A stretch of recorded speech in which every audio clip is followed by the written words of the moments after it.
Good afternoon, everyone. Yes, it's 3:30, but it's starting an afternoon session here, so welcome. In accordance with sections 45 and 53 of the Planning Act as amended, this meeting of the Committee of Adjustment of the City of Toronto is called to order. The Committee of Adjustment considers applications for variances from the provisions of the zoning that applies to property, permission to extend or alter lawful non-conforming uses, and consent to sever property to create new lots, so dividing lots. Before we go any further, we want to acknowledge that the land that we're meeting on is the traditional territory of many nations, including the Mississaugas of the Credit, the Anishinaabe, the Chippewa, and the Haudenosaunee, and the Wendat peoples, and it's now home to many diverse First Nations, Inuit, and Métis peoples. We also acknowledge that Toronto is covered by Treaty 13 with the Mississaugas of the Credit. All right, there's a little longer introduction here, but it's important. Committee of Adjustment public hearings are now conducted in hybrid, in-person, and virtual format. Some applicants and participants will make their submissions in person, and others will participate virtually by electronic means through WebEx, an online and digital platform. The meetings are also streamed on the Toronto City Planning YouTube channel, and anyone wishing to view the hearings may watch on YouTube. Those who want to participate virtually and have registered in advance will be connecting with their computer, tablet, smartphone, or telephone and have the option of participating via video or audio only. All virtual participants will automatically be muted on entry. When your item is called, you'll be unmuted by the moderator, one person at a time. We ask that you also mute your devices until you are called on to speak. Those participating by video appearance will be temporarily upgraded to panelist when your item is being held. During this time, your camera will be enabled. You'll only be visible during your 5-minute allotted speaking time. At other times, your video will be disabled and you will be reinstated as an attendee. For both in-person and virtual participants, Committee of Adjustment staff will share presentations submitted in accordance with the written submission deadline. Those participating through WebEx are not allowed to use share screen or any other panelist controls during a video appearance. The host will remove you from the panelist role if you fail to respect this instruction. All right, about receiving a copy of the decision when we finish that today. People attending in person today who want to receive a copy of the decision of the committee on an application must fill out a decision request card. And those participating virtually need to submit a written request for a decision by email. Please ensure that you include your name, address, and email address because the Committee of Adjustment and the Toronto Local Appeal Body will be sending notifications and appeal updates by email. If you do not agree with the decision of the committee, you may be able to appeal the decision to the Toronto Local Appeal Body, or in some limited circumstances, to the Ontario Land Tribunal. However, the provincial government amended the Planning Act a year ago and generally removed rights of third parties to appeal Committee of Adjustment decisions. Only the applicant, the Minister of Municipal Affairs and Housing, specified persons and public bodies, as those terms are defined in the Planning Act, are permitted to appeal decisions of the Committee of Adjustment. Appeal instructions are always set out at the bottom of the decision of the committee. All right, for our proceeding this afternoon, I'm going to call each item in the order that's listed on the agenda. Where an application is uncontested, the agent or applicant may proceed with their presentation if desired. When the committee does not require a presentation, applicants are to advise the chair should they wish to speak to the committee. The committee may ask questions and/or take the matter into committee for a decision.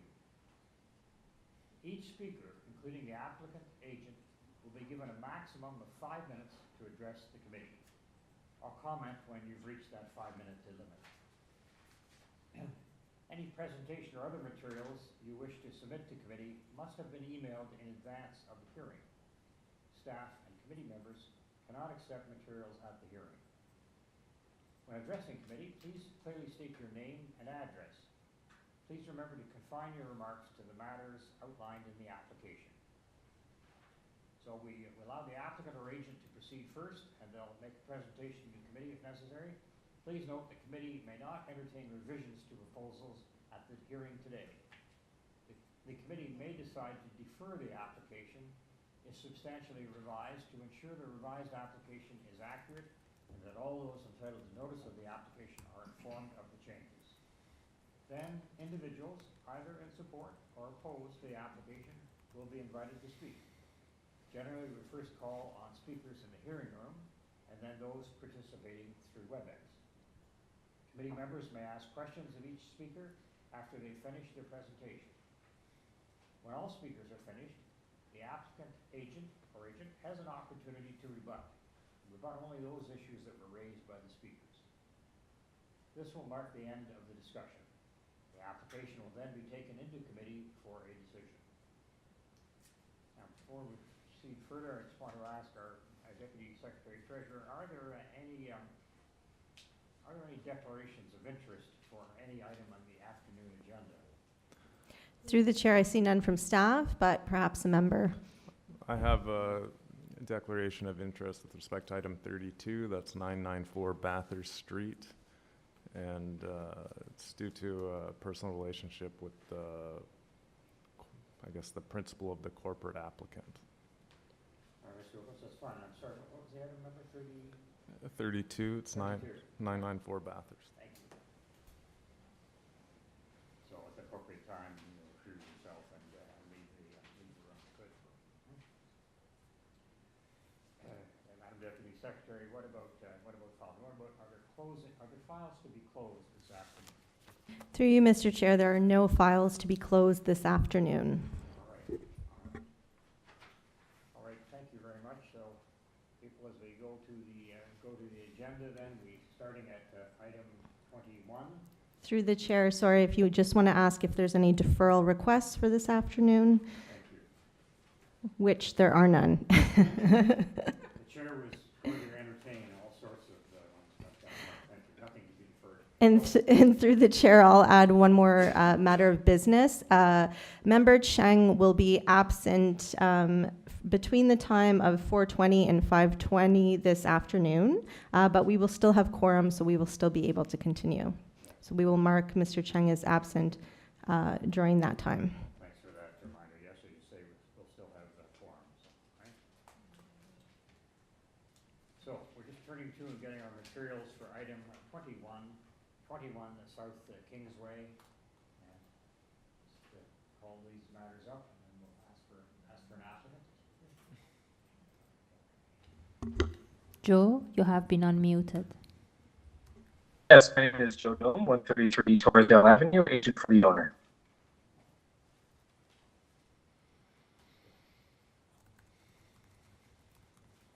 Secretary Treasurer just did booting up there every time.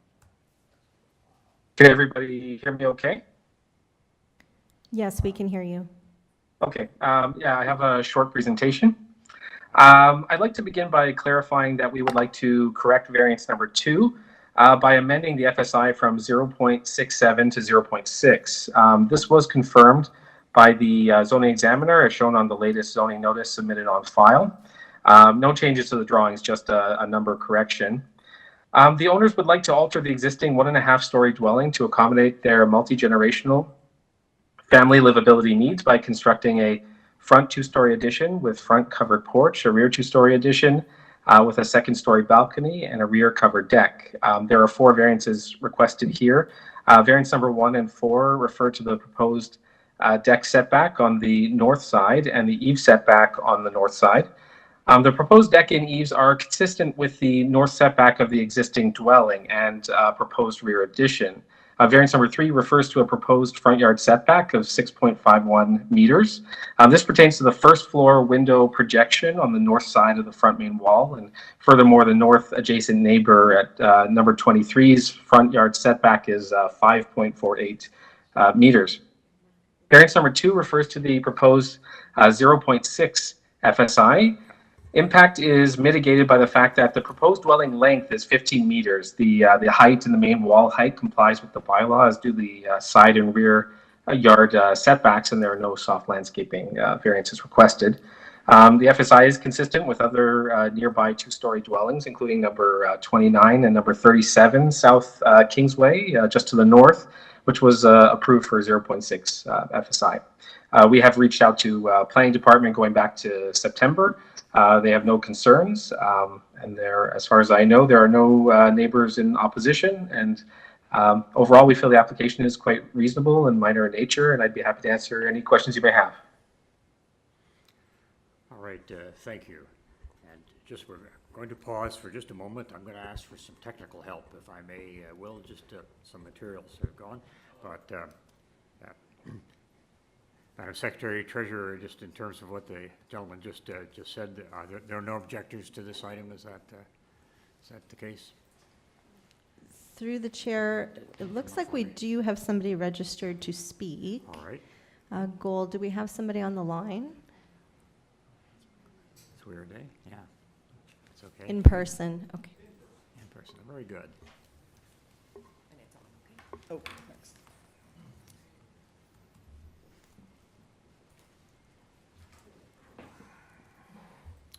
Yes, sir. So if you give us your name and address, please, just for the record, and then we can hear from you. Yeah.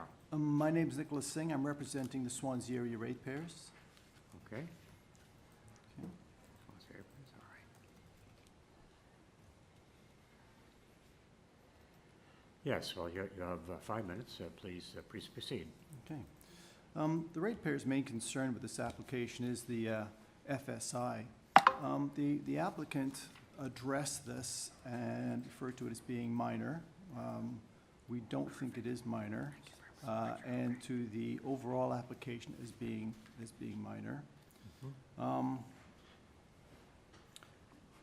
There is no evidence before the committee that answers the requirement of the other tests. It's become habit for applicants to represent an application as being minor, whether right or wrong, and to ignore the other three tests.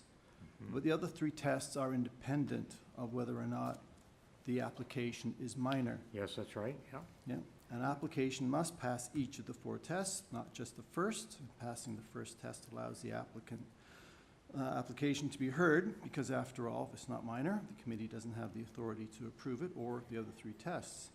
So the problem the ratepayers have with approving this is that the committee may approve the FSI on grounds that it is minor. However, the committee will then accept the argument from another developer who points to the approval and says 0.67 is an acceptable FSI because the committee has approved it at 21 South Kingsway. This kind of argument has been used time and time again by developers to justify 2, 3, 4 times the as of right permissions, and the committee has accepted these arguments time and again. It's as if the committee doesn't refer to the past applications and say, well, those were passed on a case-by-case basis and reasons may not apply to your application. Therefore, the past approvals don't account. As we have here, the presentation pointed to other approvals by the committee, but failed to look at the entire neighborhood. So many excesses have been approved by this committee without a lot of examination. The excesses of these applicants that they're seeking enter the record books of the next applications used to justify even more excess. That's why the committee now sees regular applications for 0 adherences to setbacks, main wall heights, 2 and 3 times the FSIs and encroachments in balcony size. Later on, you'll be hearing an application that is in a 0.35 FSI zone, and it asks for a 1.2 times coverage. In that application, you'll be asked to consider a list of 25 committee adjustment approvals, not just a couple as this one. Half of those are 100% or more over the permitted ratio. When the committee regularly makes approvals without carefully applying each of the tests, it makes them irrelevant and replaces them with a lesser standard of committee approvals, contrary to Section 45 of the Planning Act. So coming back to the 0.67 FSI for 21 South Kingsway, where does that leave the ratepayers? It is twice the ratio. Do we accept the argument that as long as the building is shorter, as the applicant suggested, that this is now minor. Well, knowing that it will be yet another example to abuse in the future, or do we object? Because double the permitted FSI is in no way maintaining the intent and the purpose of either the zoning bylaw or the official plan to ensure a consistent ratio of density and lot size in the zoned area, without considering the entire neighborhood as per the official plan. We don't have that evidence before us. The ratepayers believes that when you stop representing these, that we have an accumulation of such cases, which causes problems in the future. So I'm here representing the area ratepayers in opposition to this variance because at double the permitted FSI, it does not meet the tests for maintaining the general intent and purpose of either the zoning bylaw or the official plan for maintaining the density ratio at 0.3 times lot coverage in this area. Thank you. Well, your cautions and criticisms are appropriate, but we do have 4 variances to consider and review here, and it's not necessarily a mathematical exercise. It's hard to say what the number might be if there's an increase in FSI. But tell me, with respect to those variances, can you talk about any kind of impact that they have on, say, adjoining properties that are fairly close to this one? Do you have that kind of information? I would agree that the impact, if we're only looking at impact, right, because the FSI is within most of the envelope of the building, right, is not going to be great. That's why I haven't concentrated on impact. My concentration is on the other 3 tests that we have before us. So does it comply with the official plan?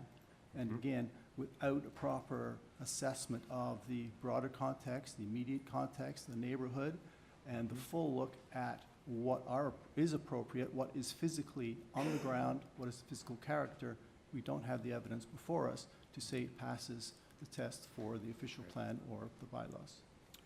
Okay, I understand. Thank you. Members of the panel, do you have any questions for the speaker? Seeing none, all right. Thank you very much, sir. Okay. You're welcome. And if there's no other objector, we'll invite the agent applicant back to give some reply. Yes, thank you. This kind of came as a surprise, as there was no letter that was posted in opposition on file that I could see. Regarding the variance number 2, I would just like to highlight that we're not requesting 0.67. We would like to amend that. The correct number is actually 0.6. And just to speak to the fact that the other speaker had mentioned that this is not in keeping with the broader context. I would say number 29 and number 37 are very close by, same FSI, and you can see that on the overhead map even. There's really nothing here in this application that is above and beyond what is existing in the area. And furthermore, the mitigation of the FSI is evidenced by the fact that the dwelling length is under the bylaw, height and main wall height comply, side and rear yard setbacks. So these types of things are definitely relevant for assessing that impact. Yeah, we feel that the application is quite reasonable.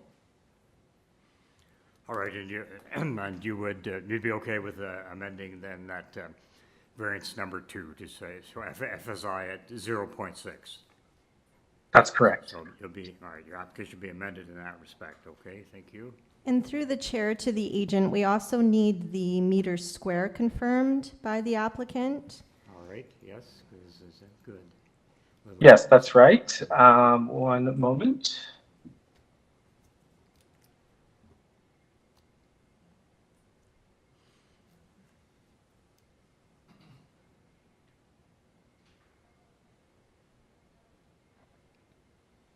That would be 209.73. Okay, 3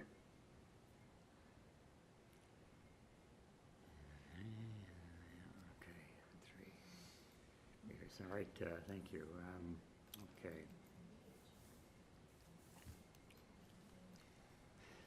Panel members, any question you want to put to the agent for the, not for the applicant? No? Okay. All right. All right, I think we'll take this into committee then. We have 4 variances here, and you've heard that the second one's amended in terms of the FSI. We haven't heard much evidence about impact. What's your desire with respect to this? I'll probably start and, oh, sorry, is this one of the, Please go ahead, Aaron.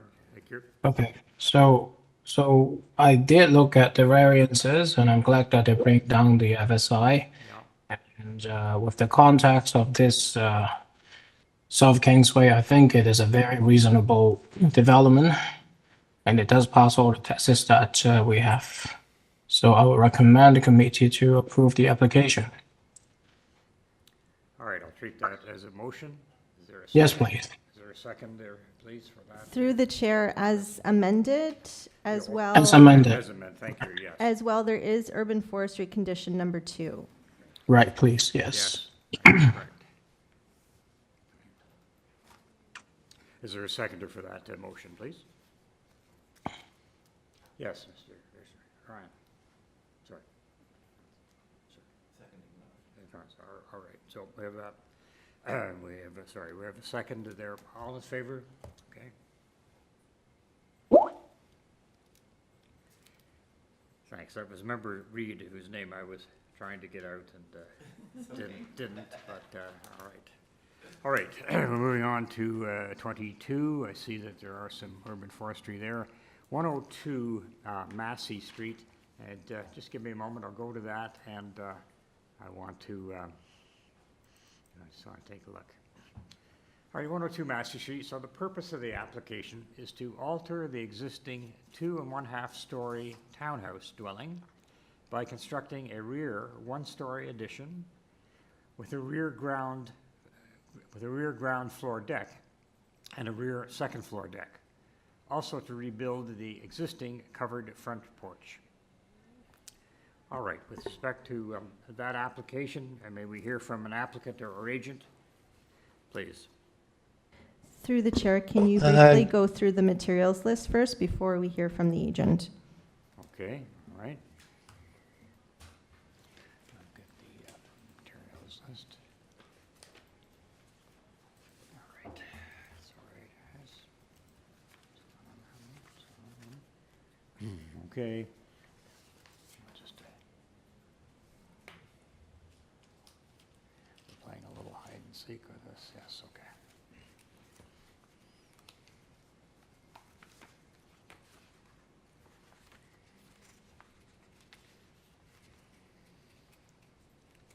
So with respect to this application that I've just introduced, we just want to mention the various materials and emails that have come through. And if pages would unglue for me. Yes, that's right. Yes, with respect to this application on Massey Street, then the committee's had the following material and communications. We have a copy of a plan of survey, revised site plan, floor plans, and elevations. We have a revised site plan received December 3rd, 23. November 3, 23. Thank you. Revised zoning notice also dated November 3rd. 4 photographs of trees on the subject property. Email correspondence from Gabrielle Guiducci, agent. And from commenting agents, we have an email from the Transportation Engineering Coordinator. And we have staff reports from the Acting Supervisor of Tree Protection and Plan Review. And finally, we have a report from the Manager of Community Planning. By way of support, I note that there are 2 form letters in support of the application, and those come from addresses 100 Massey Street and 104 Massey Street. Okay, all right. All right, then, please, would the agent speaking to this matter please identify herself or himself and... Yes. Good afternoon, Chair, Committee. My name is Gabriel Guiducci. I'm the agent. My address is 269 St. John's Road in Toronto, Ontario. Thank you.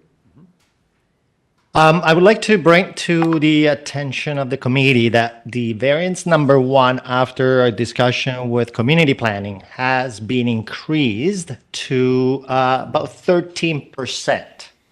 So there is a report from planning. I think it's a condition that they're requesting to put on our file. However, there is a condition also from forestry in regards to some of the trees around us. So what we have come down to is that the landscaping, the soft landscaping is now 13%, not longer 0%. That has seemed to satisfy planning.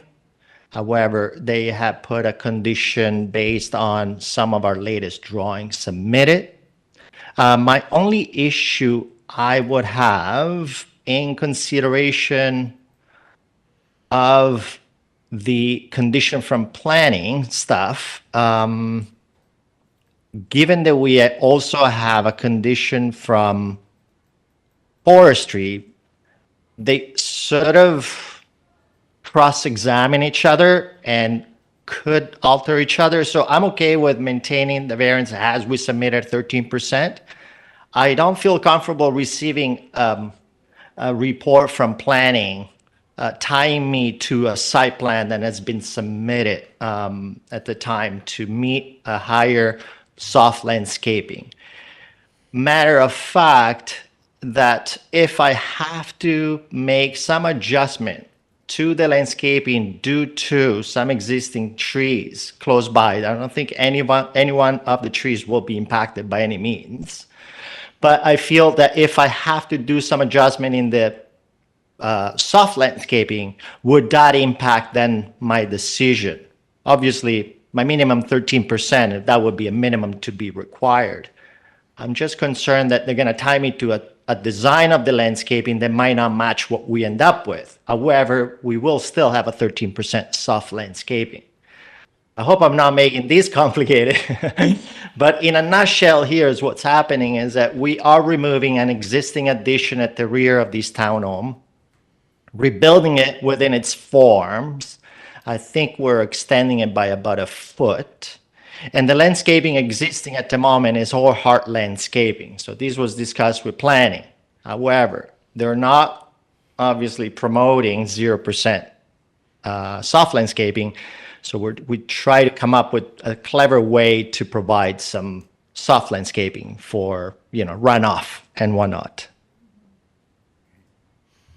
Sir, then you're amending then the first variance at the time, at least as advertised, it was only going to be 0% of the rear yard would be maintained as soft landscaping. Now Correct. you say 13% of that rear yard will be soft landscaping. Is that your position? Is that the modification you want? That's the modification we've had and discussed with planning staff. And after we submitted that, planning staff had submitted a condition based on that change. And you're familiar that there's an urban forestry condition? Yes. Yes, okay. Yeah. And this is why I'm finding the two kind of contradicting each other to some extent. So I'm afraid that if I allow planning staff if I allow committee to put the condition from planning onto our decision, it might make things a lot more complicated to satisfy forestry as well. Through the chair to the agent, we'll also need your number for variance number 1, your meter square. We'll need that number as well. So it's 13%, and then what meter square?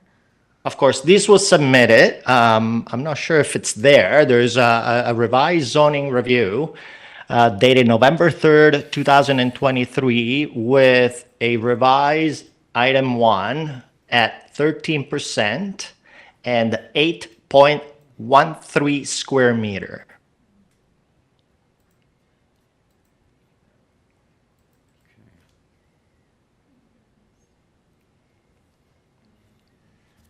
I just have a question for the applicant.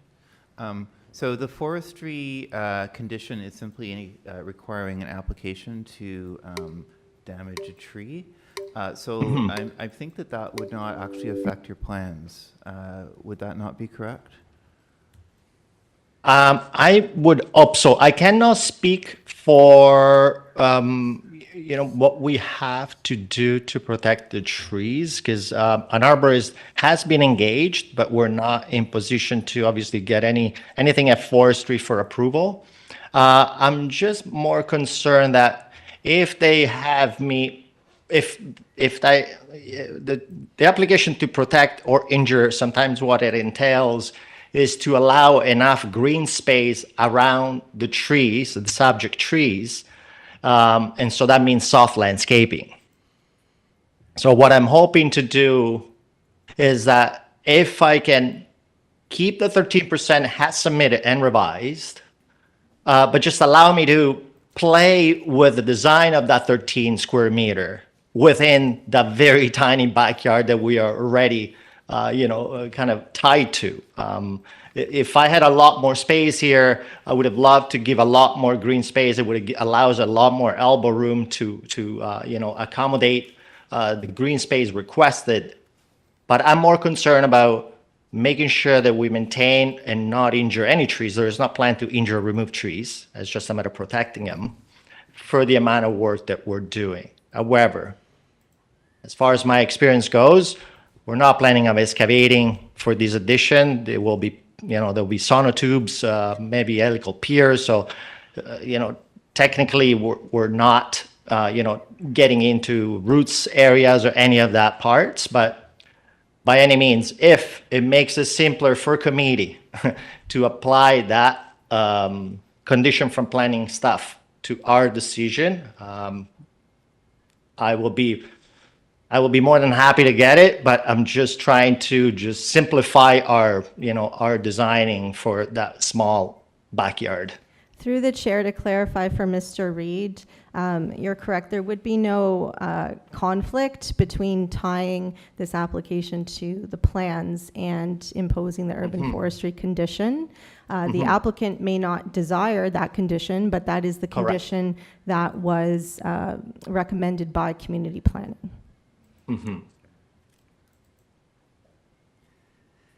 Fine, thank you, sir. Are there additional speakers on this item, either for or against?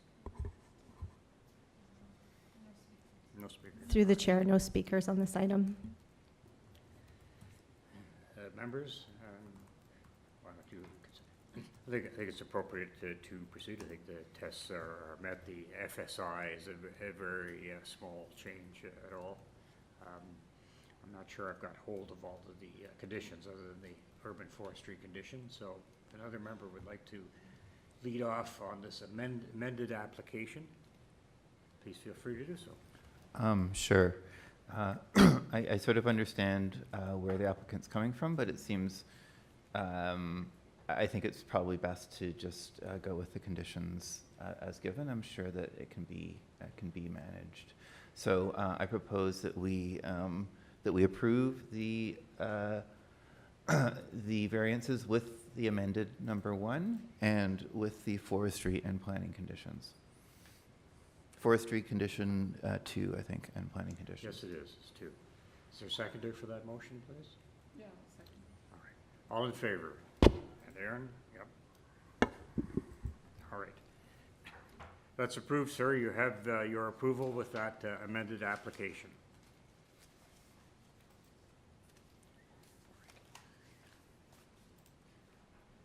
Looking at our agenda, and we're coming to number 23, 60 Montrose Avenue. I'd just like a moment to check that.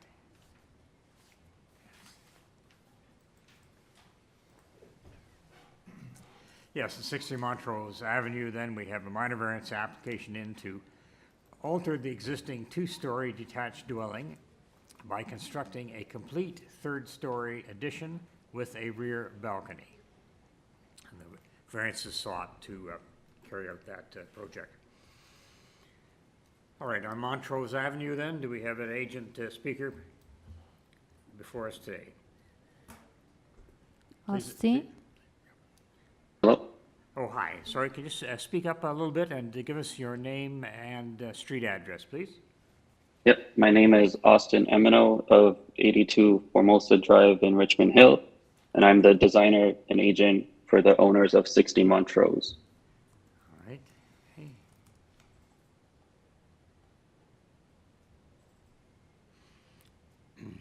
I want to just in a very brief way just explain your project.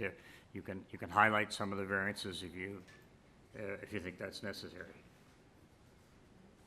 Yep, so we're proposing to construct a third-story addition over the existing second-floor footprint with a rear balcony. So in order to achieve that, we're looking for side wall heights of 9.69 meters on the south and 10.04 meters on the north, whereas 8.5 meters is permitted. For the street-facing roof, we're looking for a 7.5 to 3 vertical to horizontal slope ratio, whereas 5 to 3 is the maximum. We're requesting a density, or FSI, of 1.23 times the lot area, whereas 0.6 is the maximum. The new roof eaves would be 0.12 meters from the south lot line, whereas 0.3 meters is the minimum. And then we're looking to maintain the existing rear yard landscaping, which is 18.71%, whereas 25% is required, and also to maintain the existing building depth on the ground floor, which we aren't changing, of 18.02 meters, whereas 17 meters is the maximum. And as the kind of chart submitted shows, there's a lot of properties which were approved for more density, wall height, and overall height than what we're proposing. So in looking at that precedence, we believe our file is consistent with past approvals. We did discuss our file with the assistant planner, Simon, on a phone call on November 1st, and we believe the precedence provided addresses any concerns, so we would like to keep our variances as proposed. We also touched base with another planner, Hector Alonso, and they had no comments on our file. We're also fine with the forestry condition to protect the front yard tree. Yes, very And good. we also went door to door to neighbors nearby our property.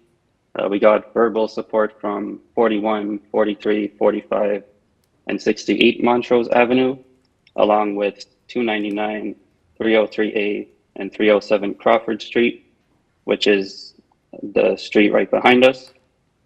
And we also sent in support letters from 49 and 51 Montrose Avenue. In terms of the letter submitted from 62 Montrose Avenue, which is the neighbor beside us, it seemed like most of their letter was about past construction concerns, which isn't relevant to what we're proposing today. So we don't think there'll be an impact to their property and what we're doing for this proposal. And we didn't hear back from any other neighbors, so we believe that everybody is in support of what we're proposing. Thank you.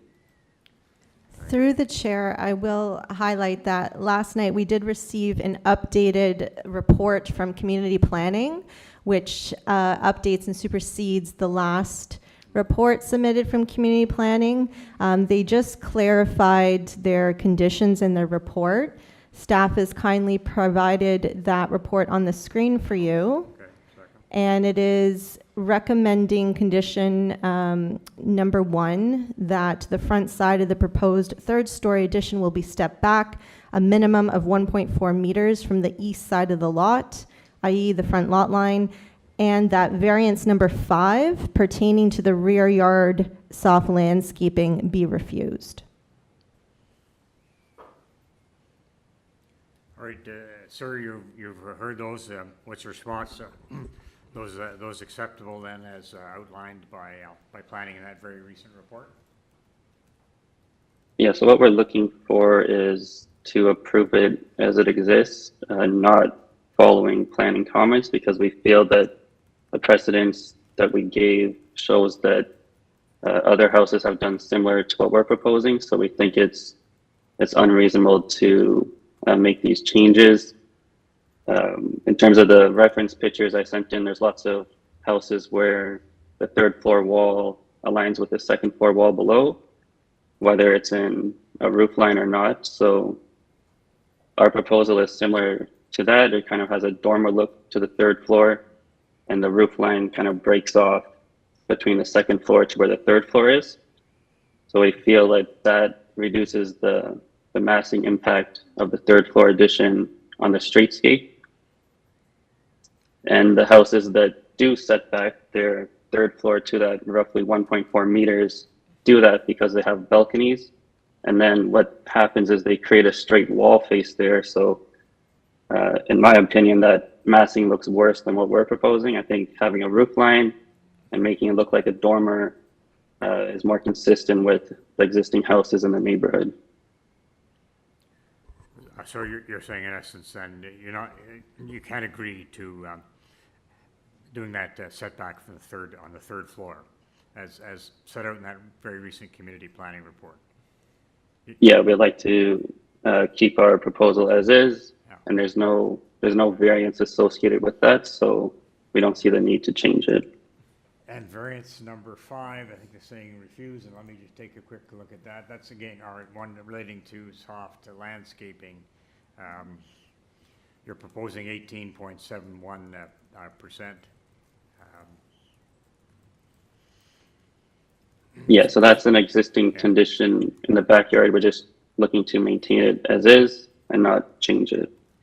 What's that backyard like? Like what are the details of the soft landscaping?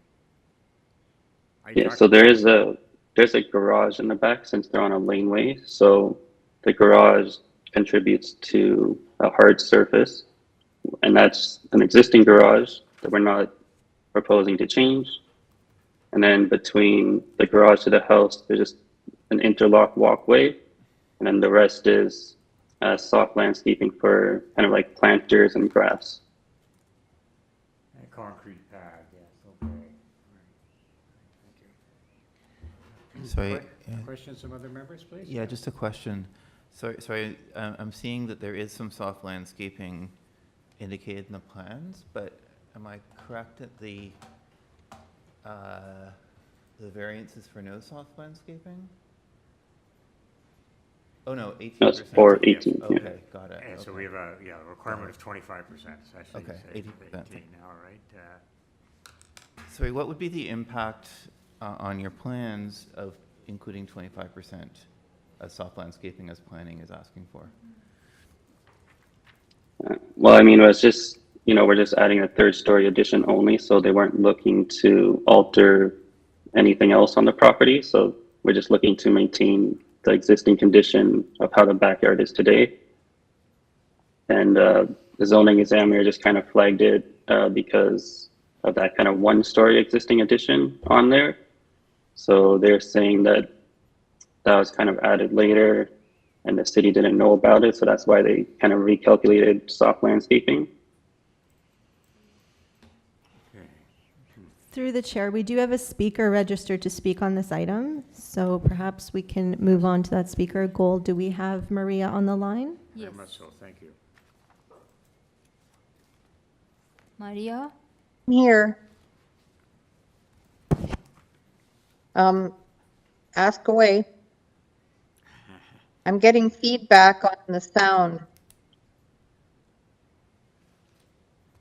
Maria, we don't hear feedback on our end. Perhaps you have other devices that you need to mute. No, this is the only device I have on. I think we can hear you all right, Maria. So you tell us what you think of this particular application on Montrose Avenue. Well, I'm not one to complain, because I've been here 48 and a half years, and this is my first cautious, sort of wondering what's going to happen. I am not the ideal neighbor because my house is falling apart. I choose to try to live out my life here.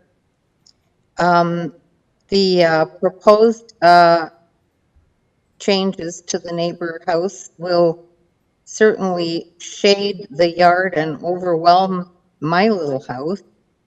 I would love to do some work on my house eventually if I ever get enough money to do so, so that maybe I can have somebody, renting or sharing my home with me. It's not really fit to rent right now. But I'm just concerned because in the past, when I was concerned about the debris that turned up in my yard from the previous construction, I would say that the gentleman neighbor seemed very nonchalant about the whole thing and basically left it for me to pay to have cleaned up. And that was a very small job compared to what he's proposing for the main building. So any advice would be appreciated. So you have concerns about shadowing and sort of overlook onto your property? Is that? Well, yeah, I used to have a beautiful roof garden, for instance.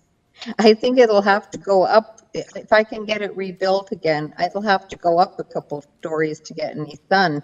But I also just have concerns about some of my smaller trees and shrubs and things getting light. I've got pretty much what you'd call a natural garden. And it has been inspected and accepted as a natural garden in the past, not too recently. But I do have, this stuff would all be in the city's records about when the garden was supposed to be inspected, and when Stephen Moss, I believe, was the inspector that came around to check it out. And then the natural garden lady came as well. And I was simply told I would have, everything else was okay, but I would have to clean up the debris from the construction. And I'm still not sure why that was the case, but I have to choose my battles, and I really didn't have any energy to take that on as a, legal thing or a big neighbor's conflict. Okay, thank you. Members, any questions of the speaker? No? All right, thank you, Miss. That's great. Okay. Deputy Secretary Treasurer, do we have further speakers? No, there isn't any another speaker. Agent. Should we go? So through the chair, we can go back to the agent. Yes, thank you. Yes, you're right.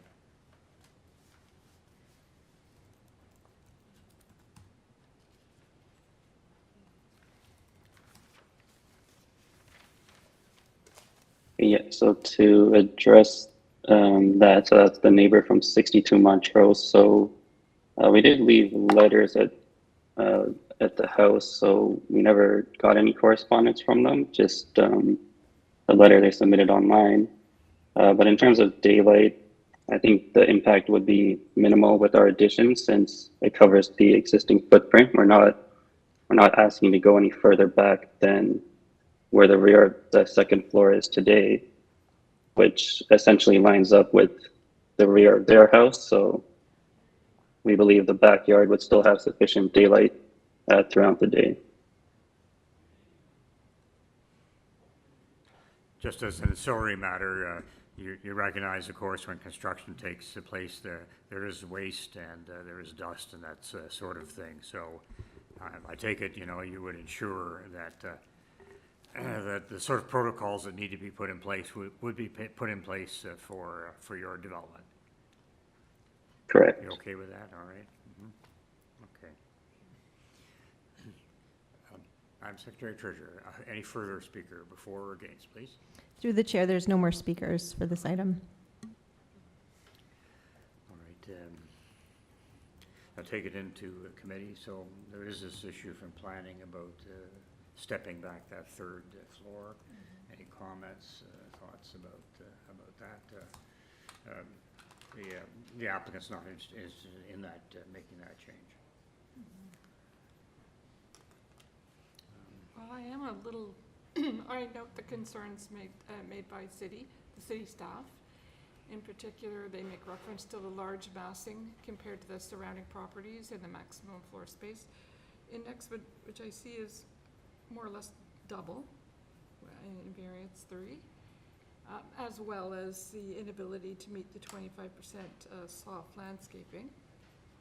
Those are concerns for me. Would Aaron or Dylan or? Yeah, I just want to make a comment that seldomly the staff report will be that specific from my experience. So I think it is a red flag from the planning department that we have to carefully look into this requirement.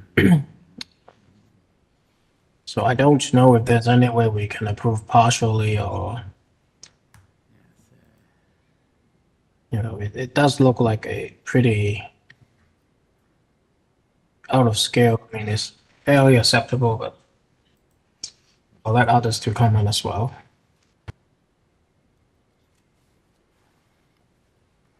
I remember, so you can just sort of fill me in on that setback then of the third. Is that relating to variance 2? I'm just trying to see which variance we were dealing with on that issue. I think they're dealing with the first 3 items. It's the FSI, the overruns, and also the landscape. That's fine, right? So Yeah. So I'm just trying to understand. So yeah, in terms of variance 2, it seems like the city feels that the slope is actually tighter than a typical slope in the area. Like I saw a lot of them are real true dormers, whereas this one's a little pushed forward. So I'm not sure if maybe that's part of the city's concern.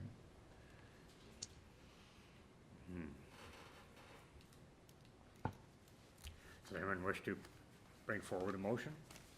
Willing to? yeah, I will have to bring a motion to refuse the application. All right, Aaron. All right. Good for you. It's hard to just approve 2 and not the other 4. So I hope the applicant can go back and have 4 meetings with the planning department and resolve that. It's really hard to approve it at this stage. That's my motion. Yes, thank you. Then, so a motion to refuse and feeling that further work could be done with planning. Someone care to second that motion? Yeah, second. Second motion. All right. All in favor of that? Of that refusal then. Okay, there are 2, 3, I suppose. Okay. All right. Have we? Through the chair, so who's dissenting? Mr. Reed is dissenting and Mr. Wilkins. Yes, that's correct.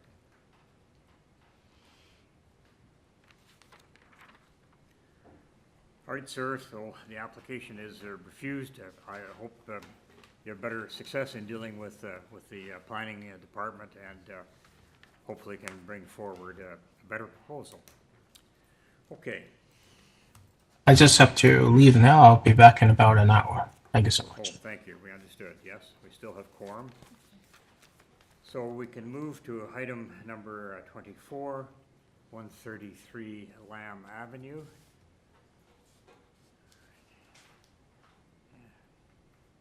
All right.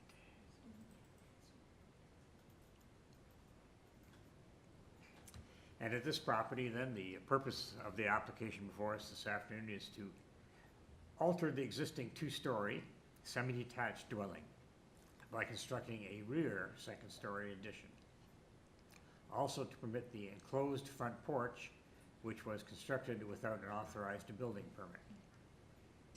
And there are 3 variances, and I think that members know, even though we may occasionally face an as-built situation, we have to treat the situation as, as still being one where the variances can be considered and applied. So we have 3 variances, and who is the agent or applicant, please, on the Lamb Avenue application? Members, my name is Bruno Lopez. I'm at Cal Engineering, located at 1649 St. Clair Avenue West, and the agent for this application. Through the chair, can you just outline the materials that were received for this application? And then there is one speaker registered for this item. Thank you, thank you. I'm used to the, sorry, I got it. So I got it. Or do bring a large stapler for sure next time. Right, all right, let's just do this. 24, yes, okay. Yeah, so just to the applicant then, we're talking about what other material and communications have been received by committee. They include a copy of a plan of survey, a site plan, floor plans, and elevations. We have 8 photographs of trees on the subject property. We have 2 form letters in support, signed by owners occupants of 131 and 135 Lamb Avenue. Those were received in November. And we have correspondence, one letter of concern, we'll put it that way, correspondence from Ms. Frances Scher on Gillard Avenue. So that's the material that we have before us, sir. Tell us a little bit about your project, why you should get these 3 variances that you've applied for. Absolutely, through Mr. Chair. So this is a very, very simple application, almost as simple as you can get. The front porch was actually a surprise for both the owners and myself and MXL Engineering, because when we submit the drawings, these owners, I would say, recently purchased the property in the past couple of years, and this was already built when they purchased the property. So we had a surprise, and we had these as existing, but we have to now treat it as new because the city zoning examiner flagged this as a non-conformant situation. Yeah. So on that regard, I would like to highlight that number 137, 141, 145, let's say the adjacent neighbors, they have very similar situations. So they have the front porches enclosed. And as a highlight, that is one of the variances that there is the front yard setback. So we are about 3.98 meters, which is, let's say, 4 meters setback. The next door neighbors, the one the closest, 137, has a 3 meter setback. So naturally, they already exist, and they are encroaching even more. So it's a mature neighborhood. So on the other side of the street, number 138, 144, they are enclosed as well. So it's something that it's already existing. So again, these 2 variances, they are related to this existing non-conformant situation. In regards to the FSI, it's a very simple scenario. We request in 0.77, the area is 0.6. It's again nothing different than the next door neighbor 131 that we actually were in committee last month. This is one of the first times that MXL actually has both neighbors, both projects together, 131 and 133. It's really hard to find both neighbors or 2 neighbors to do a project at the same time. Unfortunately, because of this non-conformance of the front yard setbacks for this existing condition, we have this second, let's say, committee delayed. But anyway, nonetheless, both neighbors, the adjacent neighbor to the east and to the west, they both in agreement, so there is no opposition. I'm aware of the letter of concern, but the letter of concern, it has more to do, I believe, with construction, that it's not for this venue. But anyway, we are aware, and we'll try to mitigate as much as possible. Owners are cognizant, and they understand the facts. Yes, I do see that the neighbors on both sides are in support. Yes, all right. Absolutely. Any members, any questions for the applicant here? No. No? Okay. All right. Just a matter of checking your side yard. Well, applicant, so yeah, so there's a variance with respect to the front porch, and I guess it's just, that's the case you're sort of left with. Oh, do we have a further speaker? No, okay. Sorry, yeah. So you're going to, yeah, you're 0 meters from the side lot line, and the standard would have been 0.9 meters, so yeah, almost 3 feet. Okay, well, I think the applications before us meet the required tests. Yes, I'm sorry. Through the chair, there actually is not a speaker on the line now, so that's Oh. okay. You can proceed. Oh, okay. Good. I do. Oh, well, I was proceeding. I think the tests that we're required to look at are met here. So my motion would be to approve this. I see urban forestry condition, so I would approve with that condition. Is there a seconder to that motion? Through the chair, I don't see an urban forestry condition on this application. You're quite correct. Sorry, looking at Montrose one above. You're right. There is none, Mark. Sorry about that, applicant. All right. We'll move approval of the variances as asked for. I will second that. I will note that the letter of concern actually states that this person has no objection to the variances. Very good. All right, then panel members, would you vote on this for approved then? Thank you, approved. And that's planned. Thank you, and we'll now move, rotate to number 25.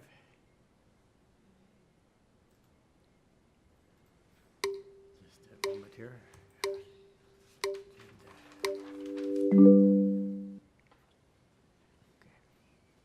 Yes, be right there. Just want to magnify the public notice. All right.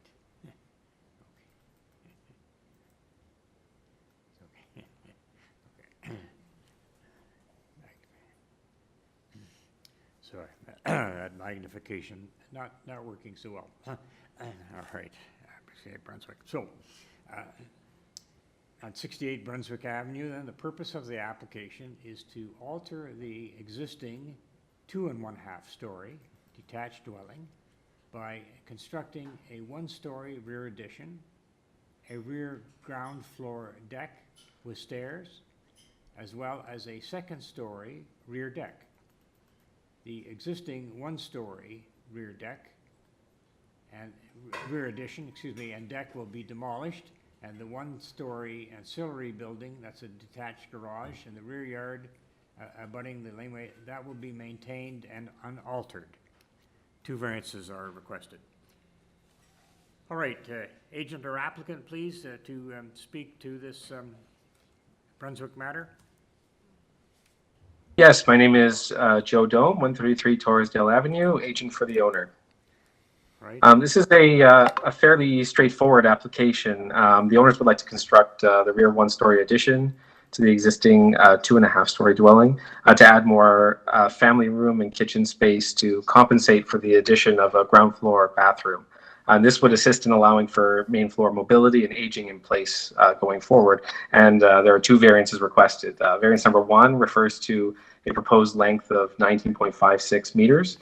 This is consistent with many other 1-story rear additions to dwellings in the immediate area, including next door at 66 Brunswick. The 1-story nature of the addition mitigates massing impact, and the existing 2nd and 3rd stories are remaining at a 15.7 meter length. Variance number 2 refers to the rear ground floor deck setback on the south side. The owner has received 7 letters of support submitted on file November 16th, including the adjacent neighbors at number 66 on the south side, as well as 1 email in support from the neighbors at 72 Brunswick. Planning has no concerns with the proposal, only recommending a 1.8 meter privacy screening on the north side of the 2nd floor deck. And the owners responded that they're okay with this condition. Heritage also has no concerns with the application, and we feel that it's quite reasonable and minor nature, and I'd be happy to answer any questions you may have. Thank you, and just to you and members as well, I should have mentioned then in terms of what what has come into committee, again, surveys and photographs, but perhaps more importantly, there is support. Correspondence from Daniel Seuss and Jay Kim at 72 Brunswick. We've also received 7 form letters in support signed by owners at various addresses on Brunswick Avenue and on Borden Avenue. And through the chair, there is an urban forestry report recommending condition number 3, Yes. as well as the community planning report recommending a condition of privacy screening. And then there is an email correspondence from Heritage Planning indicating no comment. Now, I didn't see that particular report about the screening. Is that, you can get that Through the chair, staff has provided it on the screen Thank for you. Okay. Opaque privacy screening, yeah, makes good sense. And just to the agent, then you're all right with, you're familiar, first of all, with the urban forestry condition, and I take it, can you accept then the request for a privacy screening as outlined by community planning? Yes, that's correct. Okay, well, you do that, okay. All right, all right. We take this into committee. I think it seems reasonably straightforward. There seems to be a lot of support for it, and Do we have anybody on the line speaking in opposition? Through the chair, no, it appears there's nobody on the line for this application. hey, I'll take that. All right. Yes, sir. I'll make a motion. Yes, certainly. So I make a motion to approve this with forestry condition 3 and the planning condition. I'll second that motion to approve with those conditions. All right, all in favor of this? All right, thank you. Thank you. You have that approval with conditions, sir. All right. I'm going to go to 26 Boston Avenue. Yes, all right.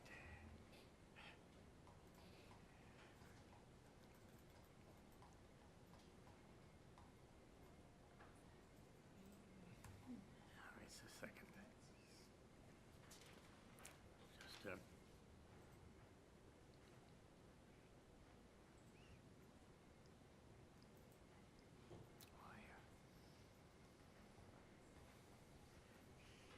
Yes, thanks. I'm going to ask for technical support again, just in terms of getting out of this one. I'm not getting into my list of agendas, so. Oh, okay. Thanks so much. So we should be able to get through 26 then as Boston. Sorry. I don't have to close off at Boston. Here we are. Thanks so much. Okay. All right, now in connection with 26, 20, and it's 29 Boston Avenue, I just want to tell you what other material we have. I take it coming in at a little later time. So committee has the additional communications and material before them, a copy of a plan of survey, a site plan, a floor plan and elevations, a revised site plan received October 3rd, 2023. One photograph of a tree on the subject property. Covering a letter from Jonathan Hatch, agent. We have agency reports or correspondence from Transportation and Engineering and also from Transportation Services. We have staff reports from tree protection section, and from the Manager of Development Planning and Review. I note that there is an urban forestry condition number 2 on this property. So, all right. Through the chair, sorry, there's also a Transportation Services report, which is recommending in a condition. If staff wants to provide that on the screen. Thank you. Okay. From Transportation. Mm-hmm. There should be another. It says they have no objection, at least on this one. There's a further correspondence. It may be in the late All materials. right, let me just check it here. Staff will also provide that on the screen. So transportation is recommending a condition that the applicant must revise the site plan to show the ancillary building detached garage is constructed a minimum 0.98 meters from the rear property line abutting the laneway. Any required minimum setback is subject to planning's discretion and should start from the 0.98 meter conveyed portion of the property.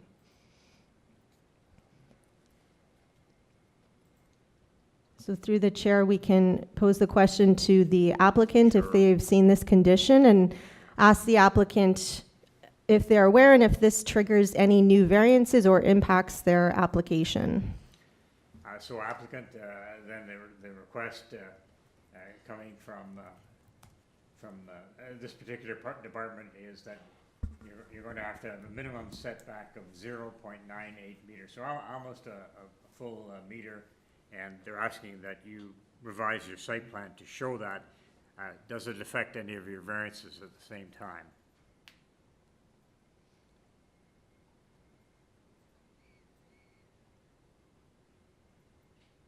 Agent for 29 Boston Avenue. My address is 6 Bishop Street, Toronto, Ontario. To answer your question, we are in agreement with the transportation or the traffic planning letter. The variances that are revised as a result of it would be variance 1 remains. Can everybody hear me okay? Okay. Variance 1 would remain as is.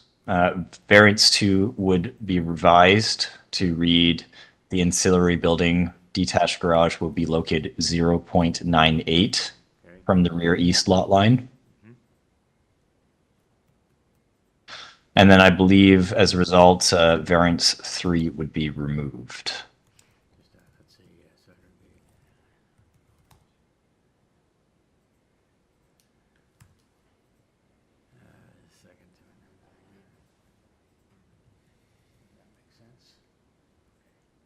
Now, we would seek to keep variance 1 as there's a particularly large mature tree in the rear yard that we would like to maintain and keep as far away from as possible. So that is why, although the garage will have to push back closer to the tree, if we can maintain the minimized parking spot, we can try to maintain the tree's health as best we can.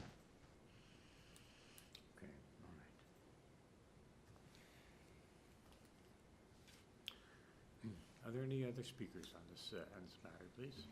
Through the chair, I see no other speakers or no speakers for this item. Well, members, just thinking in this committee, we've heard the requested changes, and there is an urban forestry condition. Would someone like to initiate a motion? Mr. Reed. Yeah, so I'm pleased that the applicants and transportation have agreed.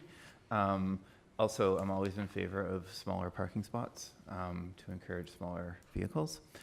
So I'm quite pleased with that. So I would like to move a motion that we accept variances 1 and 2 as amended with the condition, the forestry condition number 2. Number 2? Through the chair, I believe it was variance number 1 remains the same, and variance 2 and 3, variance 2 is amended and variance 3 was removed. That's right. So accepting variance 1, variance 2 is amended, noting that variance 3 has been removed, and with forestry condition number 2. Yeah, I will second that. All right, and a motion has been seconded. All in favor of this? Thank you. Okay. Sir, you have your approval to that amended application. Okay.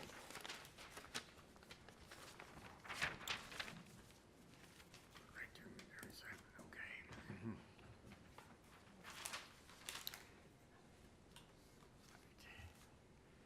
All right, moving to the next matter, number 27. I'll just get you with her. 281, 289 Avenue Road.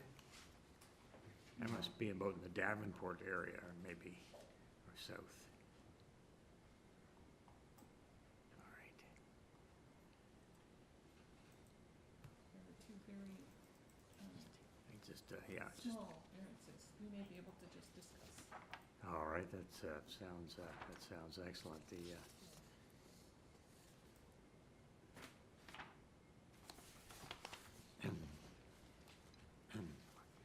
All right, 281, 289 Avenue Road. Then we have purpose, we're going to alter the parking space size standards of the approved 9-story residential building with a 3-level underground parking garage currently under construction.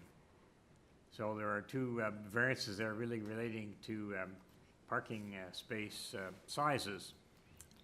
And in connection with that, let's see if we've got, what's here? Okay.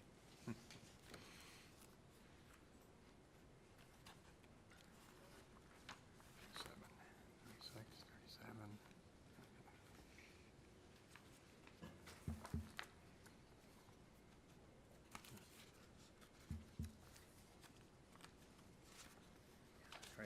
Okay. The Staples. In connection with this application, committee then also has in the following communications: a plan of survey, a site plan, floor plans and elevations. We have a draft reference plan. We have 8 photographs of trees on the subject property. We have a covering letter from Todd Trudell, agent. We have a municipal addressing confirmation. And finally, we have email correspondence from Transportation Engineering Coordinator, Development Planning and Review Area, Transportation Services. So I'd like to see what that particular Transportation Services matter is, but without further ado. They have, Yes? they've indicated they have no objections. Very good. Thank you so much. All right. All right, we'd be glad to speak to the agent on this. I think Mr. Reed will be very interested in your comments and on the matter. 2098 Avenue Road.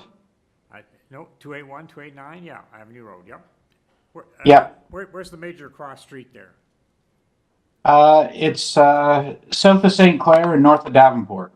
Okay, thank you. Okay. All right, please proceed. 2 variances asked for. What's happening in terms of having to minimize to some extent parking spaces? Yeah, so the building has been completed, and we're going through the condominium process. And in order to register the condominium, the parking has to be in compliance with the zoning. The surveyor identified 5 spaces that were too short, I see. and 2 spaces that were too narrow. I see. All right. And again, you can see the amount of the variance is quite small. It's inches, in fact. But we need to show compliance for the condominium registration. And the other parking spaces are meeting the standard then? Correct, yeah. Okay, all right. Yeah, I think, I'll just ask if there's any further speaker or objector on this at all? Or not? Through the All right. chair, no. Okay. Mr. Reed, would you like to weigh in on smaller parking spaces? I'll make a motion. Thank you. I'll make a motion to accept as is. I feel the 2 variances are minor. Yeah, I will second that. All in favor then? All right, sir, you've got your approval with the spaces, for those spaces. Okay, I gotta find out, all right. All right, thank you. We're moving to item 28, 18 Fairview Avenue.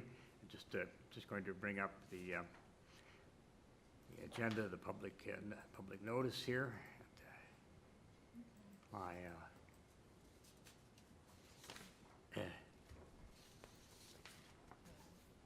Okay, having a little difficulty with the laptop. But, okay, at 86 Fairview Avenue, the purpose of the application is to alter the existing 2.5-story detached dwelling by constructing a side, it's on the north, 3rd-story dormer addition, a rear ground floor deck, a rear basement walkout staircase, and reconstructing and enlarging the front covered porch. And the variances are requested for that. Could we have the agent or applicant for this matter to come forward, please, on Fairview Ave? Oh, yes, all right. But before you speak, other matters have come before the committee. I'm not sure how late and breaking they are, but here we are. We have a plan of survey, a site plan, floor plans and elevations. We have 3 photographs of the subject property that were received October 13th, 2023. We have email correspondence of neighbors contacted from Gregory Burgoon and Helda Lee owners, received November 8th, 2023. Finally, in terms of support, we have 7 form letters in support signed by owners or occupants of 77, 83, 88, 89 Fairview Avenue, received October 30th, 23, and also those letters of form letters of support include persons at 82, 84, and 90 Fairview Avenue. Okay. Yes, maybe kindly have the agent come to the floor and speak to this matter. My name is Tasneem Badruzama. I'm the agent for the owners. Our office address is 911 Davenport Road. All right, thank you. So the proposal is to add a dormer addition on the 3rd floor, as well as rebuild the front porch. It is slightly wider than what's existing, and variants number 1 and 2 are a function of the existing setback of the house. We've just gone in line with the side walls for the front porch and in line again with the existing 2nd floor wall for the dormer. The roof overhangs slightly, which does trigger the first variance. There is the 3rd variance, which is for rear yard landscaping. We are in fact, if you bring up Z1, we are reducing the floor area there's an existing 1st-story addition across the back. We are cutting that back where we have that bump out, and that's seen on the proposed site plan in Z2. So we've essentially kept the deck around the same size that it is, but we've added a patio, which did trigger that soft landscaping variance into the yard. If it were not for the garage, the number would be well within 50%. There's a good amount of precedent in the neighborhood for variances much lower than the 50% approved. The 4th variance is for FSI. We are in fact again reducing the floor area. We were reducing the footprint of the main floor, but we're adding it onto the 3rd floor, so there's effectively no change from the existing condition in the floor area. I just want to draw your attention to variance 2, then, the roof eaves. And this is kind of an age-old problem, but I've got the roof eaves going to be located, 0.1 meter from the lot line. So again, it's inches. Any way to pull that back in a little bit more, just to keep the eaves just a little further off the boundary line? The eaves trough is at 0.1 meters, so the eave in fact is set back 6 inches further. There is, I don't see how we could pull it back even further without, causing issues with rainwater drainage and waterproofing at that junction. It's just an issue sometimes in terms of maintenance, et cetera, when you're that close to the property line. It's I understand. It's no worse than the existing condition on the existing roof. Okay, thank you. Members, any other questions for this agent, please? None? I see none. All right.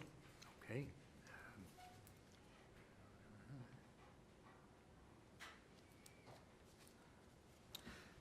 put it into committee then, just for brief discussion. Is there an appetite to move forward then on these variances?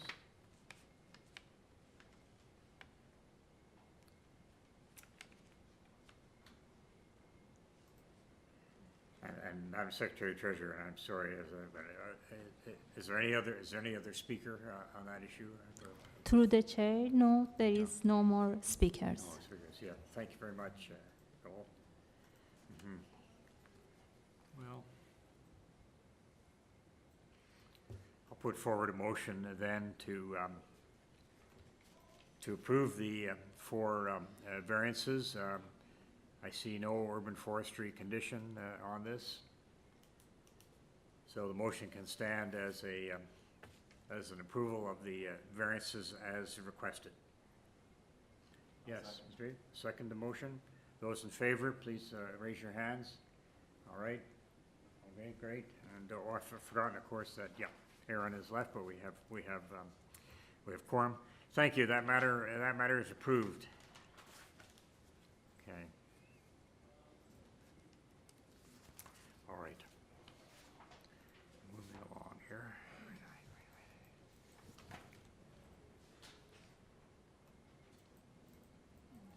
Okay.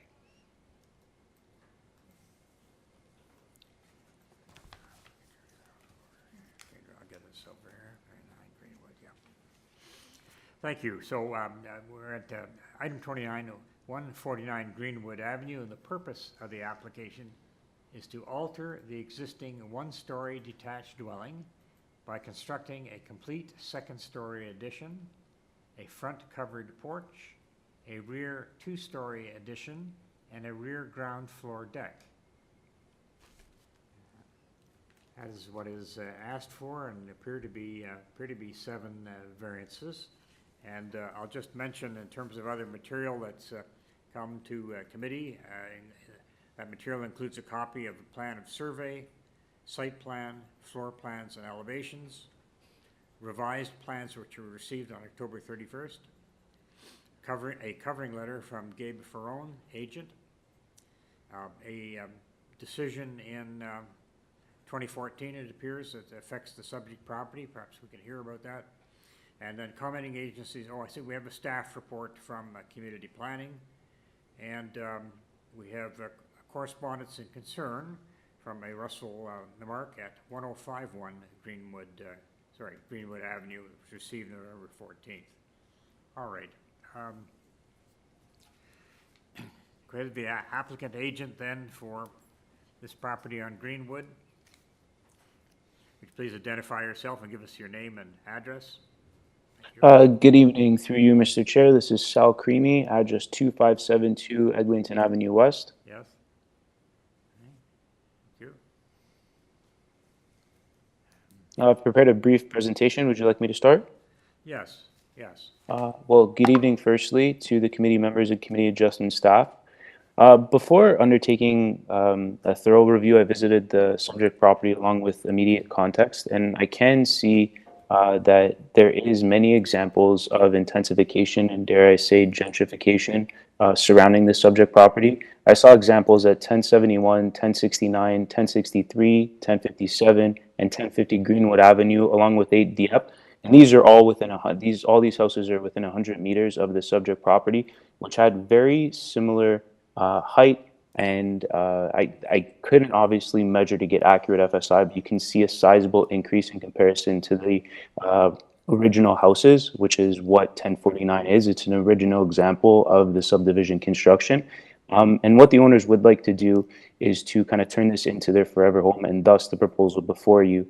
The biggest ones that stood out to me, part of my assessment, obviously, were the first floor above established grade and height. Although very minor in nature, still I wanted to dig a little bit deeper. So the reasoning behind those was the basement level is quite low presently. They wanted to increase that. And as you can see, with the investment that is planned to go into the property, the conversation of underpinning was had, and it would have substantially increased the budget and timeline once they do get a building permit. So the decision was made to reframe and raise the first floor, thus resulting in the higher pedestrian entrance and main wall and overall roof height, which again are very minimal in nature. But then in doing so, it also affected how the zoning review was conducted for the property, because now the basement level was closer to grade than the first floor. So the basement level got thrown into the FSI calculation, and thus the variance you have before you. But what I did to kind of help myself digest it, and what I want to present to the committee, is that by removing the basement level, which is approximately 102.12 square meters from the FSI calculation, it lowers the total building area to 241.17, which is 0.56 times the area of the lot, which is a lot lower and more in keeping with what the fabric is surrounding the property. And then again, the decks, both the platforms at the front and rear, are again very modest in nature. The 15 square meter deck is essentially 160 square feet, which is like a 10 by 16 deck at the rear, which the plans do show privacy screening on the sides, which is a recommendation from planning staff, which we drew it, we're in agreement with it and think it is necessary. And then with respects to the setbacks, it's an irregular shaped lot, as you can see on the site plan. As such, it creates a pinch point towards the front of the property. The setbacks are existing. We're maintaining the current condition, but what is slightly changing is the roof eaves overhang. Now, that's due to the desired architectural style of the house. We're going to be 0.2 at the narrowest point. So I know, and we just discussed it on the last presentation about access and maintenance, but as you can see at other points of the property where there is a healthy setback, the roof can be accessed by maintenance workers at that point, as to not pose concerns to neighboring properties. I think I've addressed the bulk of what was pertinent, but I open it now to the committee for any questions. There don't appear to be any urban forestry conditions with respect to your property. I see none. Right? Yes. I didn't see any either, sir. Yes, Mr. Reed. Hi, I just wanted to confirm. So the neighbor's letter of concern talked about being concerned about the side setback. Can you just confirm, I think you mentioned this, that in fact, the walls are going to be the same, the side walls are going to be at the same location as they currently are? Through you, Mr. Chair, yeah, you can see it. Probably what would give good evidence to that would be the basement plan, proposed basement plan, which you can see the existing foundations and the proposed foundations. There's no change to the existing foundations, but rather the two-story rear addition, and where we'll be pinning in to the existing location at the exact outside footprints. So no, building envelope size isn't changing. It's the eaves that are going to inch closer to the property line at the pinch points, and thus creating the variances.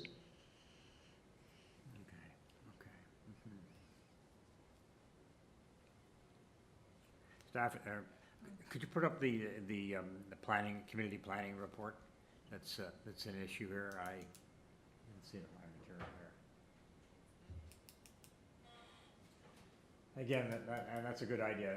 Good. This is referencing privacy screening on the rear deck, as set out in particular drawings. You willing to accept that, sir? It's on the plan, sir. Yeah, it's a good idea that all projects have that when you're close, as this one is to the lot lines. All right. Thank you. Yep. Members, okay. I have one question for you, sir. The letter of concern also highlights concern about exhaust venting from furnace, hot water tank, washer, dryer. Did you have any comments on that? No, respectfully though, and I'm not trying to be arrogant or rude, but it's a building related matter. But what I will defer is to the owners, because that can easily be solved by relocating the exhaust vent lines to a point where they're further away from the property line. It's and again, it's an ill of all residential construction. It has to be vented somewhere. But in saying that, that is reviewed through the Ontario Building Code and National Fire Protection Act that have relevant jurisdiction over those matters, and it will be constructed in accordance with those acts and standards. Through the chair, we do have a person registered to speak on this item, so perhaps we can hear from them now. Yes, thank you. Through the chair, there is a registered speaker with the address of 1051 Greenwood Avenue. I tried to contact them several times but couldn't reach them. So you think you've done what you can, all right, in terms of reaching a person, all right. All right, then I guess there are really no serious objections, and a community planning condition that's that the applicant's going to accept. So we'll take this into committee. We'll move forward then with a motion.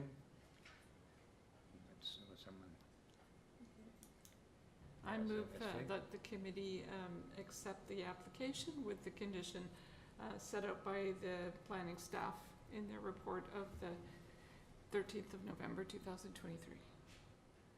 I will second that. Thank you very much. All right, all in favor? And we're without Ernest. Right, great. Your project has been approved, sir. Unanimous.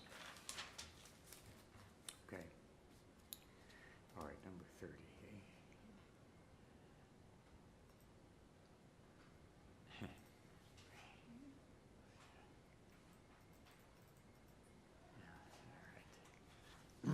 Moving on then to 54 Glenwood Crescent.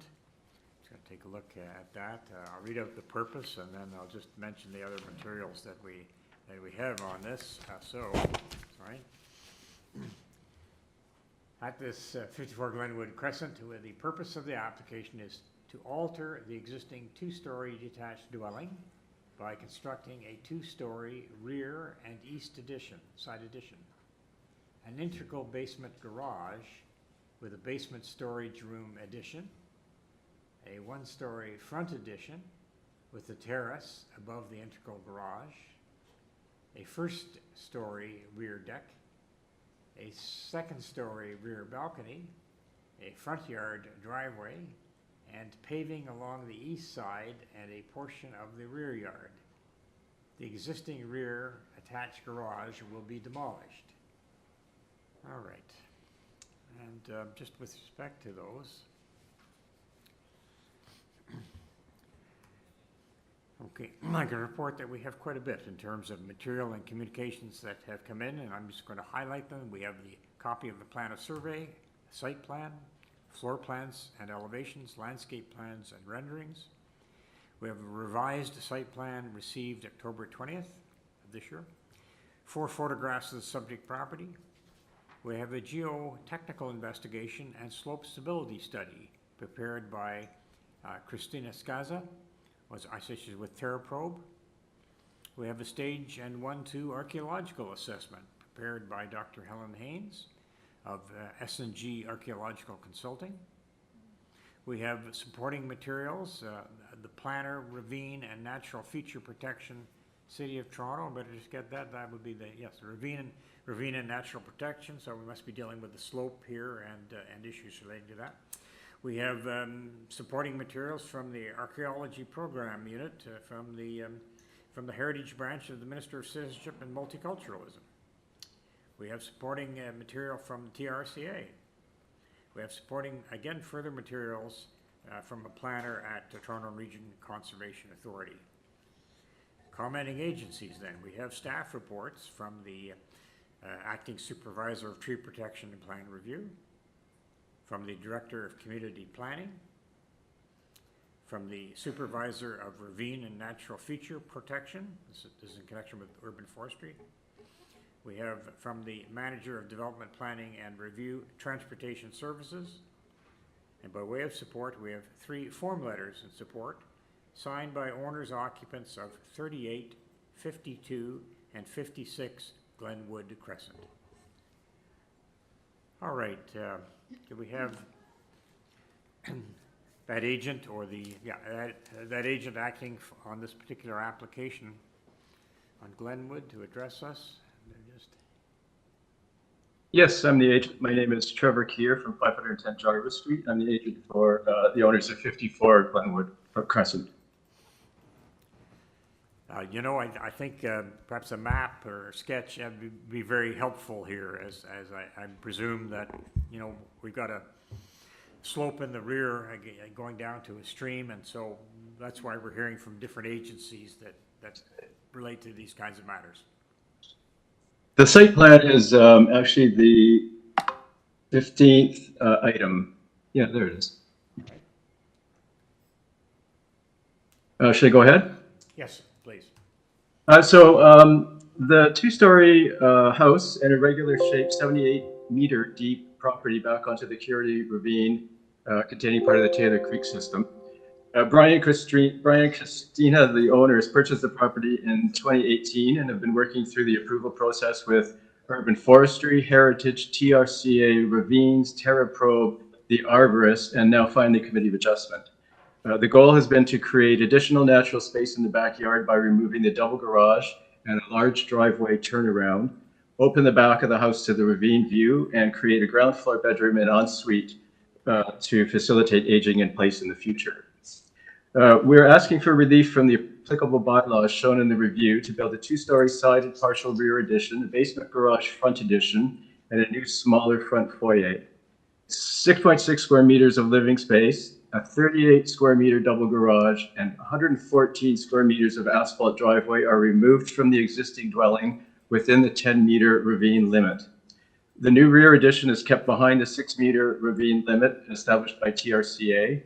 The addition adds 55.66 square meters of living space and uses 15.34 square meters of the existing basement, with a 23.75 square meter addition for the relocated garage at the front of the house.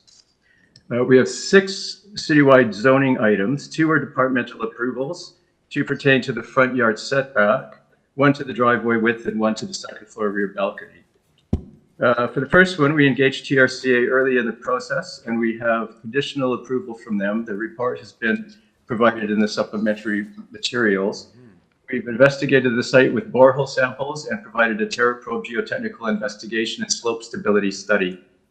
Number 2 is Heritage Archaeological. They've been provided with the proposed drawings and have approved the proposal. The third item, the required minimum front yard setback is 18.34 meters. The proposed front yard setback is 17.41 meters. The siting of the original dwelling is such that the existing front yard depth from the front main wall is 18.37 meters on the west side and 23.82 meters on the east side, plus an additional 4.4 meters to the street. This gives the property one of the longest front yard setbacks on the street and in the neighborhood. Even with a 0.94 meter encroachment of the basement garage, the setback is still 17.41 meters. The garage extends forward to the main wall of the house to provide a porch above for access to the front entry. And the front entry and porch of the existing house extend 3.44 meters past the front main wall at the ground floor, while the proposed front entry and porch extends 3.49 meters. The proposed garage extends only 3.26 meters. Due to the curvature of the street and an existing hedge, the requested setback will not interfere with the sightlines of the neighbors. Number 4, the front porch platform may encroach into the required front yard setback 2.5 meters. The proposed platform encroaches 3.06 meters. The front porch is an open platform, not covered, at the garage floor with ground floor, with a small 1.6 meter wide storage area and portion of the basement garage below. The proposed porch is the same depth as the existing porch at 3.4 meters from the front wall, and due to the angle in the setback line, the southwest corner of the existing house already encroaches 1.5 meters into the proposed front yard setback.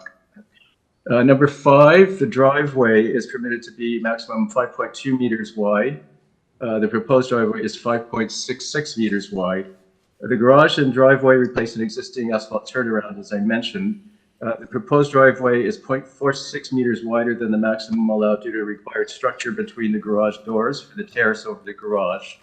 The driveway reduces the width, the driveway width reduces to 3.05 meters from more than half of the driveway length to reduce the impact on the tree protection zones in the front yard. The existing asphalt driveway is 215 square meters, while the proposed permeable paver driveway is only 82 square meters. And the last one, number 6, the second floor rear platform allowable area is 4 meters. Ours is 7.9 meters. Although not shown on the drawings yet, a privacy screen is requested by the neighbor and by, I believe, community planning will be installed on the west side to provide overlook, or to prevent overlook. So just to sum up, Yes, we have provided heritage archaeological, well, I'm not going to read this because you know all the material that we've provided. We have an email with concept development approval from TRCA, an RNFP email showing conditional approval, Terra Probe geotechnical slope stability study. 3, what else have we got here? We're currently initiating an EMC stormwater management report. The tree protection and plan review, TPR East fees have been paid and their requirements for hoarding will be done post CFA. We have a staff report from transportation with conditional support. 3 letters of support that were submitted, 2 more that were too late to submit from neighbors, as well as a lot of verbal support from neighbors on the street. And we propose that these items pass the floor test and ask for your approval. Thank you. I note that there's urban forestry condition number 2. Are you aware of that? I believe so. About the trees, the planting of trees. It might be more, usually those might be, have to seek a permit to injure or destroy a tree. I'm not sure, but we have that as a condition coming from urban forestry. I think it's about the deposit to be paid, and that's, we'll be doing that shortly. Through the chair, condition number 2 from urban forestry staff, if you want to just scroll up to the actual conditions so the agent can see it on the screen, would relate to the private tree application. This is about the 4 trees, 100% native plant material. Sorry, staff, so that's really, that's making an application to injure or remove a privately owned tree, right? That's right, not a public tree. So, sounds like there'll be some follow-up with urban forestry for you, sir. I'm just saying that would be a condition to any variance granted today. Absolutely. And because I have an interest in archaeology, maybe tell me a little bit about that. Would you expect Aboriginal material down near that creek? I assume that that's what they were looking for. There were 4 stages of exploration that they needed to go through, one at a time. If they're satisfied after the first stage or the second stage, they don't continue on. I think we got to the second stage and they decided there was nothing of interest for them there. Okay, thank you. Questions from members? Just, Madam Secretary, in our packages of documents, we see only 4 variances, so I don't know about variances 5 and 6. So I'm not sure. I haven't had time to study 5 and 6 or to take a look. The first I've heard of them is the presentation. Through the chair, I am also seeing 4 variances that went out with the public hearing notice. Yes. There's a superseded zoning notice that has 6 variances. Oh, yeah, okay. Let's see if we have that here. Through the chair to the agent, when did you submit this? Before the 15th. The 15th of October. Oh, so did you have a revised public notice that was sent out?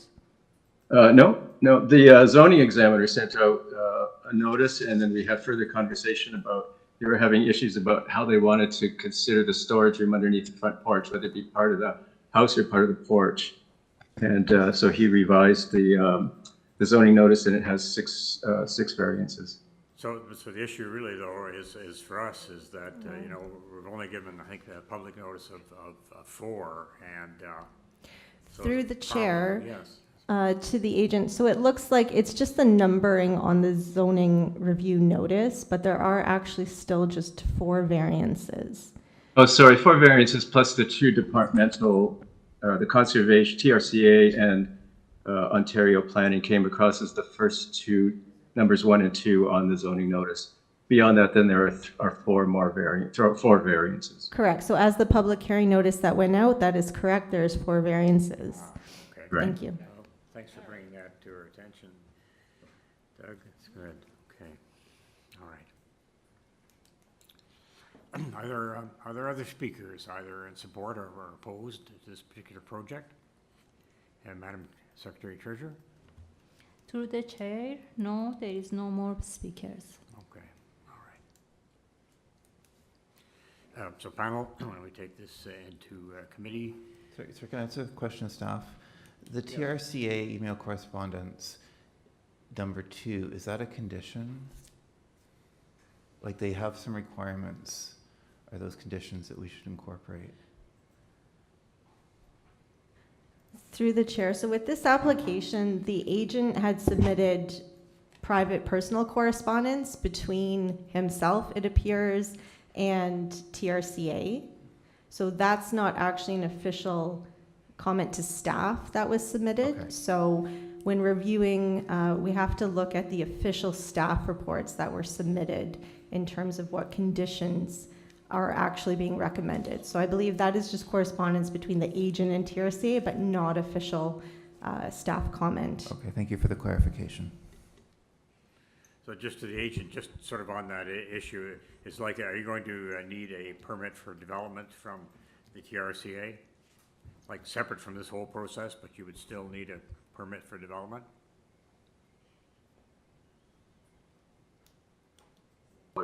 We'll do that as soon as we have committee approval.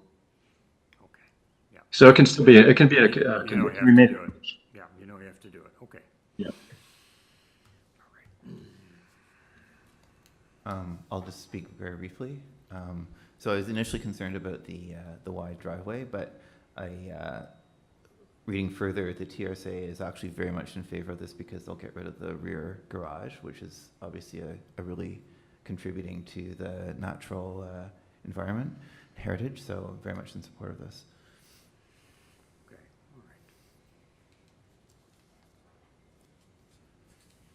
All right. I'll move a motion then. Yes. Thank you. So I'll move a motion to approve the variances with condition number 2 from forestry, the condition from planning, and the condition from transportation. I second that. All right, all in favor of that motion? It is unanimous.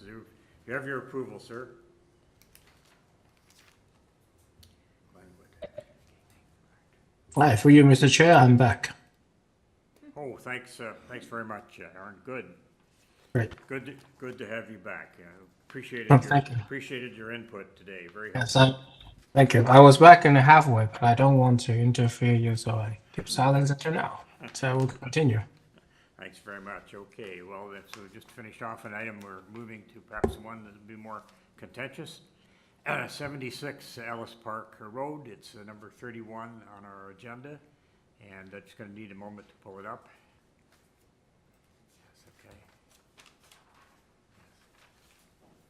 My laptop hasn't been as cooperative as I would like, but all right. With respect to this application then on Ellis Road, the purpose is to construct a new 3-story detached dwelling with a front integral garage, a front covered porch and stairs, a rear ground floor covered porch and stairs, front balconies on the 2nd and 3rd stories, as well as a rear 2nd story Juliet balconies. Fair bit going on here, and in connection with that, right there. Also with committee then, in terms of material that's come in and being considered, we have a copy of a plan of survey, a site plan, floor plans and elevations, a revised set of plans received November 15th, that's pretty recent. We have a redlined public hearing notice received November 15th, 23, so we'll want to be talking about that. We have a cover letter from Marin Zabzuni, agent. We have an arborist report, it's a private one. We have supporting material prepared by Contempo Studio. We have a tree protection plan prepared by Peter Wanzuk and P&A Urban Forestry Consulting. We have supporting materials from Marin Zabuni, agent. And finally, we have Toronto and Regional Conservation Authority permit received, just what we were asking about on the last item. And in terms of commenting agencies, then we have email correspondence from the senior planner at TRCA. We have staff reports here from Tree Protection and Plan Review, and from the Ravine and Natural Feature Protection section as well. In support, we have correspondence in support from a number of people at 80 Ellis Park, 74 Ellis Park, at 78 Ellis Park Road, and 82 Ellis Park Road. So the owners and occupants of those addresses have indicated that they have support. And finally, in opposition, we have correspondence from Nicholas Singh from the Swansea Area Ratepayers Association. Just want to make sure that that's correct. Yes. Thank you. All right. Could the applicant or agent come forward then on this item? Ellis Park Road. Through the chair, I also note that there is a red-lined public hearing notice from the agent that was submitted, so perhaps the agent can start by going through the changes, amendments to their variances. Be very helpful, yes. Good evening, Mr. Chair and committee members. My name is Maran Zabzuni at 1140 the Queensway. Thank you. So if I may begin, we essentially worked with city planning in order to revise the drawings to what you see here today and revise the variances to what is redlined on that document. Maybe starting with variance number 1, the floor space index. The proposed floor space index is now 0.94 times the area of the lot. The permitted maximum is 0.35 in the area. And proposed variance is consistent with other approvals in the neighborhood, including 1 Ellis Park Road at 1.08 times the lot area and 84 Ellis Park Road at 0.92 times the lot area. Item number 2 is the building height variance, where we're now proposing 11.6 meters, where 10 meters is allowed. So the proposed variance has consistency with some other approvals, such as 38 Ellis Park Road at 11.67 meters. We do have to maintain a 2% driveway slope, which sets a bare minimum elevation of where the integral garage slab needs to be relative to the road. The building height is taken to the top of the proposed 3rd floor, but it's important to note that this floor has the smallest footprint in the dwelling. Both the front and rear 3rd floor walls are set back in order to reduce massing. With item 3, again, the proposed main wall height is now 11.15 meters, and where 7.5 meters is allowed. And there's other approvals, such as 38 Ellis Park, that were approved at 11.31 meters. So this height is taken to the 3rd floor ceiling. And again, we made sure to have a smaller footprint on the 3rd floor level to just reduce the impact of these height variances. And you can see that even on the 3rd floor plan to make it a bit more evident. Item 4, the height of the main pedestrian entrance. And I believe there's an amendment for the wording there, because before it was stated as 1st floor instead of main pedestrian, but I'll let maybe the Secretary Treasurer speak to that soon. So we're proposing now 1.75 meters, where 1.2 meters is allowed above established grade. It's a few feet higher than what zoning allows, and there are many examples on this condition that we will present shortly. And in terms of the balcony variances, item 5 and 6, essentially this is more towards the front of the building because the building is facing a pond and a high park kind of a landscape, a treescape. So it's more for the homeowners to enjoy that view and make the most out of this lot. So Ellis Park Road is quite unique within its own right, as a large portion of this road faces the Wendigo Pond and High Park treescape. So there's no residential land across the subject property. It's another reason why we're proposing the front balconies, in order to enjoy the public view of the pond and landscape. So Ellis Park Road is on a hill, which provides varying building heights due to existing conditions. The homeowners have spoken with nearby neighbors and have obtained letters of support. We have studied the subject property and surrounding neighborhood in conjunction with working with city planning to ensure that our proposal meets the surrounding area and build form. There's lots of evidence of this. If you could please open our supporting images document to demonstrate this very fact. You will see that there are quite a few existing homes on Ellis Park with similar massing and streetscape. So you'll see a PDF, it's not the drawings, it's a PDF that has a lot of images of the neighboring properties. We have submitted this already. Yes, so this is essentially our proposal. The intention is, of course, for the third floor massing to be reduced here. If you go down to the next few pages, so there's a map of even showing where these properties are located relative to subject site property, and you'll see many are on Ellis Park Road, just to provide further evidence that we have worked with city planning to ensure that this proposal meets the intent and existing build forms of surrounding buildings in the area. That was always the goal, and city planning is now content with our revised proposal.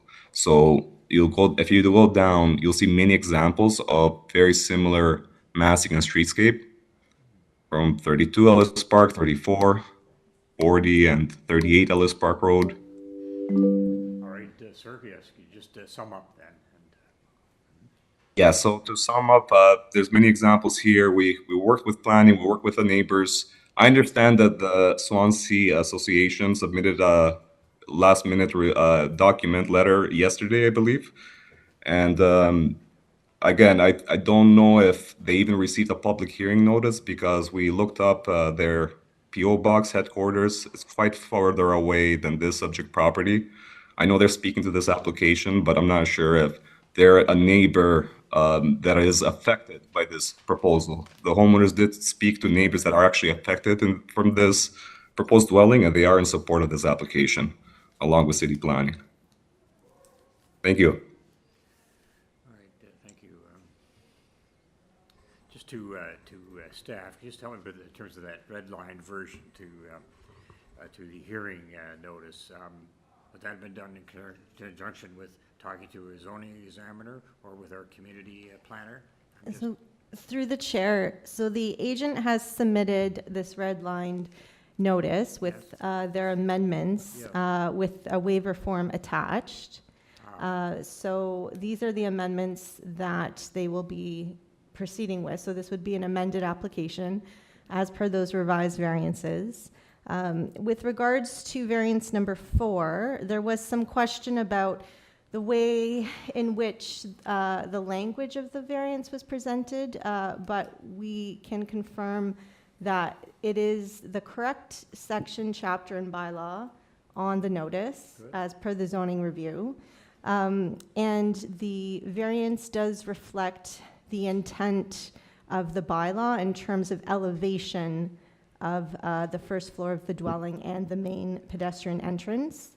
As I understand from conversations with the zoning examiner, the language has been slightly updated, and we can add in brackets just to clarify further that language. So we can amend slightly the language to read, so the maximum permitted height of the first floor of a dwelling, we can add in bracket, the lowest point of a main pedestrian entrance through the front wall or side main wall of the dwelling, bracket. And then keep the rest of the sentence, above established grade is 1.2 meters. In this case, the first floor of a dwelling, we can add in bracket, the lowest point of a main pedestrian entrance through the front wall or side main wall of the dwelling, bracket, above established grade is what the applicant is now proposing as 1.75 meters. So we're dealing with an amended application. If the committee wishes to include that language in brackets as an amendment. Fine, thank you. So we've heard from the applicant and the objector relating to Swansea I'll let you go ahead in a moment, but I think the man raised quite a reasonable point, and that is, in terms of geographically, where your association is relative to this property that's under review on Ellis Park Road. So specific to your question, yes, we are at, on Lavinia Avenue. I'm sorry, what's that? We are at Lavinia Avenue, Lavinia. a little bit distance away. However, we don't just represent Lavinia Avenue, we represent the entire of Swansea. And we have been in existence for over 90 years. We have a great deal of expertise throughout the whole neighborhood. And we represent the neighbors and the association throughout the neighborhood.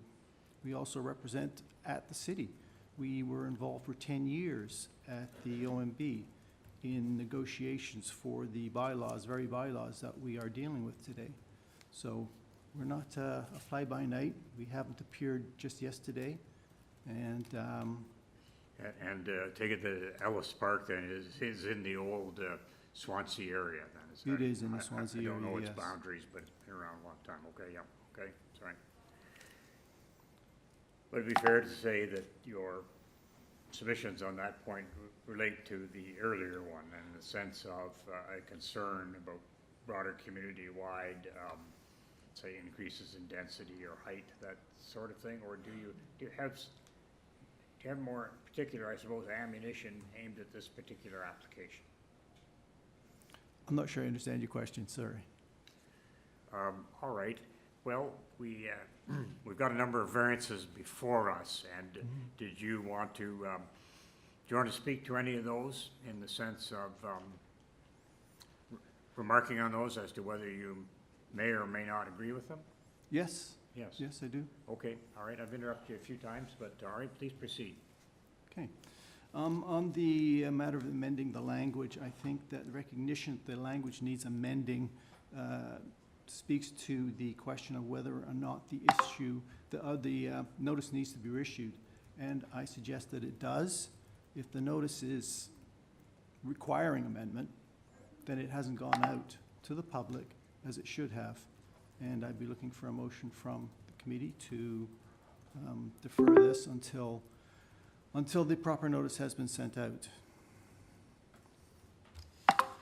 Regarding that very issue number 4, variance number 4, as per the revised plans that have been submitted, the FSI is still 1.2 times the lot, contrary to the red-line notice.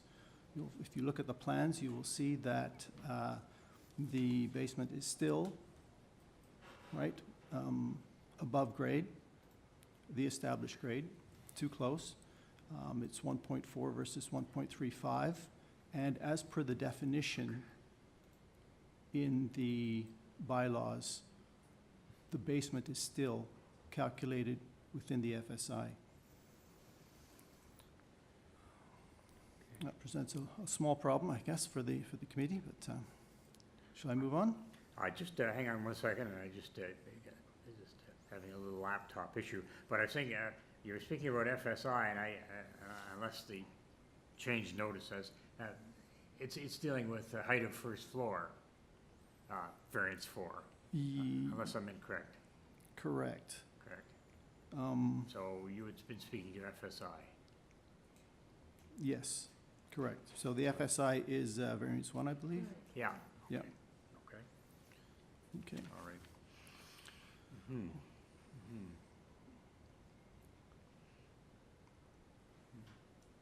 Shall I continue? Yes, Okay. please. Yes, So returning to the application itself, we're looking at a new building with an integral garage and one of the largest applications in Swansea. As I've submitted a 17-page discussion of the application, and yes, it was late. I hope you've had a chance to review it. I have not, but I'll listen.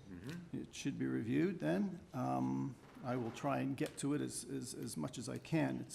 There's a lot there for you to understand about the application and about the submission from the applicant regarding the cover letter. Let's see. Yeah, my submission follows closely the official plan and the Planning Act. and it demonstrates why this application fails the tests for both the bylaws and the official plan. If we look at the applicant's cover letter, we'll see that the applicant's charts, the overall impression is that the application is at the top of these lists. It is right at the top. Consider also that the planning, the official plan requires a look at the neighborhood, not just at the Committee of Adjustment applications or approvals that have been put into the cover letter. There are hundreds of buildings in this area covered by the addresses on the chart, and this only covers 25% of the largest ones considering the FSI. So the official plan requires the examination of the physical character of the neighborhood, not just cherry picking the Committee of Adjustment approvals. Fair So enough, the yep. FSI is one of the biggest, and number one, ELLIS, was noted by the applicant. So at the time of the writing of this, it showed it was one of the biggest, but even at 0.94, it is at the extreme end of approvals. The only approval greater was one ELLIS. In that case, the application was for a total GFA of only 2.46 square meters compared to the current application, which is 384 square meters. And it was for 10 meters overall in height, not for 11.6 meters. And that one was for a secondary suite. It was not a new building, and it didn't have excess balconies, and it was a corner lot. All special considerations for that approval and why that is not comparable. There was a note about the height, but I'll pass on that for now. So number 76 Ellis Park, has a number of excesses that distinguish it from all the others on the chart that have been provided. Regarding the height variances, the applicant's chart also showed that this proposal is also at the top of the provisions of the previous applications, and second only to 38 Ellis Park. Regarding the bylaws and official plan, the requirement for flat buildings to have a wall height and a setback an extra 30% above that is to prevent the massing problems associated with flat roof buildings. The wall height and 30% requirement mimics the angular plane of sloped roofs and reduces the impact and massing of scale. To set this aside then does not respect the intent and purpose of the bylaw. Okay, sir, we're running out of time, so I'd ask you to do a summation, please. Okay, so 38 Ellis was a particular case. They had a problem with the topography. We had considerable discussion with them about that particular application. And again, I submit that 38 Ellis is not comparable to the current application. Again, the definitions for basement and first floor were designed specifically to discourage buildings with first floors and integral garages. And to set this aside, to remove this from the FSI from the calculation and give it a 0.94 is a complete disregard of the intent and purpose of the definitions and the bylaws and shouldn't be accepted. The balconies, collectively, they represent 500% of what is permitted. And the prohibition on second balconies, I note, is from the site-specific exception, 691. And you're not being asked just to vary this, you're being asked to disregard it completely. So these balconies also come designed with piers at the side. Photograph 30 of mine shows the design, which sit in the front setback and present a huge impact on the street level. The balconies are also at the top of the building, and for all those reasons, the application should be refused. Thank you. Okay, thank you, sir. All right. Staff, is there any other person speaking in opposition to the matter? No. We'll go back. Through the chair, is there any questions for the speaker? Sure, thank you, sir. Members of the panel? No? Okay, no questions. All right, thank you, Actually, sir. I have a question. Okay. Please. Sir, you mentioned, I believe it's the first argument you were making about notice and that there ought to be a new notice issued. And correct. Do you have any, can you point me to anywhere in the Planning Act which states that that should be the outcome? Well, sir, the rules for the committee is that they must send out a notice to the public. If the notice is wrong, it's incorrect, then proper notice hasn't been provided. There is a legal argument for that. I don't have that at my fingertips. Okay. However, incorrect notice does require reissue. Perhaps, maybe I'll ask a question of the Madam Secretary. I don't understand where the language in brackets comes from. Maybe you could explain to me why that's not made clear on the notice, what is precisely the issue that we're considering, and why it's not worded that way. Through the chair, as it was explained between conversations with the zoning examiner and staff, the way that the notice went out, it is quoting the correct section and chapter of the bylaw. The notice, it is correct. We were suggesting to put some clarification in brackets to reflect the update to the language in the zoning bylaw, which previously it was just stating the maximum permitted height of the first floor of a dwelling above established grade is 1.2 meters. Further to that language has been superseded to reflect language with respect to the lowest point of a main pedestrian entrance through the front wall or side main wall of the dwelling. So the intent of the bylaw remains. It is just, it's relating to the front elevation of the dwelling. If I may? I just want to add one point. So the bylaw numbers are the same, right? The reference of the bylaw numbers are exactly the same. Through you, Mr. Chair, it's Sabrina Salatino, manager. Yes, the intent is still the same. It just provides a little bit more clarification, detail as to what that means.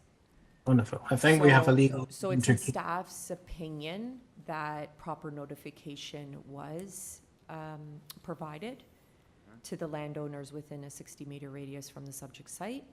Right. Yep, I agree. Because the intent is the same. 1.2 meters is required, and now that the applicant has amended it to 1.75 meters, they lowered that height that was originally proposed at a higher height. Okay, thank you.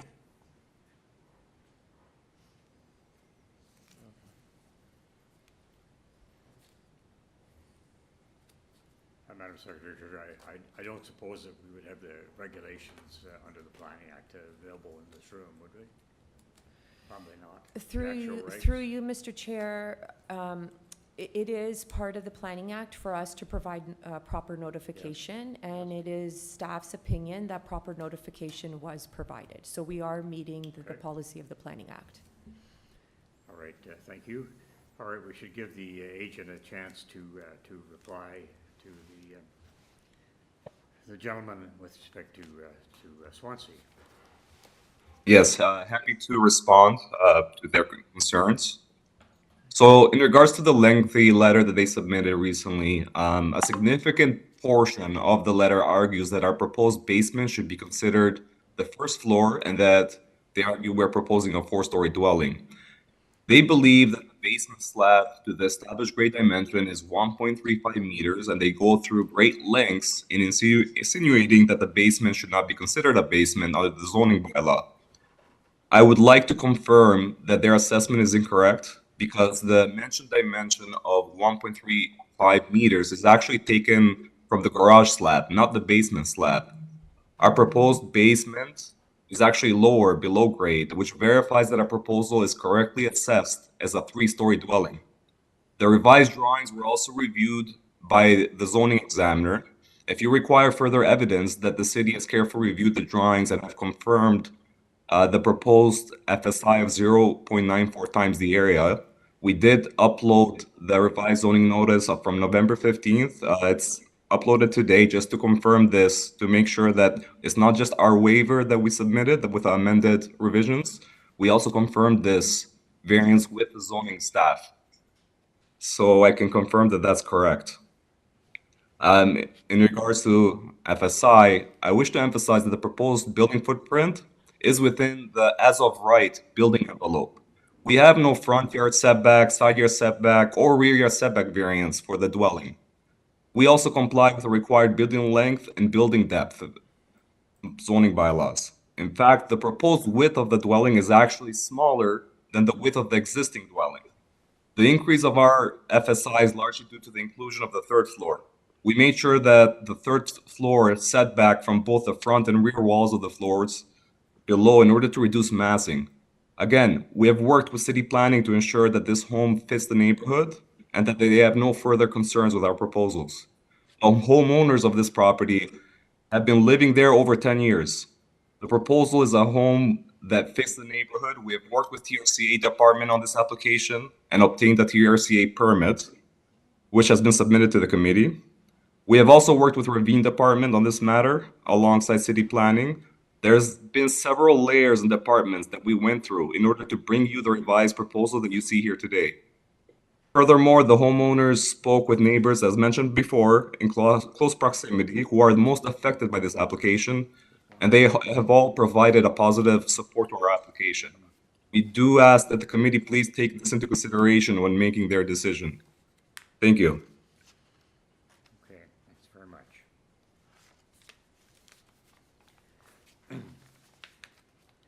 If there are no further speakers, we'll take that into committee for discussion.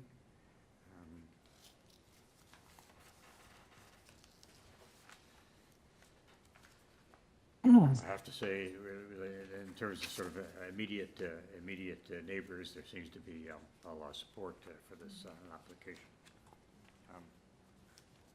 I'll just make a comment in the committee that I just checked the OREG 296, which is the minor variance application regulation. Okay. And when it's talking about the notice, it's not specifically required to cite the wording of the bylaws. You're required to provide an explanation of the purpose and effect of the proposed minor variance or permission, so that I think explains the opinion we heard from city staff. And so it sounds as if that's a reasonable interpretation. All right, I'm impressed with the e-law search, the regs. That's great. Okay. Right. All right. So I think I'll start first. I think I'm glad that we have clarified the legality of the application, and I think it is very supportable. I think the scale is reasonable and neighbors are in support. I think the way how the applicant explained the height and the massing makes sense to me, that it is a minor application. So I'm happy to support the approval. Would you like to put that forward then as a motion, and committee will decide on that? Yeah, if other panel members have no comments to add, I'm happy to turn it into a motion. I think there'll be like amendments to the application, and also Right. it looks like to me there's a urban forestry condition number 3 on it as well, so we'd want That's to right, yes. tie that in.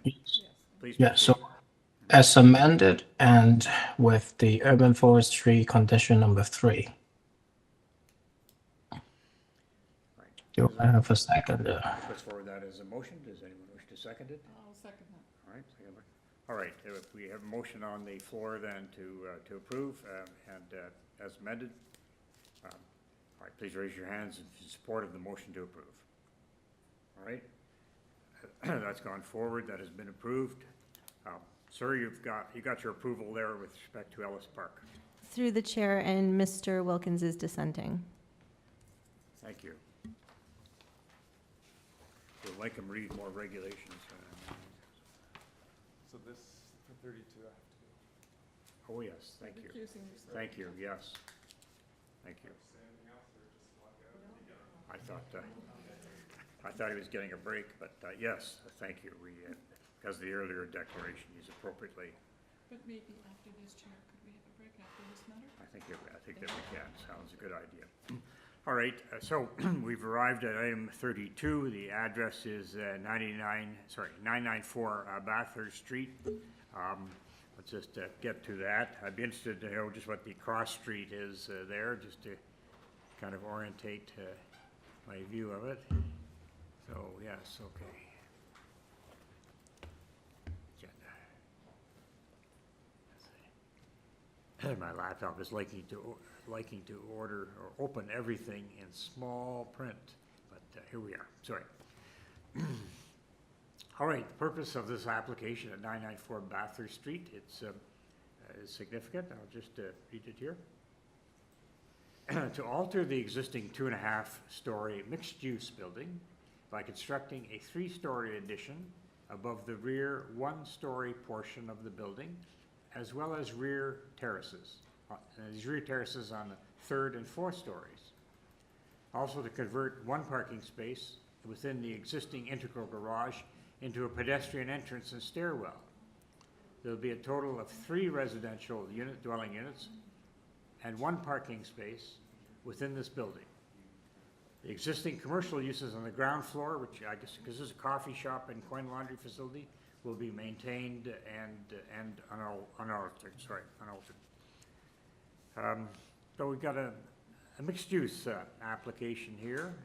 Interesting. We'll be interested on some of the higher floors. So could we kindly have the applicant or the agent speaking on behalf of the owner applicant for 994 Bathurst Street, and I just asked for a cross-reference street as well when you speak. Sure. My name is Sean Freeman. I'm the architect for the owner. Thank you. Yep. My address is 62 Vermont Avenue, which happens to be in this neighborhood. And the cross street is Olive Avenue for this building on Bathurst Street. Thank you, yeah. And the proposal is really to build a 4-bedroom apartment above the coin laundry. And the owner of the building has operated the coin laundry since 2018, and he now needs a place for his family. So it makes sense, even from the official plan, that you can work and live in the same location. Yes. And there is a shortage of family-oriented apartments in the city of Toronto from the official plan, from the provincial policy statements as well. I'm going to go through the variances, and while I'm doing that, perhaps for variance, the first one, floor space index, we're proposing 3.13 times the area of the lot. There are 2 examples very close by of greater variances to the floor space index, both of which would be new buildings. One is 1000 Bathurst Street with 3.29, and one is 1079 Bathurst with 3.19 was approved as a variance. We tried very hard to actually emulate other residential buildings that are located along the adjacent cross streets. 1 street north at Vermont Avenue, there's a residential building that's been there for 100 years that is very similar in scale to this, although it is a, let's say, 2.5-story building. Across the road from where this proposal is on Olive Avenue, and there are photographs, if you can pull them up, photographs 8, 9, 10, 14, 15, and 16 show the neighboring, if you keep going, show neighboring buildings that have been there. That's the subject property, and that's from Bathurst Street. You can see 1000 Bathurst just to the north there. But if you keep going in the photographs, continue if you don't mind. So this is the laneway across the road where you can see 990 Bathurst. It's also called 1A Olive Avenue because it's a corner building. It's a 3-level residential purpose-built building built over 100 years ago. So those are precedents in the neighborhood for the variances that we have. These buildings, if they were proposed today, which are very desirable developments for the city today, would have even more variances than we currently are asking for. So there's other examples in photographs as well.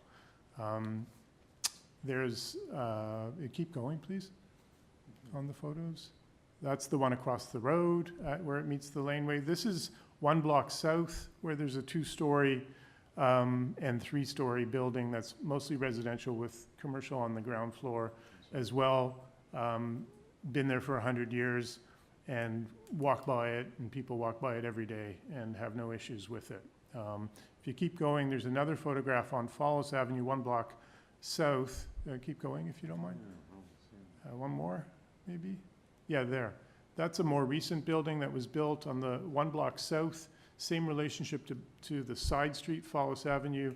It's residential on 3.5 story, let's say, but 3 floors are built right up to the laneway without setting back. Now, our proposal, if I go beyond the floor space index and continue to setbacks, we have a setback variance from the property line opposite the laneway of 3.05 meters.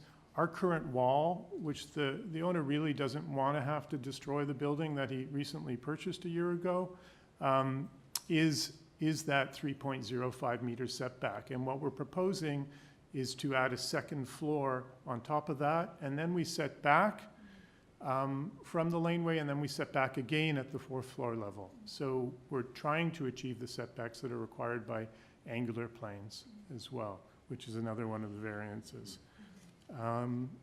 And the other buildings that have been approved most closely and that are similar and are on Bathurst are 1,000 and 1,079, which also have setback variances. There are less variances that were approved, but it's because they're entirely new buildings, and they weren't built originally when they were built 100 years ago right out to the laneway. And within the official plan, they state things about laneways being used for pedestrian use and cyclist use, and there's a whole movement towards revitalizing laneways. But doing that, I mean, this laneway is mostly used. It's a 3-meter laneway. There's a sign saying no vehicles over 2 meters. It's mostly pedestrian and cyclists that use this, except for perhaps people that park in their driveways off of Rossmore Road and some of the buildings on Bathurst. Through the chair, we're going to have to stop you there, Agent. Your time is up. That's fine. I can respond to questions and fill in more things. So just looking at the purpose, so there'll be 3 residential dwelling units, and you're saying one of the units will be a 4-bedroom. 4-bedroom, yeah, specifically built for the owner who's owned it for a year, but operated the coin laundry since 2018. He wants to maintain the 2 existing 2-bedroom apartments because they're long-term tenants and they're good quality apartments. Yes. Yeah, he has a letter in the file as well that states, his reasons. Yes, certainly. So I notice in the materials in opposition, sir, there's concern about a lack of sunlight for neighbors. Did you want to speak about that? Sure. And some of those people may be here right now. So I know that the owner of the property did go out and canvass for support, and there are several letters of support within the application. And I know he did speak to the neighbor at number 2 Olive, which you can see in this photograph. You can see that where we're proposing is to build above those 2 garages on the right and the coin laundry, which is not in the photo. And the neighbor that's having issues with sunlight is the one who's the first house on the other side of the lane. Now, it's important to note that, and I read her, I believe there's a letter from her, that she's an avid gardener, and her gardening is, I would say, primarily must be in the rear yard with flowers and vegetables. Now, it's a deep lot, and Olive Avenue has houses that are very close to each other. We're set back just by the nature of the laneway over 3 meters, plus whatever the small strip of property is between the curb and her building. Our building is close to Olive Avenue, in fact, closer to Olive Avenue than the front of her house. Her yard is actually to the north, and I walked by there several times in the last couple of days just to look at it. It's got large trees to the west of it in the neighbor's yard, so that'll impact on the west sun. It has the development of 1,000 Bathurst Street, which you see in behind the garages, which is actually in line with her garden. So the fact of what we're doing, it will have some impact, but we have tried to set back once we got above the 2nd floor, because we need the 1st and 2nd floor to be on that line to allow for the stairs and entrance. But once we go above the 2nd floor, we've set back to try to achieve some of those concerns. And I honestly think that most of her light is going to be blocked by her own house and the trees to the west.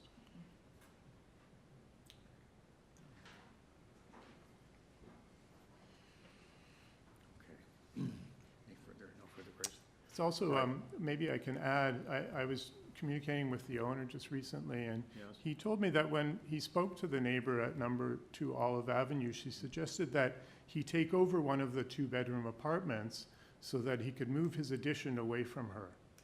And he really doesn't want to do that. There's many reasons not to do that. One is because it's a nice 2-bedroom apartment that exists. Another is because he's a new owner of a building and he probably needs the income to help him maintain this building. He only purchased it in 2022. So it doesn't really make sense for him to have to give up that space when he's building a 4-bedroom apartment. He currently has a rental unit somewhere else in the city, and it's very hard to find 4-bedroom rental units. It's almost impossible. Through the chair, we do have residents here to speak in Yes. opposition, so perhaps we move on to them now. Yes. Appropriate, yes, all right. Thanks for your submission, sir. Yes. Thank you. Next.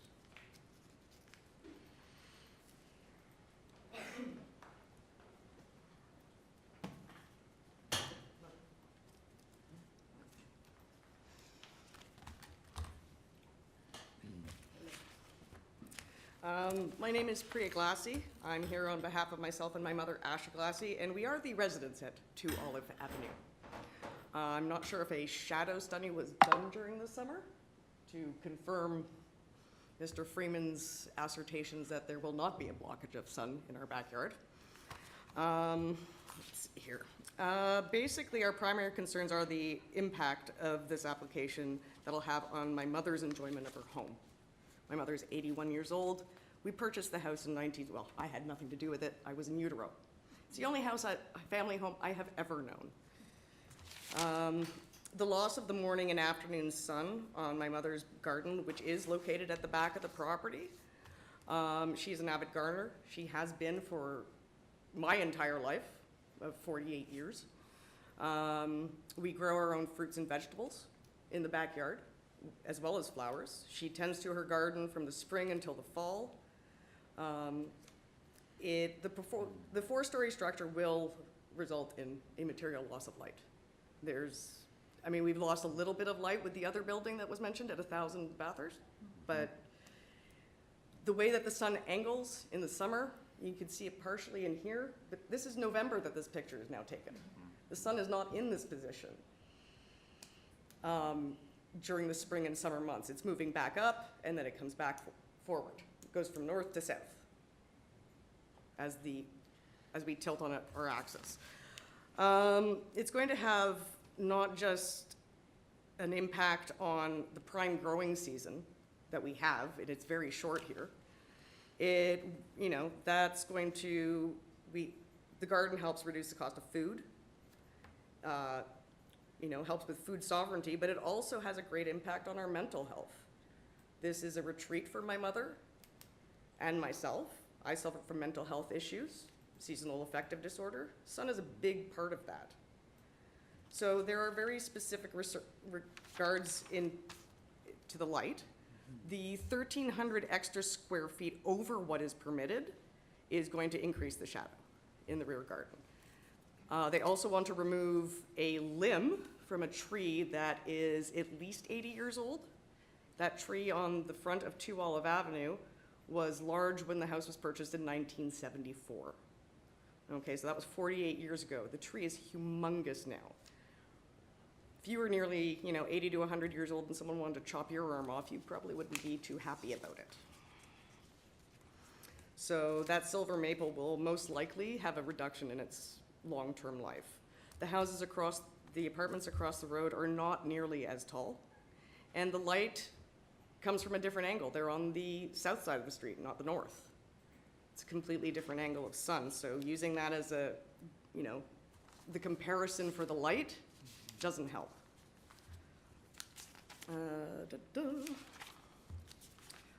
We're not actually opposed to change. We're not opposed to them putting something somewhere for them to live. I know that we need more rental properties, especially for families. However, there are other ways for them to achieve this without negatively impacting our home. And we've lived there for nearly 50 years. The building that was mentioned, 1A Olive, was there 100 years ago. So someone purchasing a house now would be like, oh, there's that big building. But 50 years ago, this was the light we purchased, in a sense, right? The light that's currently shining on our yard, et cetera, is what, you know, that's what we bought, or my parents did. So something can be integrated, it's just not in its current standing. In its current standing, the way the plans are, it will negatively impact my mother's health in the long term. And that's not exactly fair. I mean, I really want them to have a 4-bedroom apartment, I do, but not in its current form.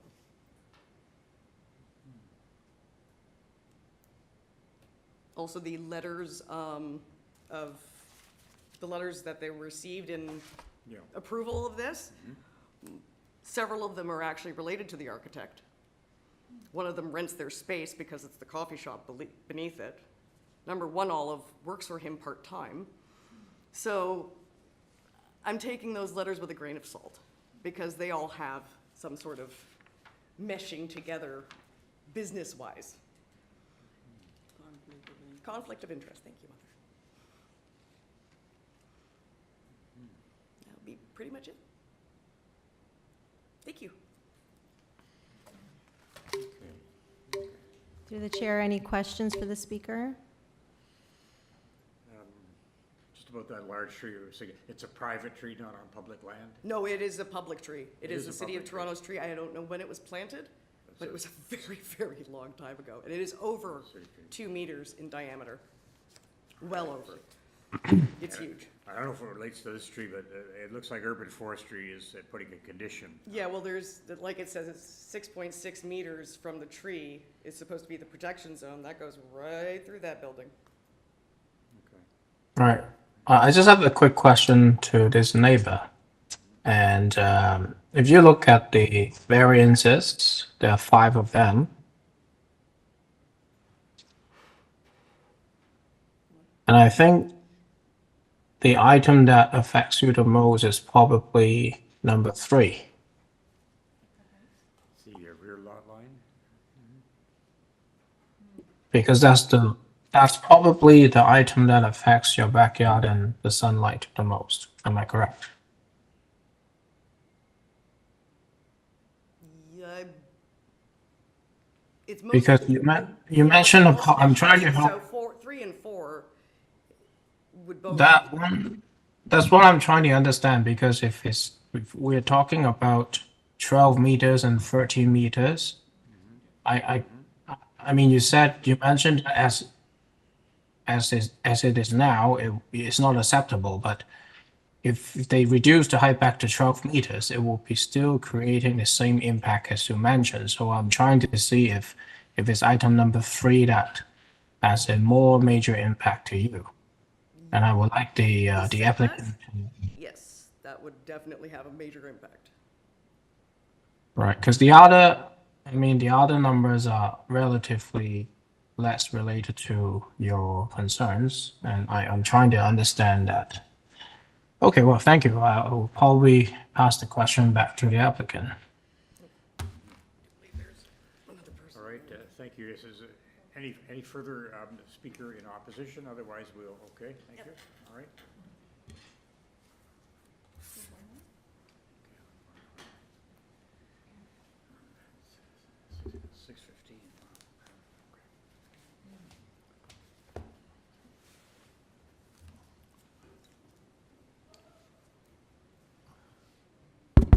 Works.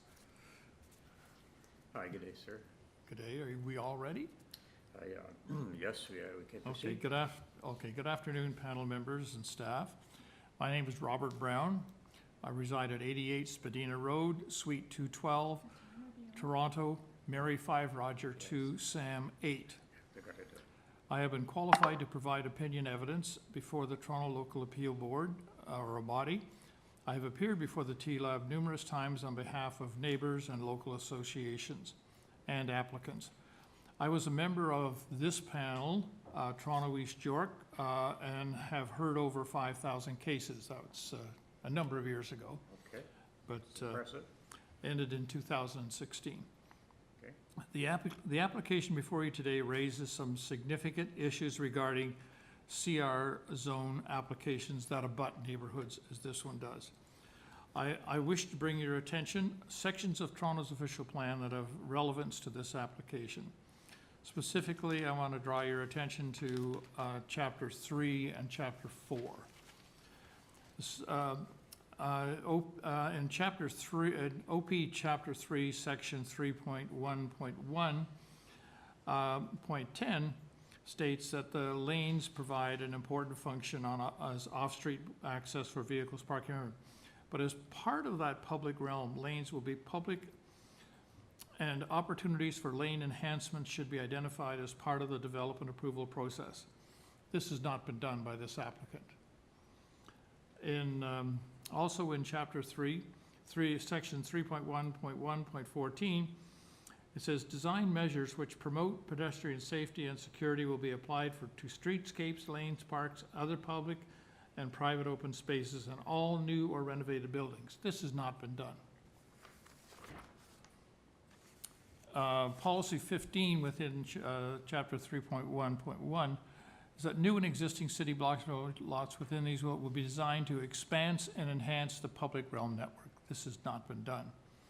Provide adequate room within the development, lot or block for parking and servicing needs, including the provision and extension of public lanes. This has not been done. And in actual fact, he's reducing the parking. He had 2 spaces. They're now reducing that to 1. Also in paragraph 16 of 3.1.1 is that the preservation and long-term growth and increase in the amount of healthy trees will be a priority for all development. Nothing's been done in this area.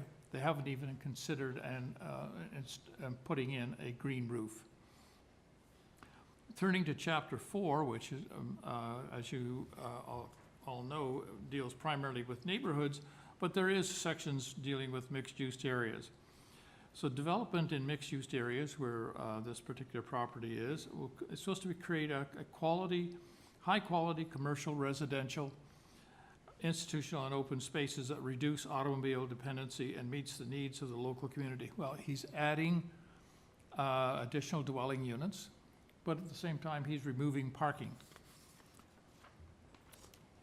And in 4.1 Section C, you've got that this new development in mixed use should locate and mass new buildings to provide a transition between the areas of different development intensity, as 2 Olive is. And they have not done that. And then in Section D is that the new buildings so as to adequately limit shadow impacts on adjacent neighborhoods. Once again, they have not done this. So I guess the last point is, I'm getting down to a minute, is that they are to locate, screen service areas, ramps, and garbage storage. See no evidence that they're actually doing that. In Section M, in Chapter 4, it's provide opportunities for green infrastructure, including tree planting, stormwater management systems, and green roofs. And obviously, if you've reviewed the plans, they're not there. So on that basis, I would urge the committee to refuse this application and ask that the owner and the applicant go back and do a better job. For those of you who visited the site, the entrance to that lane is defined by that rear wall, and it has been damaged in the past by trucks trying to go in and out, and now with more trucks expected to go in and out because of the buildings that are new buildings, including the Summerhill Market, accessing that. I think it's incumbent upon the owner to protect his building by shrinking the back wall and increasing the. I talked to the traffic and transportation folks, and they in their variance where we're looking at variance 3, they said they would love to have had the full 7.5, and they're saying, well, but their view, explanation to me was, well, the building across the street should be contributing. Well, the building across the street is not going to be moving in the next 100 years, more than likely, unless it burns down. or somebody buys the entire block. and- Through the chair, Yeah. thank you. Applicant will have to cut you off here past your time. Oh, you're so kind. Okay, and I was about to do that as well. I would, Okay. I would be more than pleased to answer any questions. Hearing none, may I go, sir? You may go, sir. Yep. Well, Thank you very sit much as a speaker. for your time. Thank you. Thank you It's been a for few your years service now to the since city I've in the actually past. been before a committee of adjustment at this side of the table rather than your side of the table. Yes.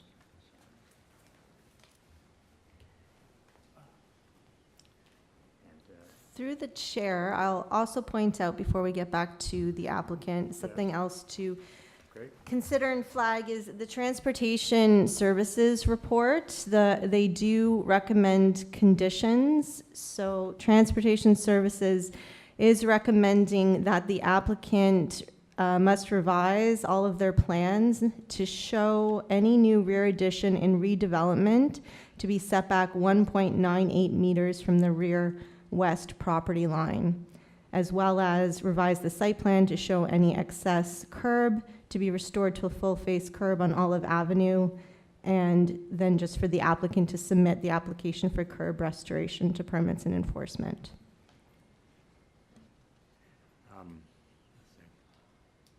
Let's see, yeah, Transportation Staff Report, is it? I just got to call that up here. Oh, yes, I see.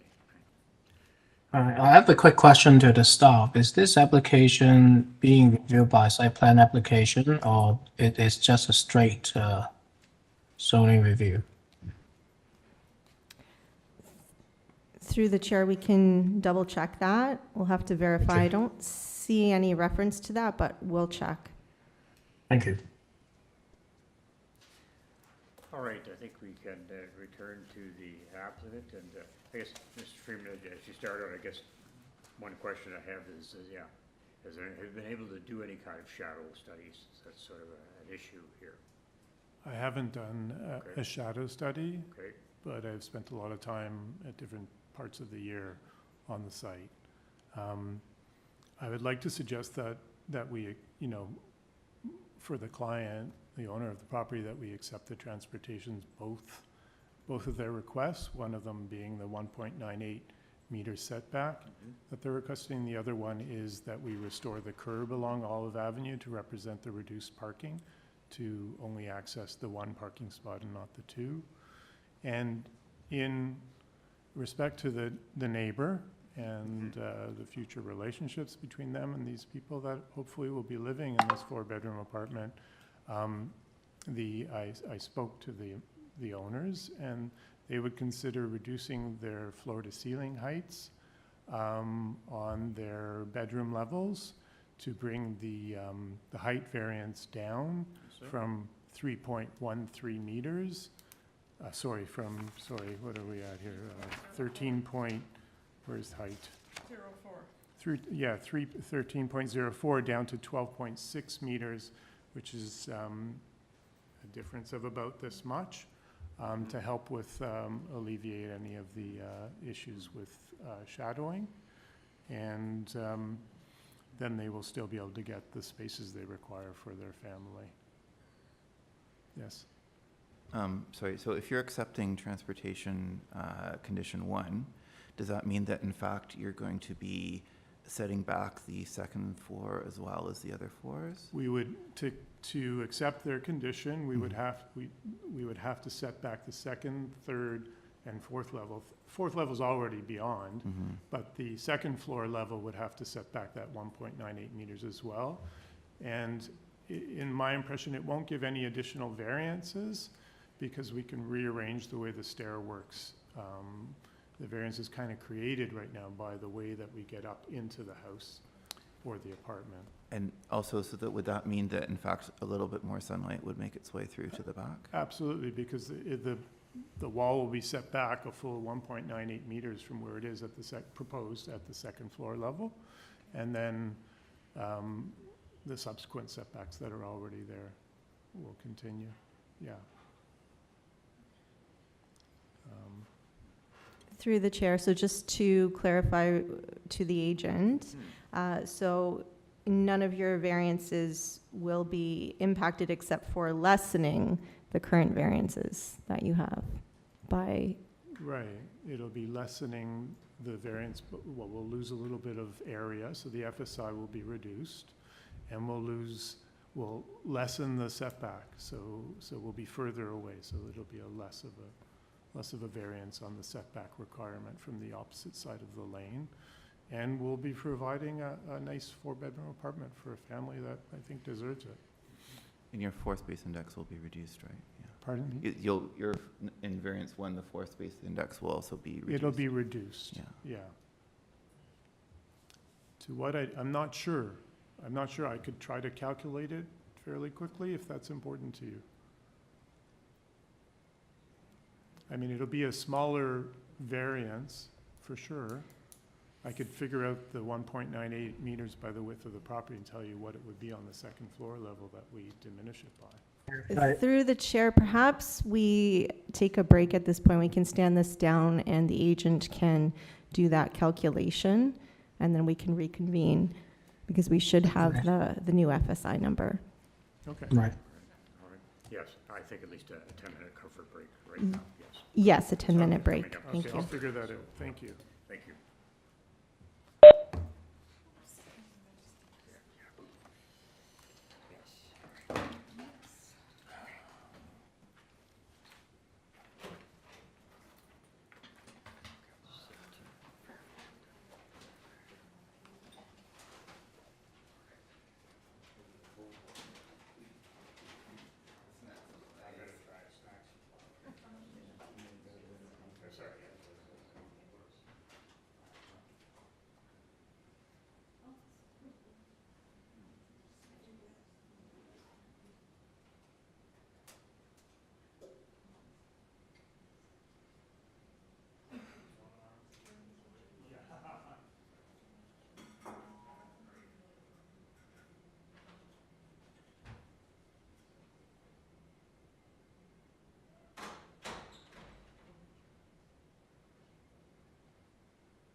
from LA.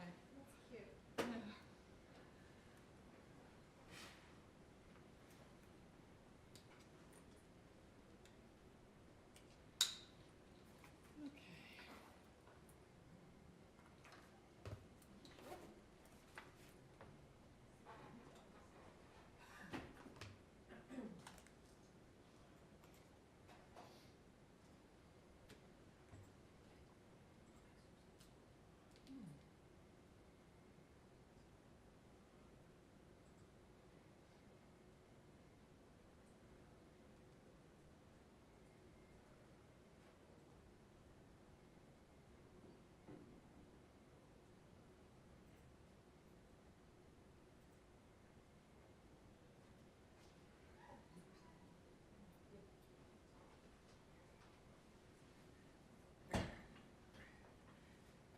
So I brought a thermos of water because this city hall, all former city halls in the city, a number of years ago, banned bottles of water, plastic bottles of water. Okay. All right, so you can't get a bottle of water.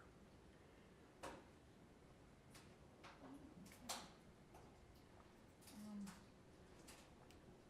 going to be having some serious anxiety soon because I'm a big Raptors fan and they're playing Oh. tonight. I wasn't expecting to miss that game.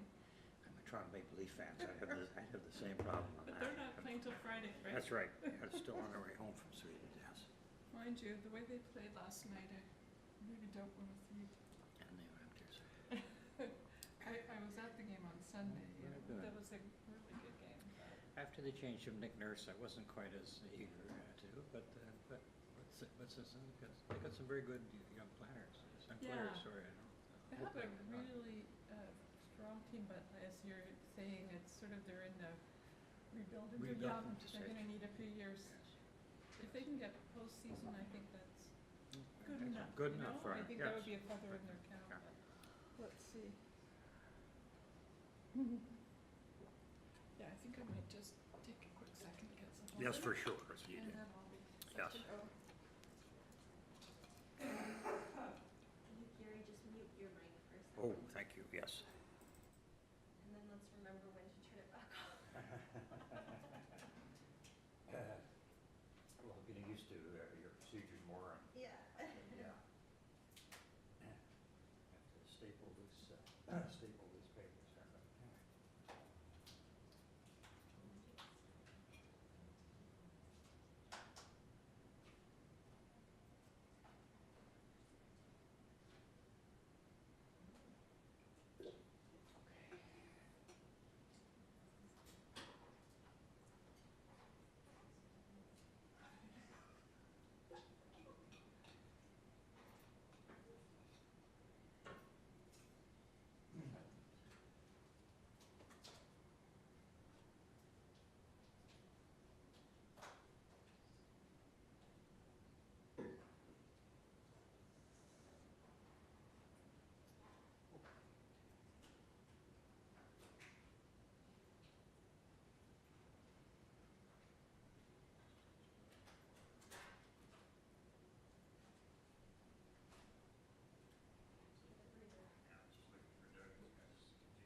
he's necessarily out of the room, so I think we've got, I think we have everyone here, eh? Is Aaron here?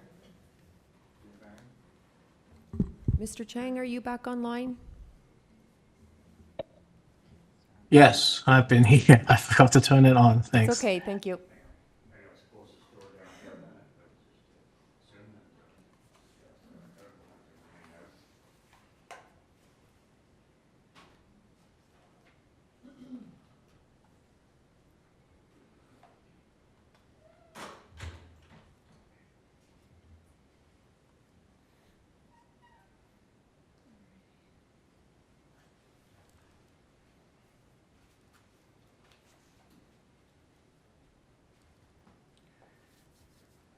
So we're at the point of some calculations being done, and can you give us an update on that? And I'm just Sure.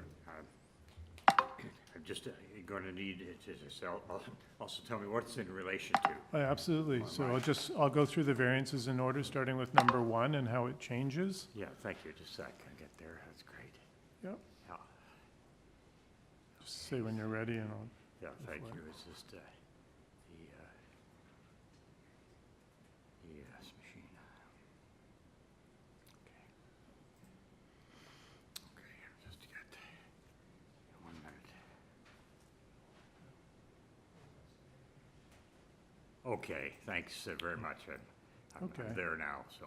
Okay, so variance number 1, the altered building will have a floor space index for all uses equal to, will be 3.07 times.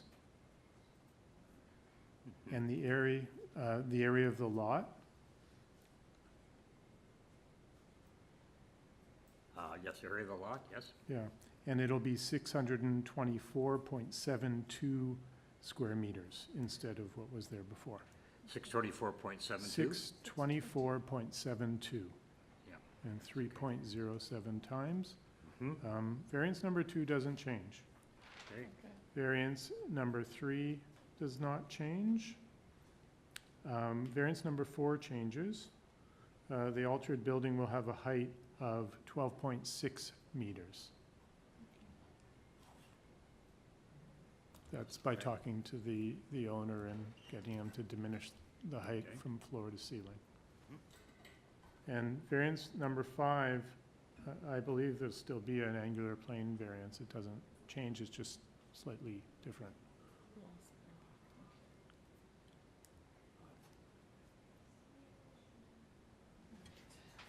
So through the chair, in terms of the setbacks, so your variance number 3 remains. Is there any It others? remains because at the ground floor, the transportation is not requiring us to demolish our building. They're only requiring the additions and alterations to the building to be set back that 1.98 meters. Right? That's what they said. And that's what we're accepting that because it seems to make sense.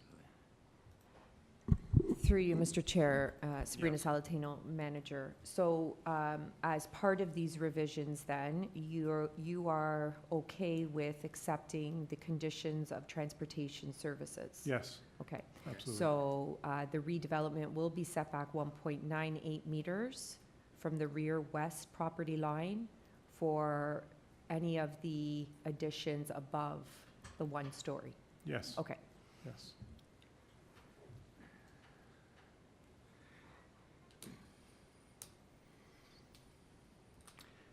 And you'd be fine with a condition from urban forestry, they cite number 1, so maybe applying for a Absolutely. permit. Yeah. Absolutely. Okay.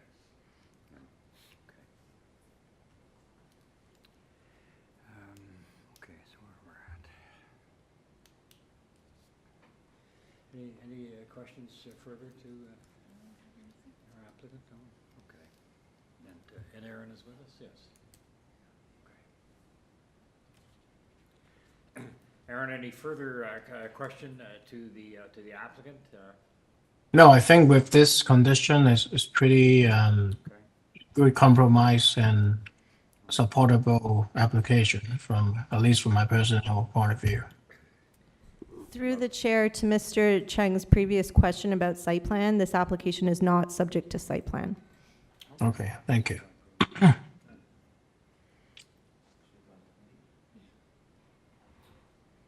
committee? Yep. Yeah, okay. I would like to say, first of all, that I do believe that this accords with the city, general intent of city zoning and official plan. Okay. The city is very much encouraging development in residential neighborhoods, especially along main streets. It clearly aligns with other developments that have also happened along this part of Bathurst. With the acceptance of transportation's conditions, first of all, it addresses transportation's concerns, but I think that that also, along with the reduced height of the building, helps to address the concerns of the neighbors and in terms of sunlight. Of course, it will still reduce their sunlight, but we do have to make balances. This is completely in line with a typical kind of development along this street. The fact that it's been a compromise that will help to reduce the impact on the sunlight, I think is really positive, and I thank the applicant for making those compromises. So given all those things, I would like to, I'm going to accept this, but I'm going to let my other colleagues also speak to this before we make a motion, if they want to. No, I'd be supportive of a motion along those lines, so please feel free to Okay, make it. so I will make a motion then. So I move to approve the variances as amended.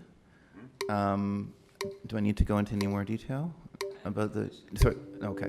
Approve them as amended with conditions, forestry condition number 1, and with the transportation conditions 1, 2, and 3. Perfect. I will second that. All right, all in favor then, please? All right. That is passed. You have your, as amended, you have your variances, sir. All right, perhaps we can take a look for our colleague, yes. It's not right. He's had an extra break. We're jumping. 4:45. So what do we got? We got 1, 2. 33 is postponed. Right. 34, oops. I think has 11. 4, 5, 6, 7. We got 7 items, and one's the consent, I think, right? Yeah.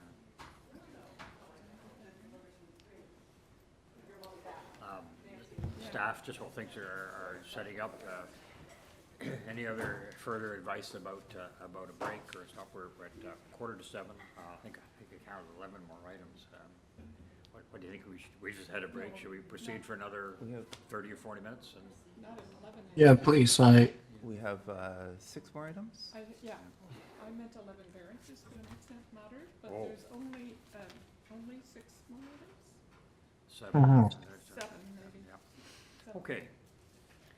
All right, so we'll proceed, and that's great. Doug is back. Let's grab. Thank you. Grab the store.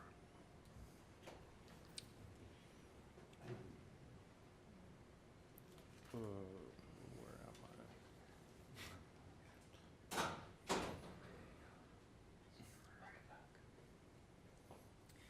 And so we'll be moving along and then to number 34, and let's get that 53 Holmesdale Road. I'm just going to take a minute and call that up.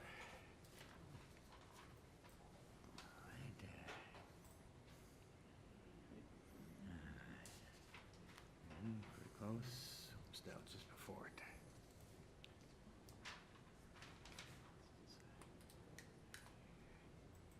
Okay.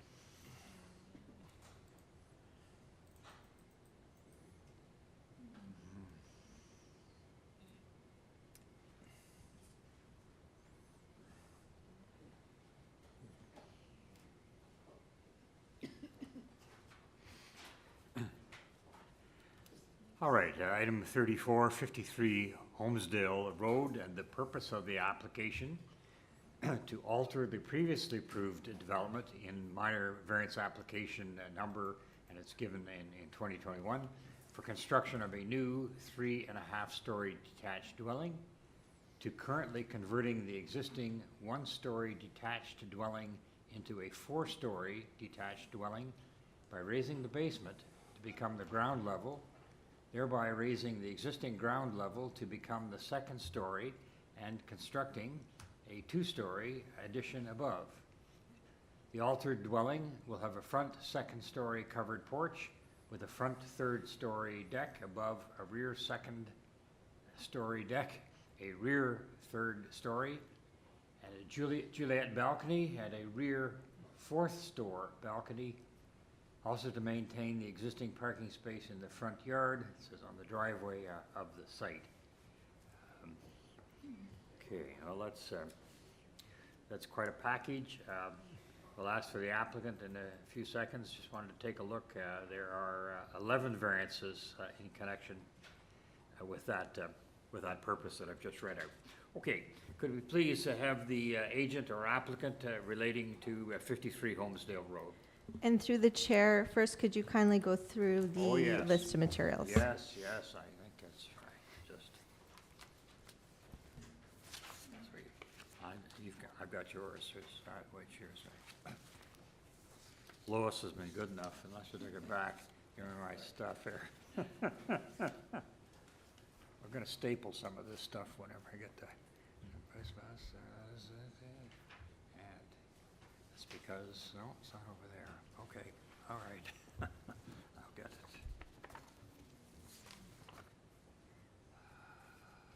I think this may be it. This may be it.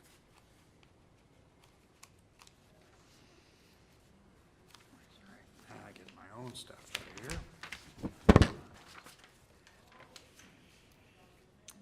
26 is not, okay.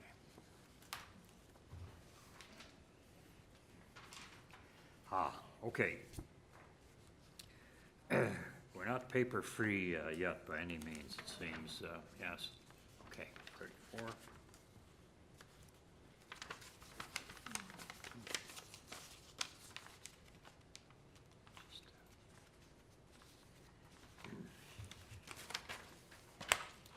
All right, so we want to advise that the further communications and material that's come in for committee as follows.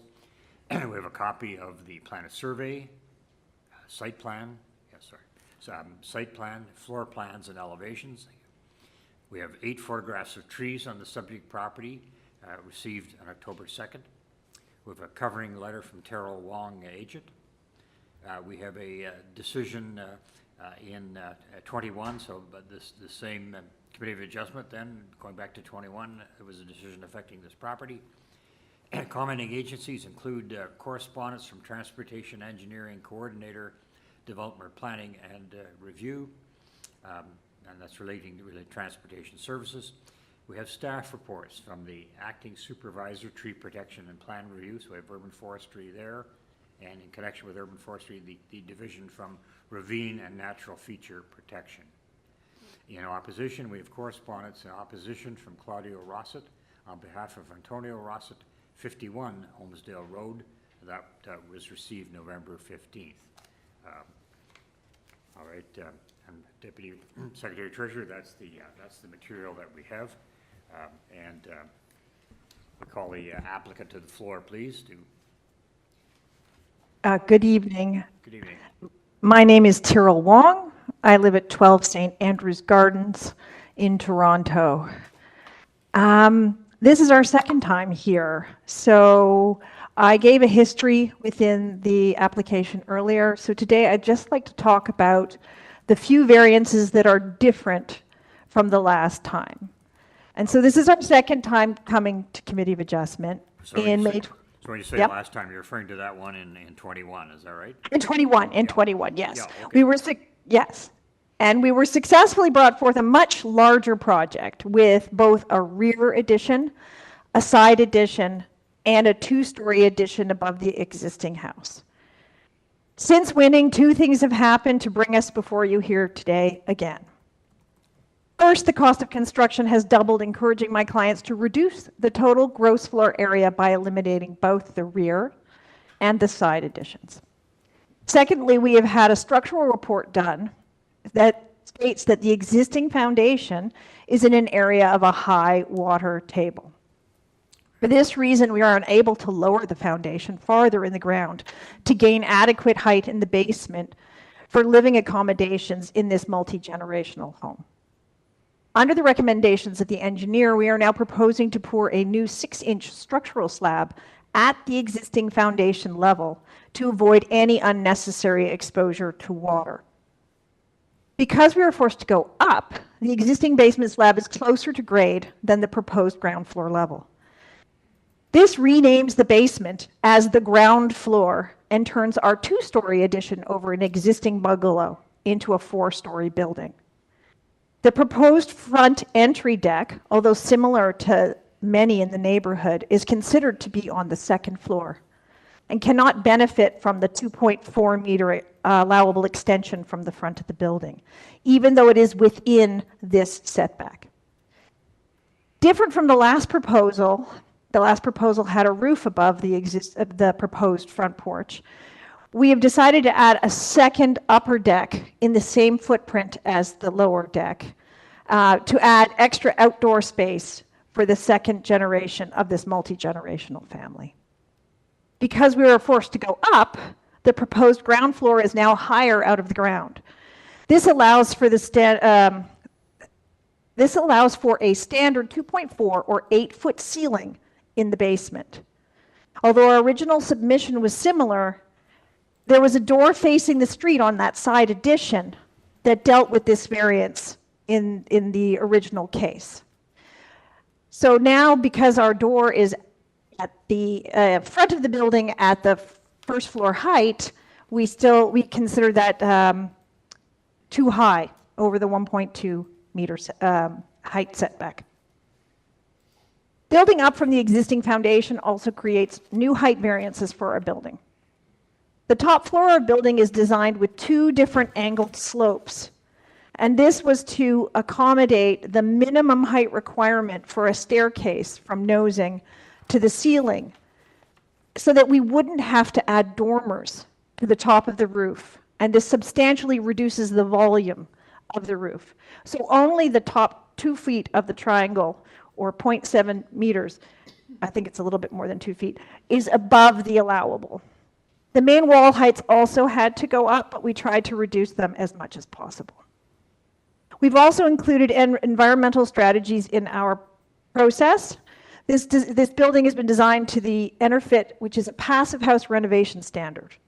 It allows us to reuse the existing buildings and greatly reduce our energy consumption by over 80%. And while understanding the complications, we're not starting from scratch. We're using wood and mineral-based insulation in our project to reduce embodied carbon. We're reusing all of that masonry in the building to reduce, because that's already there, it's already the embodied carbon of the building, so that we do not have to create a new building. The official plan mentions the environment many times, and so I'm just going to name some short ones here. I'm sure you're fully aware of this document. So 2.3 talks about working together to create healthier Torontos by reducing waste, better management of stormwater runoff, greening our communities, and reducing the harmful emissions and conserving energy. This building does all of that. The built environment at 3.1 demands that we do better architecture, using environmentally sustainable design consistent with energy efficient standards. Our project will exceed these standards. And then I will let you go. I mean, I could talk on, but I'm sure you know that document very well. So thank you very much. Hopefully that explains a little bit. And I would like to explain one tiny little thing. The deck at the back of the house is on grade. It's a patio that's less than 24 inches off grade and it's nowhere near the house. So I don't understand why that was put in the description of the building. So I just wanted to put that forth. Sorry, it's a patio at grade, but it's not affixed to the. It's not affixed to the building. It's well apart. You can see that in the site plan. There's a little landing at the what's considered the 2nd floor level, out from the back of the house, which is a small little landing. There's steps down to a little wood deck that happens to be about 18 inches off grade. And it's well away from the building. It's not attached to the building at all. And the only other deck on the back is a tiny refuge egress at the top where the Juliet balcony is. It's just a little cantilevered thing on the top floor. Okay, thank you. Yeah.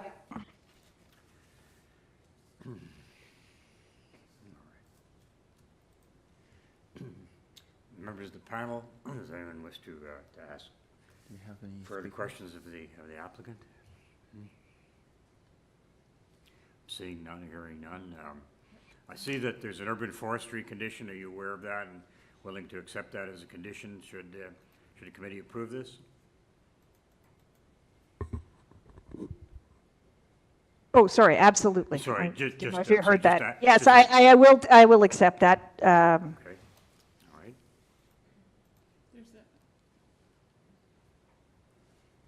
Mr. Chair, I also see a notation on the RNFP staff report. An advisory comment. An application may be required for impacts resulting from rear landscape elements. Okay, thanks. I'll just zoom in on that for a I don't moment. know if the applicant wanted to speak to that? I think I'm muted. I'm not sure.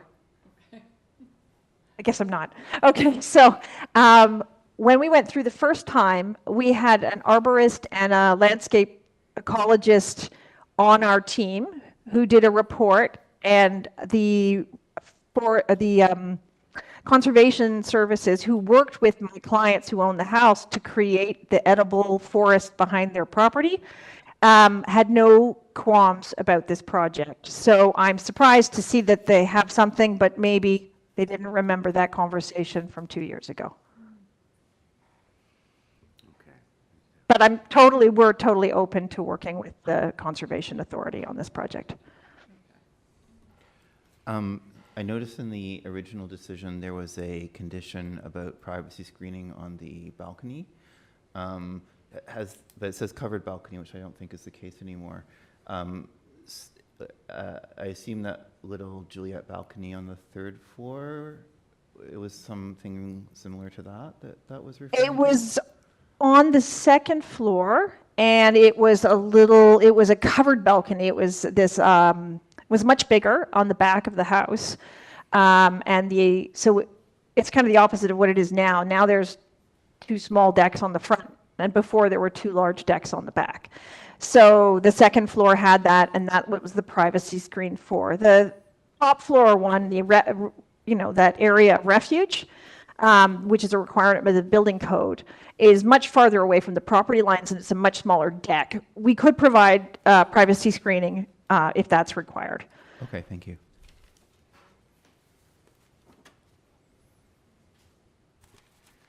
All right, anything else? I'm Secretary Treasurer. Do we have any further speakers here today? Through the chair, no further speakers. All right. Members, are you content to bring this? All right, please go ahead. A question from. Yeah. It does seem to be an unusual situation, and I think that that's the kind of thing that we exist to accommodate. So I agree with this. I would put a condition for privacy screening on the Juliet balcony I'm not oriented with what sides would be related, but the sides facing the neighboring properties. It's the east and west. Okay, on the east and west sides. And also, of course, the forestry condition. And the ravine one is just an advisory, right? It's not a condition. So, Good point, yes. yeah. So that would be my motion to accept that with the forestry condition and the condition for privacy screening on the rear Juliet balcony on the east and west sides. All right, please go ahead and put that forward in a motion. Okay. Yeah, I just did. Through the chair, and the 4th-story balcony? Oh, is it 4th story? Yeah, okay, the 4th-story balcony. Through you, Mr. Chair. So there's the rear 3rd-story Juliet, and then there's the 4th-story. Is there a balcony on the 4th story too? Balcony. So just, Sorry, I didn't I get believe that. they're Didn't catch both that on in the rear, in the plans. and I'm just wondering if Sorry. there would be privacy screening on both. Sorry, the plans were, yes.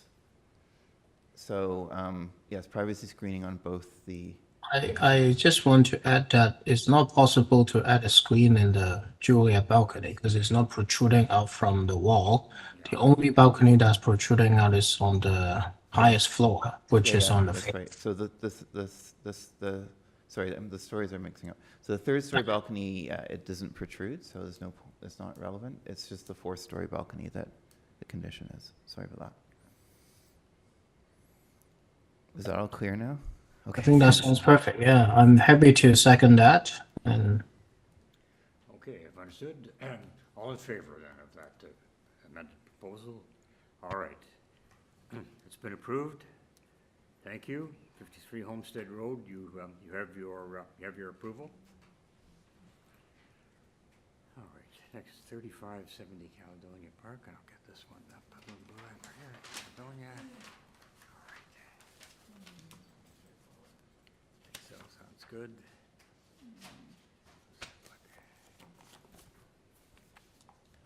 Yes, 3570 Caledonia Park Road, and the purpose of the application is to demolish the existing one-story industrial building and to construct a new six-story self-storage building, oh yes, as approved by minor variance application that was given in 2022.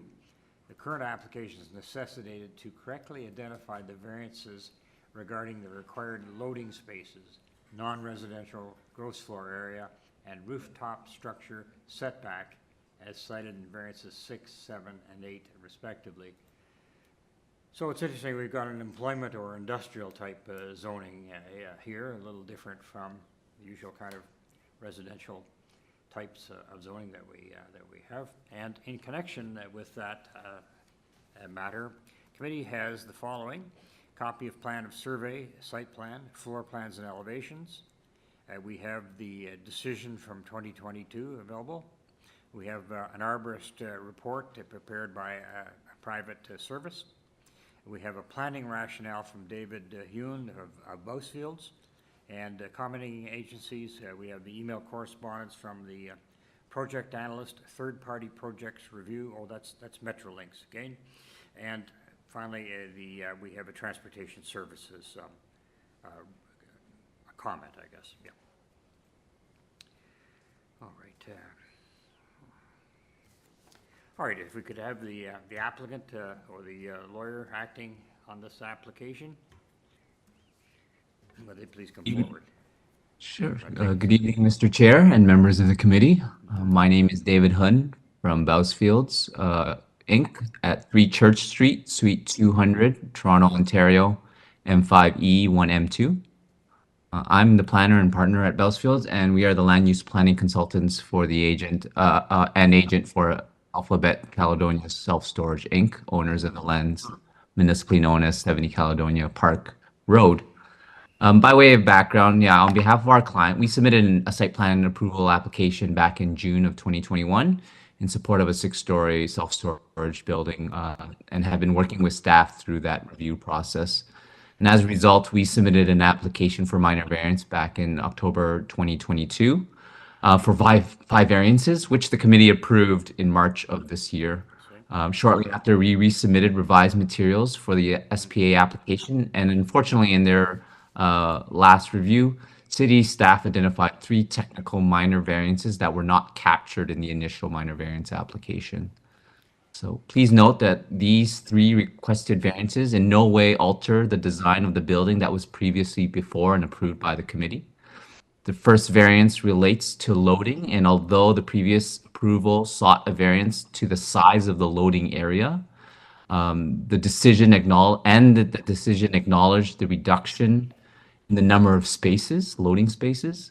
The actual provision of the bylaw was not varied, which is why we've triggered this 1 variance here. The second variance is also technical in nature due to how density is calculated. In the previous approval, density was based on the gross site area, whereas the zoning examiner now has indicated that it should have been based on the net site area, which excludes the road widening that will be dedicated to the city. And just to note that the total gross floor area has not changed. It's merely just the reduction in site area. Finally, the third variance relates to the parapet on top of the roof that was previously shown and not originally caught by staff in their previous review. I've submitted a letter in support of the application, and it's my opinion that these variances are minor and technical in nature and do meet the 4 tests. And accordingly, I recommend approval of the application. I'm hoping these is fairly straightforward to the committee, but I'm here to answer any questions for you. Thank you. And so, sir, you have a site plan application as well then, that's in with the city and is being reviewed, is that correct?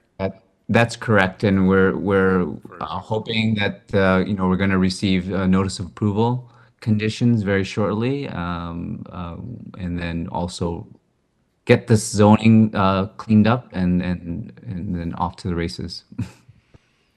All right, thank you. I see no urban forestry condition being suggested here, panel. Question to staff. There was a forestry condition in the earlier thing. Do we need to reiterate that or no? From the first decision? Yeah. I see. Okay. Let's just see Through the what they chair, you can add that condition. But, sorry, do we need to, or is that condition already in place? Through the chair, you should. You need to Okay, add thanks. that condition.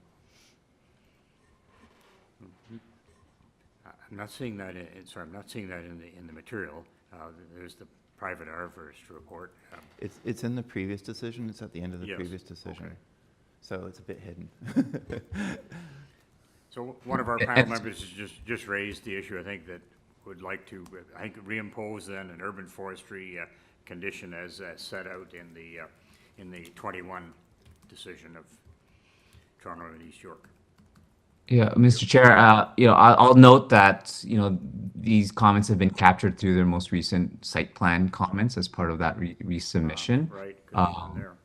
And that's why that condition is no longer, imposed as part of this application. So I just wanted to clarify that. Okay, that's appropriate. Through you, Mr. Chair, just to be on the safe side, this condition can be included, and then at the time of permit, they'll easily be able to clear it through urban forestry if it's already been done. It's just to close the loop on everything. Yes, Yeah. okay. It makes sense, so I'm suggesting applicant, that we reimpose it as a condition of this variance, and hopefully when clearance time comes, there'll be no difficulty. Okay, can I move a motion then? Yes, please. Okay, I'll move a motion to approve the variances with forestry condition 3. I'll second that motion to approve. Also take my mic. All right, all in favor of that approval? It's done. Item 35 then, 70 Caledonia Road is fine. We'd move on to the last section of our agenda, and 36. So we've got a sorry, we've got a consent to sever. So we've got a division of property here, and we've got 2 variance applications, which would essentially trying to be setting out the zoning standards for the severed lot and the retained lot. So let's take a minute to get to that. Okay, so that's that. Okay.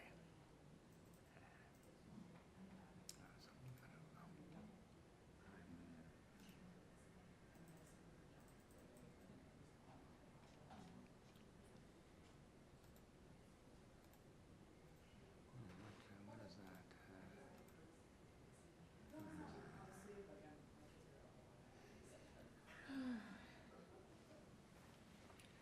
I just need,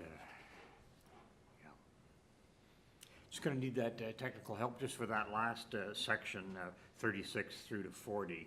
I reached the end of that one, and I think I've got all these PDFs. But yep, this last one right here. That's under supplemental, I think. Oh. But just, I tried that one, and I don't think there was enough. I think it takes a while to load. To load, okay.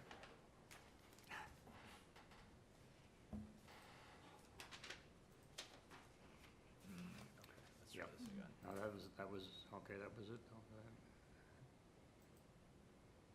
Oh my God. Sorry. sorry. Well, we can proceed. I can do that. Yeah, it'll load, just not in the application that you want it to load in, unfortunately.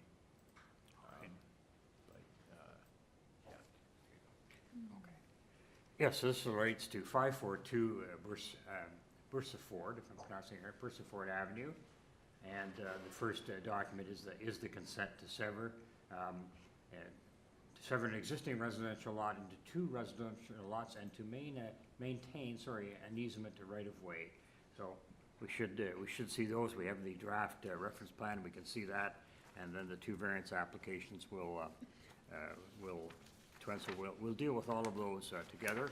And in respect of this application, the committee has a copy of the plan of survey, site plan, floor plans and elevations, draft reference plan of survey, 2 photographs of trees on the subject property, a covering letter from Sam Artesh, agent, also a further letter from Sam Arastek, dated October 27th, 23. Further correspondence from him and a rental declaration form by him. Commenting agencies, we have correspondence from the Assistant Community Planning, so we'll have to take a look at that. And we have a staff report from Engineering and Construction. We also have in opposition correspondence from Jennifer De Silva, Giuseppe Di Piola, Adrian Pujanicki,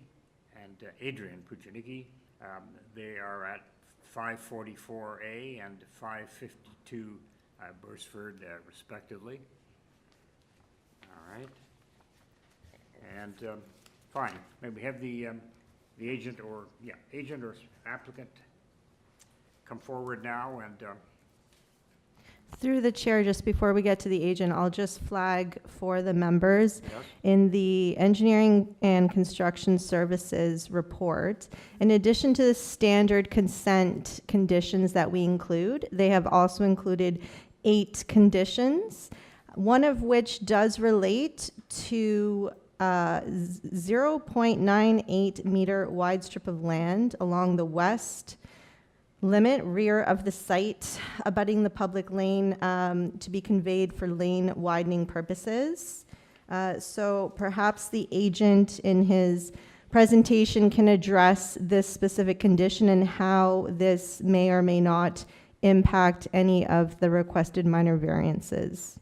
And if so, have the agent go through the variances and amend them.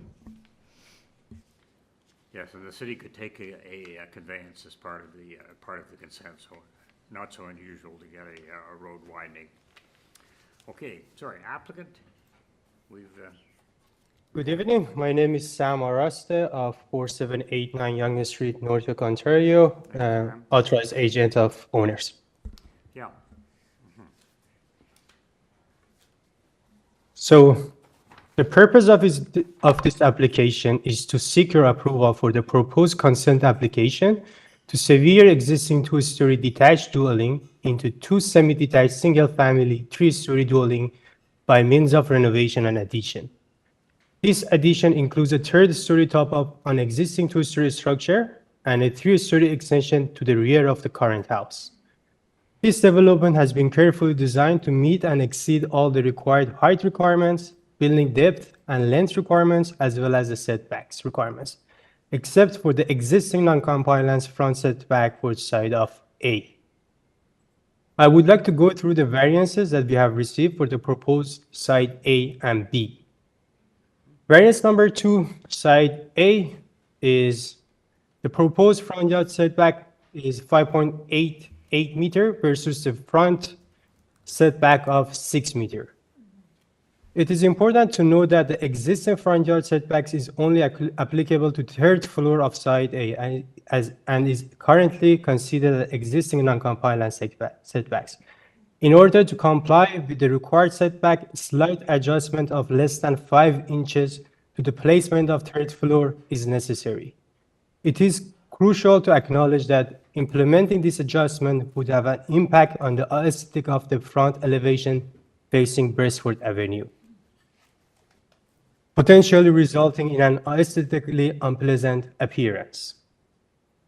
With regard to site B, variance number 2, we have reached the FSI of 0.85 times the area of the lot area. This slightly exceeds the allowable FSI of 0.8. However, upon a comprehensive review of previously approved variances in the surrounding area, we are confident that our proposed FSI is well within acceptable range of the neighborhood. It is important to note that any reduction in FSI to the allowable amount of 0.8 would likely result in an increase in the size of third floor balcony. Recognizing the concerns associated with larger balconies, particularly in relation to neighboring properties, we have carefully considered the balance between the FSI and design elements that may impact the immediate surroundings. We have a shared variance for side A and side B, which is variance number 3. In our proposed design, the intent height for both front and rear main walls is 9.5 meters, slightly exceeding the zoning requirement of 8.5 meters. It's important to note that this decision was made after a thorough review of previously approved main wall heights in the neighborhood. We observed that a height of 9.7 meters was previously approved for 544 BERESFORD Avenue on the north side of the subject property. Furthermore, there was a main wall height approval of 10.62 meters at 647 BERESFORD Avenue.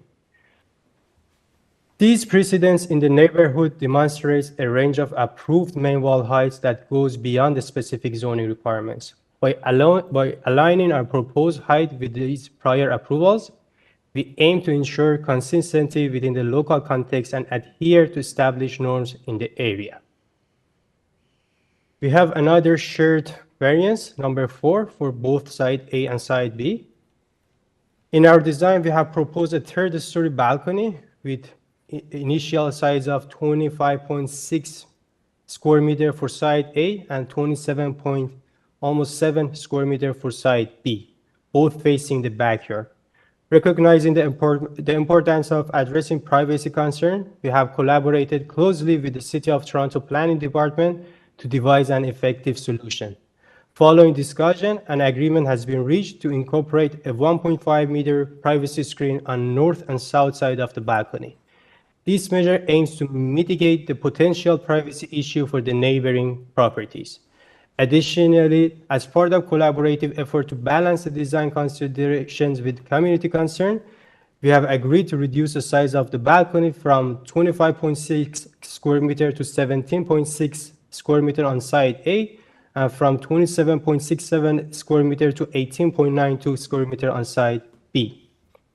This adjustment reflects our commitment to accommodating community feedback and ensuring a design that is sensitive to the surrounding environment. Finally, with regards to the engineering department concern, as per our site plan, the proposed detached garage and layaway suite at the backyard meets the minimum requirement of 0.98 meter clearance to the lane. And currently the setback is 1.01, which is more than 0.98. Thank you for listening.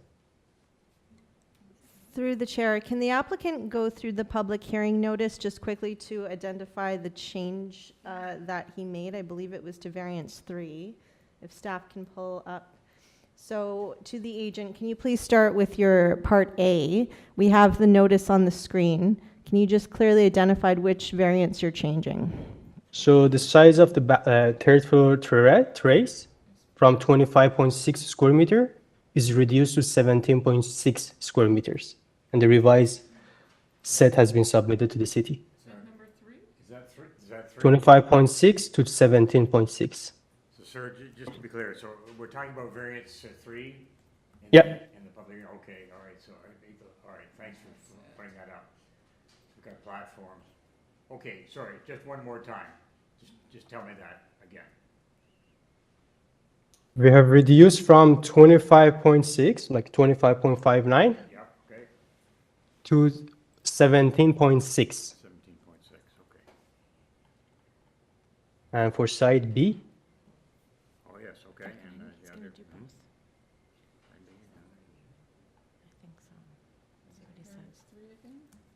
from 27.67 to Also variance 3. Yeah, variance 3, and again, it's just slightly different, I guess. Yep, great. to 18.92. Okay. With privacy screens.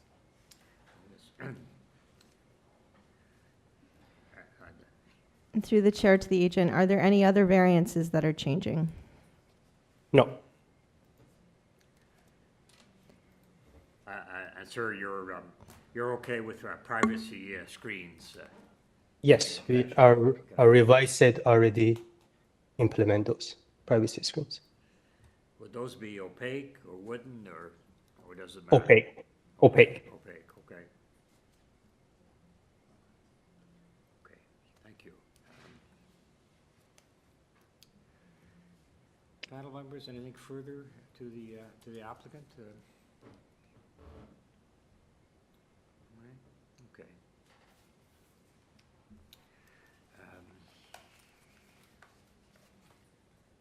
So just one other thing then, that if we attach a condition to the consent, then to take a road widening on the part of the city.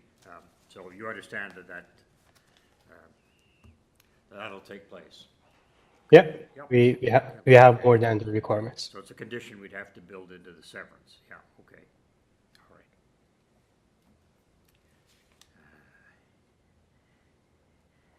Would anyone like to formulate a motion putting all that? We got speakers? Through the chair, we have speakers on this item. Of course. All right. Thank you. Speakers.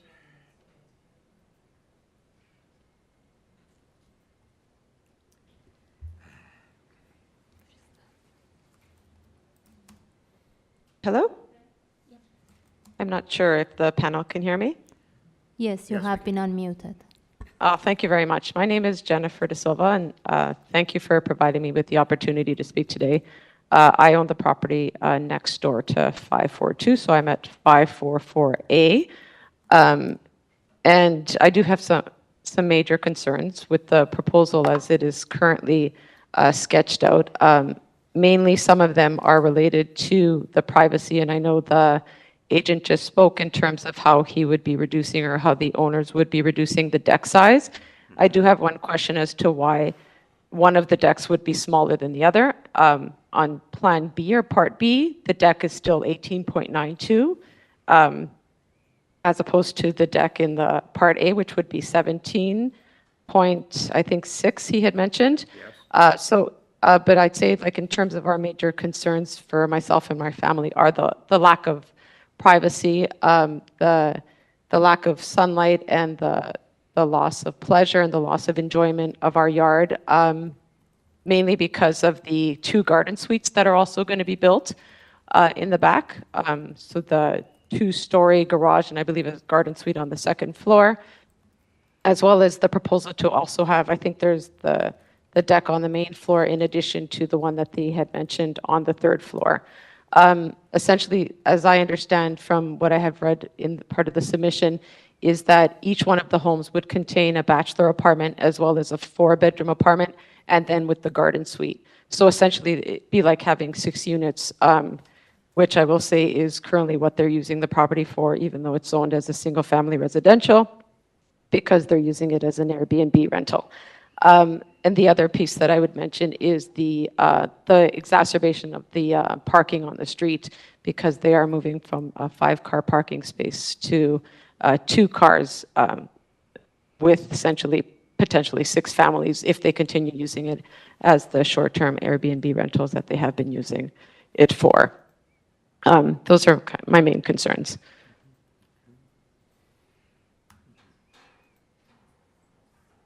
I'm not sure if there are any questions, but I would like to have that question addressed in terms of the deck and why one of them would be going further back, in particular the one that would be facing our property, and why the deck can't end at, I guess, a bit of a shorter distance, because there will be a tremendous, I think, invasion of privacy between the homes, as well as now the garden suites into our backyard and into our home, and the loss of sunlight that's also going to create, and enjoyment and use of the backyard by my 2 children.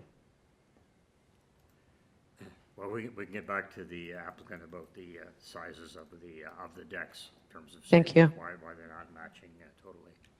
Thank you. Members of the panel, any further questions of this witness? All right, seeing none.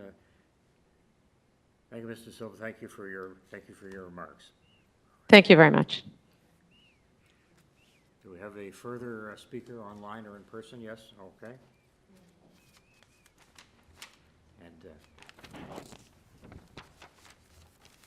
Juan, you have been unmuted. We don't have anything to add. We're at 544 Beresford as well. We're connected to Jen's unit, and we have the similar concerns in terms of 6 families moving into the dwelling potentially, with the same things with privacy concerns into our backyard, as we're right next door to Jen's, and as well as the parking situation with potentially 6 families moving into what would be 2 parking situations. So I think Jen's said everything, that we had the same concerns as well. all right. Thank you. Any questions? Can I just ask a clarification to Madam Secretary Treasurer? If people have concerns about an illegal Airbnb being used, who should they contact? Through the chair, so any concerns related to Airbnb or non-compliance, inspection should be channeled through 311. Okay, thank you. I think you have municipal standards and yeah, okay, that section, okay. All right. Well, yes, another person in person, yes, nice. Hi, my name is Audrey Prushnicki, and I live at 552 Beresford Avenue. My husband and I have lived there for over 14 years. I really appreciate the civic process and the fact that you guys are here so late. We renovated our house a few years ago, so I'm familiar with the process, and I think it's important to kind of speak in concern for some of the things that are happening in our communities. Sure, good. Generally, theoretically speaking, I have no issue with intensifying. I understand the housing needs of the city. It's relevant and necessary, certainly. I guess my primary concern is sort of echoing what Jennifer and Cunyi have mentioned, is the sort of bloated designs that are being proposed in terms of what's there. Currently, the property, which is quite wide, does house a building that's going to be, or what's being proposed is probably approximately, I don't know the exact square footage, but twice as large, plus the laneway suite with a garage. And if it's currently about 6 units with 6 washrooms and 5 or 6 parking stalls in the rear, what is being proposed is 14 washrooms, as well as, potentially 6 units, and reduction to 2 parking spots. And again, I'm not a direct neighbor, I'm a few houses north, but the laneway is an active kind of ecosystem in our communities. And, I've got small kids, we use it for cycling, we have a car. My primary concern is really the practicality of the usage of the laneway space. And again, not against it. We have a few that have gone into the space, but they have respected practical understanding of a bit of a setback. Most people who have built garages or laneway suites have kind of had like a bit of an egress so that a car can sort of still parallel park. That provides, a little bit of extra parking space for those that may have an extra car or a guest visit overnight or whatever. Plus for snow purposes, I mean, unfortunately that is our reality. So otherwise it ends up on other people's properties. That causes issues of discourse, and what's being sort of proposed seems to really, again, maximize things without really practical regard for how things are actually going to be used. And I did submit in my concerns some images where there actually is an electrical pole that sits on kind of the Dury side, which is the other side of the laneway. And it would create quite a pinch point in front of this spot. So, I mean, unless that's going to be moved, which I highly doubt, With what's being proposed, I actually, in that image there, you can see I put a pylon with the approximate jutting out of what's being proposed of the new structure. So you can see there's an electrical pole there. It would create about I think 12 feet-ish wide. And again, you can't really see too far down the laneway, but most of the properties have a setback, and anytime there's construction, people have bins in the back. It is hard to believe that there wouldn't be a dumpster in the back through the process of construction and moving forward. So practically speaking, I respect that there are rules and things in place, but this seems like a real bloat of what is being proposed on a practical level. So, Okay, good. I don't know if there are questions or concerns for me. Panel owners at all? No, just, Not to be Well- a NIMBYer. no. So just listening to that, so if I can understand it, that yes, the building's sort of more right up to the lane, so there isn't that kind of setback. I think these are legitimate issues about spacing for parking, maybe be able to park something. And while I understand parallel that's not snow. part of the variances and whatnot, that was documented by, the agent, but, I mean, with what's being proposed, to have so much built up in that spot really would kind of spill into that space. If I could just ask a quick question. So I noticed that engineering has provided a requirement that they convey basically a meter-wide strip at the back to the city, which I'm wondering if that might help address some of your concerns.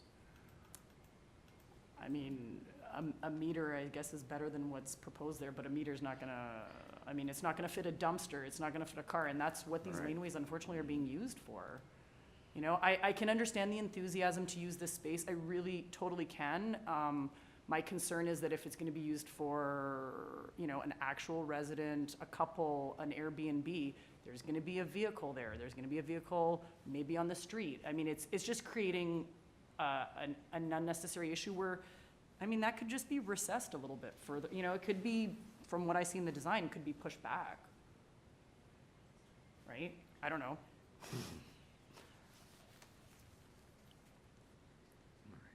Okay, well, thank you for those remarks. Is there any further speaker? Otherwise, we'll return to the agent. Yes, if I could address the agent then, getting back to you if there are no other speakers.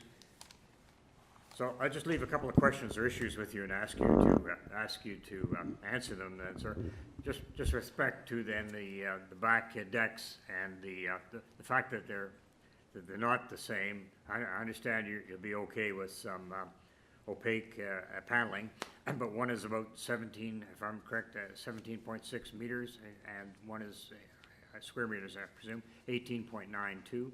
So if you'd address that, and then also this last topic, which I think is important, and that is, are you crowding too much of the lane?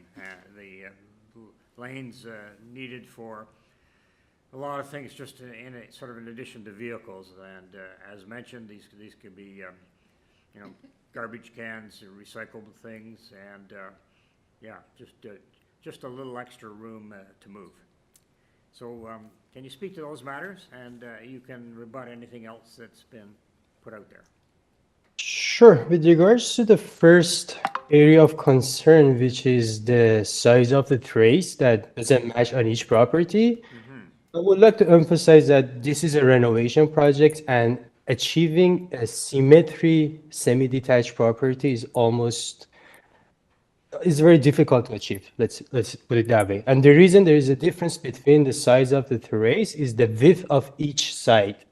So as you can see, as per the site plan, side B width is 18 feet versus side A is around 16 feet. So assuming both terrace has the same depth, due to the width of the terraces, we're going to have different square footage for each balconies. But end of the terrace and the opaque screen is going to be located at the same site for both sides. But since we have different width, we're going to have different square footage for each side. With regards, that's going to cover the size of the deck. For the Airbnb and parking concerns, currently the house, as per zoning bylaw, doesn't require any parking. And we are mentioning that there has been 5 parking spots, but that has been in the backyard being used as a parking spot by the tenant that has been using the property. Once we do this development and build the house as proposed on the drawings, the value of the property is going to go up significantly, assuming above $2 million. And anybody who is going to rent or buy this property, I believe is going to be a proper tenant for the neighborhood area. And I would like to emphasize that this application contains severance, and each lot is going to have single-family dwelling, semi-detached, with 1 garden swing in the back. So the total for 2 lots is going to be 4 units. All the neighbors have emphasized that this is going to be a 6-unit development, but I would like to say it's a semi-detached. Each side is going to be a single family with a garden suite in the backyard. So total of 2 units for each lot, 4 units for both lots. And for the sunlight issue and privacy issue, I would like to emphasize our floor plan doesn't have any window on the side facing 544 BERESFORD. There is going to be a window on the 2nd floor, but consider that that property is already higher than our proposed property. I would say the privacy or sunlight issue is not applicable to this building, to this proposal.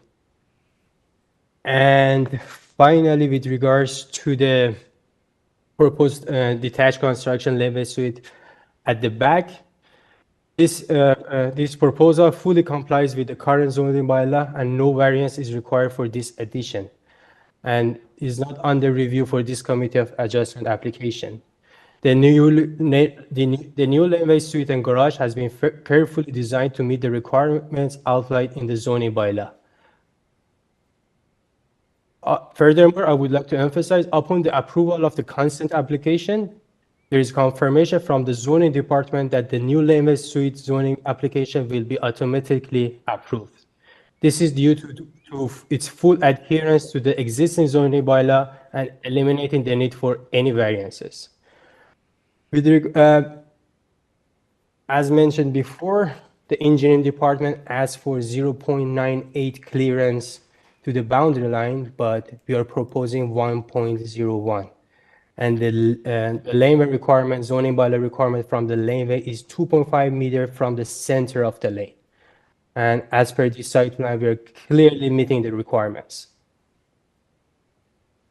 But again, the garage and laneway suite is not under review for this committee of adjustment, and it meets the zoning bylaw requirements. Could you pull that garage back further from the lane? That's what I'm wondering. Then we're going to have an issue with the numbers, the OBC numbers. Yeah, and closeness to the proposed property. And the heights and everything. All right, members of the panel, anything further? Any questions for this gentleman? No? All right. Okay. Because it's so late, yes, you can. Very, very briefly.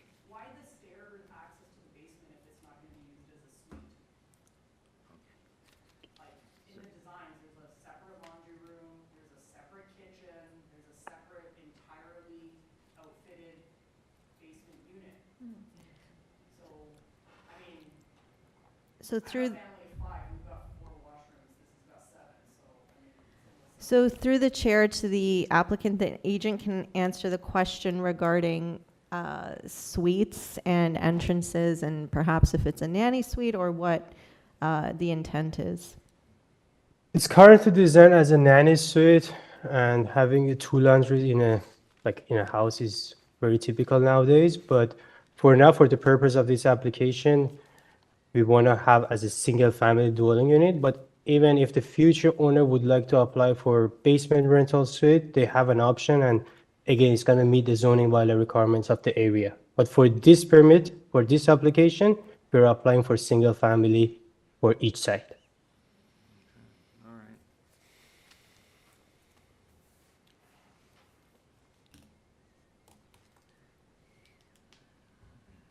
Okay. Nothing further then in terms of speakers. We've covered, all right.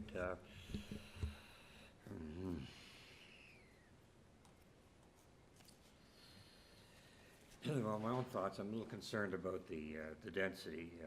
If we were to grant the severance, yes, I'd like to pick up the road widening, and we'd also attach what are known as the sort of the standard conditions of consent. They have to prepare a reference plan, they have to pay taxes, etc. So, not sure that I'm supportive. I'm sort of leaning that way. Yes. Yeah, so I understand the concerns of the neighbors, and I think that that has something to do with the previous behavior and use of this property. Sure. But I'm not sure that that actually necessarily impacts the specific variances we have in front of us. I'll also point out that the laneway suite is also not in front of us, which I think was one of the primary concerns of the neighbors. Mm-hmm.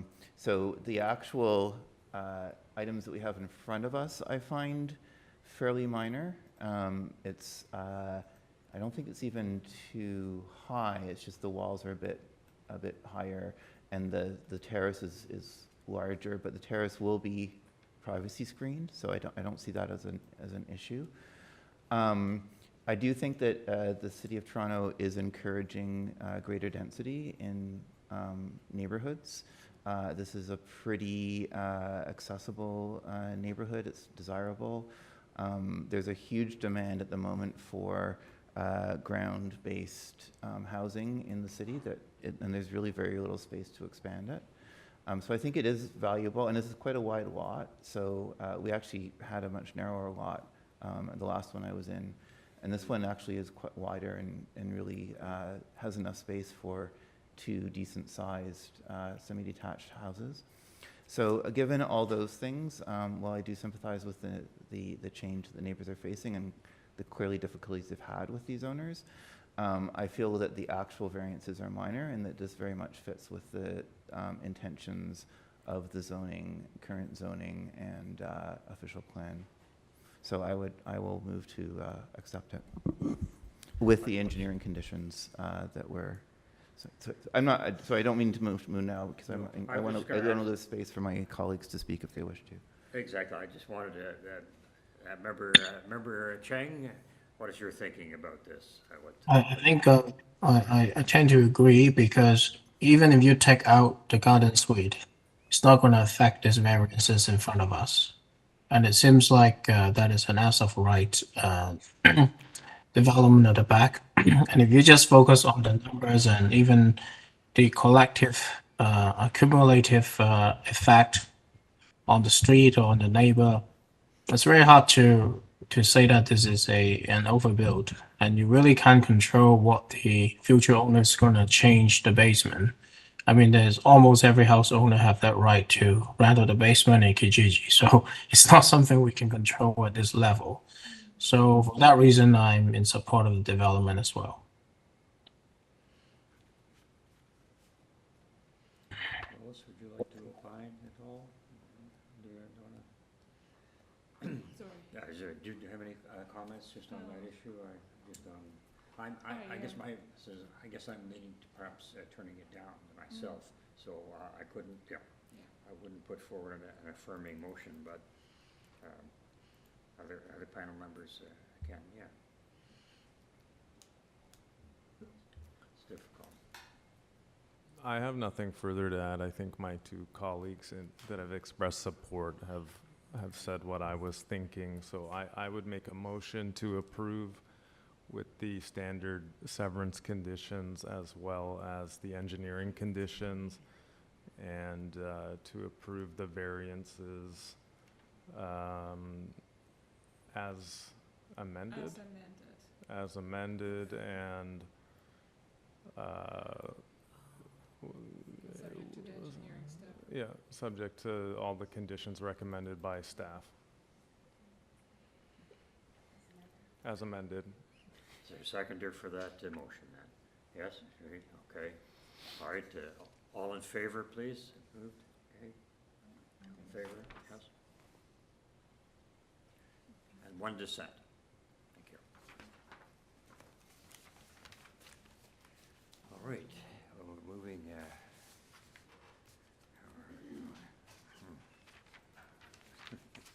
okay.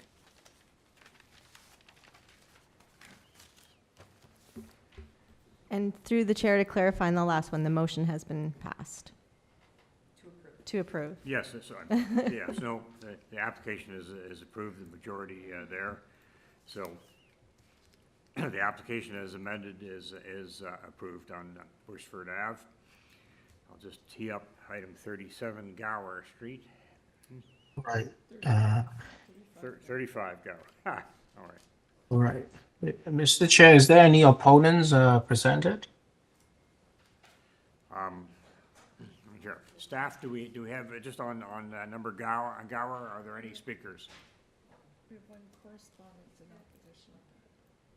I'm just, Through you, Mr. Chair, yes, one speaker in opposition. let's see, okay. In connection with that application then, minor variance, we've got minutes from an August 16th public hearing, and materials were submitted for consideration. We have a plan of survey, site plans, floor plans, and elevations, and finally we have a staff report from tree protection, et cetera. And I see that there's an urban forestry condition that would be there. All right, so we'll ask the applicant, as I pull up the various variances, to please identify themselves, give us a name and street, and tell us briefly about your proposal. Yeah, my proposal is with the same 7 variances we had previously in the Committee of Adjustment. Only the changes with item 2, item 4, item 5 and 6. Last Committee of Adjustment variances, that side yard setback is the main issue. The reason we got the deferral, and we changed this, increased this setback, side yard setback, from 0.44 meter to 0.5 meter. And as a result, other 3 variances changed. The number 2, the lot coverage, that is now 37.9%. Previously it was 37.1. The FSI now 0.72 times, previously 0.75, so it's decreased. And the deck, rear deck setback, that is also increased. That is from previously 0.4, now it's 0.52. So these 4 changes from the previous Committee of Adjustment. Mostly the reason was side yard setback, and zoning review, the side yard setback number was not matching with the site plan setback. So that is the reason we had the deferral. I think this is these all minor. All the variances are minor, and we actually we are asking for the approval. Thank you. Sir, did I understand you're saying there was like an earlier application by you for variances, and then this is and so this would be a correction or amended version of those? Did I hear that correctly?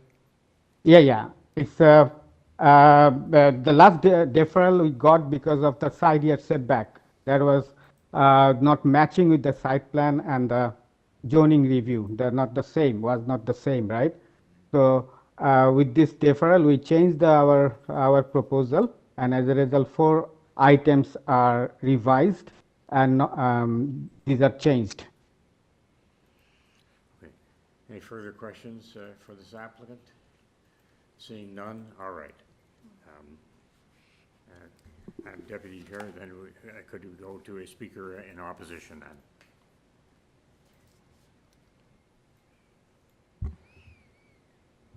Ermal, you have been unmuted. Good evening. My name is Ermal Dokaj. I am the owner of 33 Gower Street. I am west of 35. I am opposing number 5, the side setback.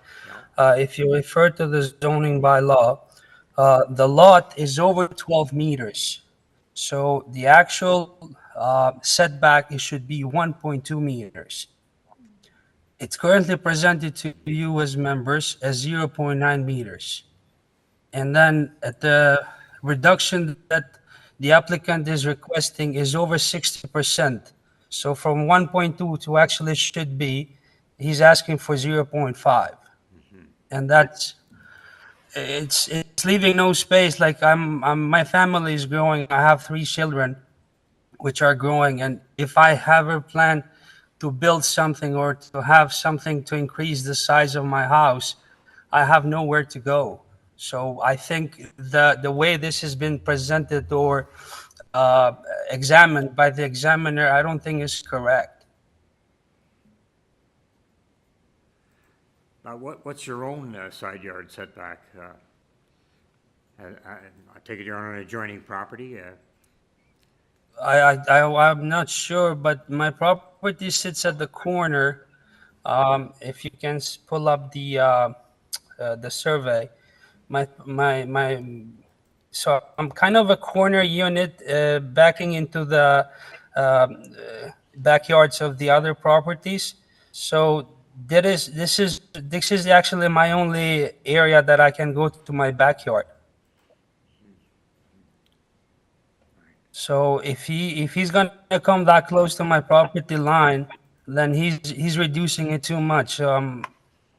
Practically, he's gonna have to do shoring in there, and also the privacy that is gonna be invaded there. So if I ever decide to build anything, I'm gonna have some really hard time.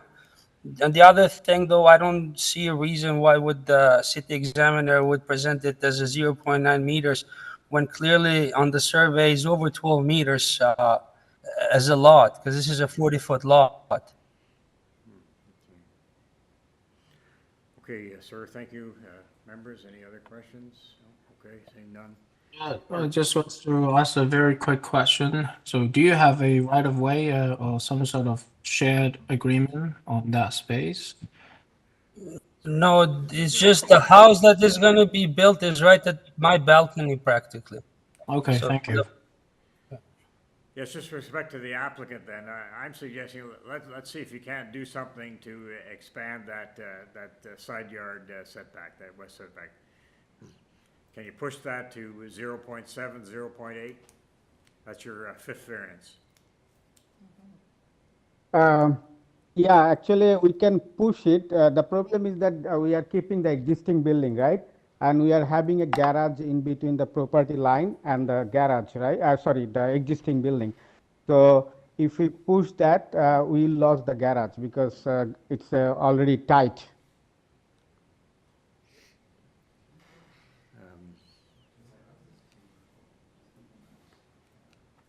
Am I affecting your floor space index if we widen to that side yard setback? No, I'm telling about the garage. We proposed a garage in between the property line, side property line and the existing building, right? This proposal is to keep the existing building 50% and have the alteration and addition, right? So if we push that more, we will not have the garage for a lawful parking. But we can do what? We can keep the garage setback and remaining part of the building we can push further.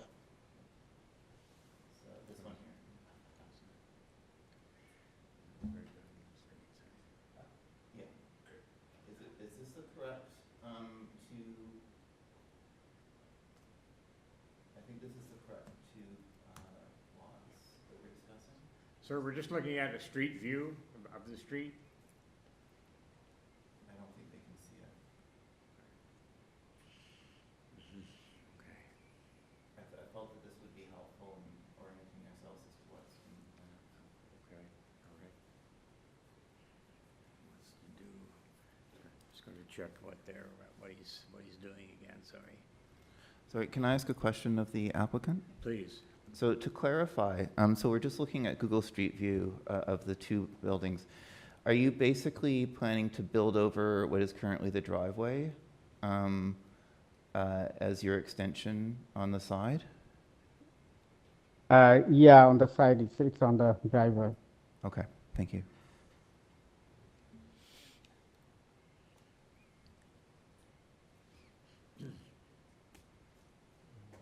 Any other comments, panel? I'll take this in. All right, let's go into committee then at this point. So I have to say I'm sympathetic to the neighbor. Yes. At this point, there's a driveway, which obviously is not particularly oppressive,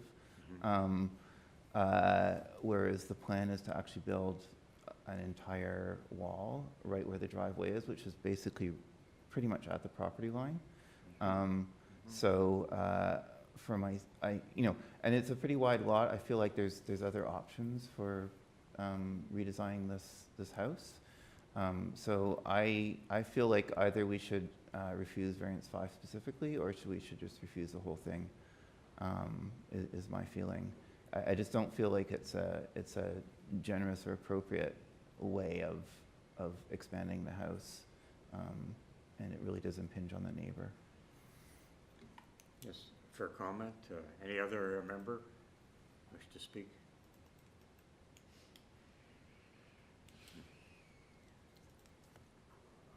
All right. Yeah, I'll just add my comment. I think I have to agree with my colleague, Mr. Ray said is overall it's supportive, but it's getting very close to the neighbor even without this access. I mean, I was trying to see if it was just an illusion that it was a driveway being an empty space and suddenly you build something across and creating this inconvenience. But even if the building is just without the driveway, I think 0.5 meters setback in this street is pretty close.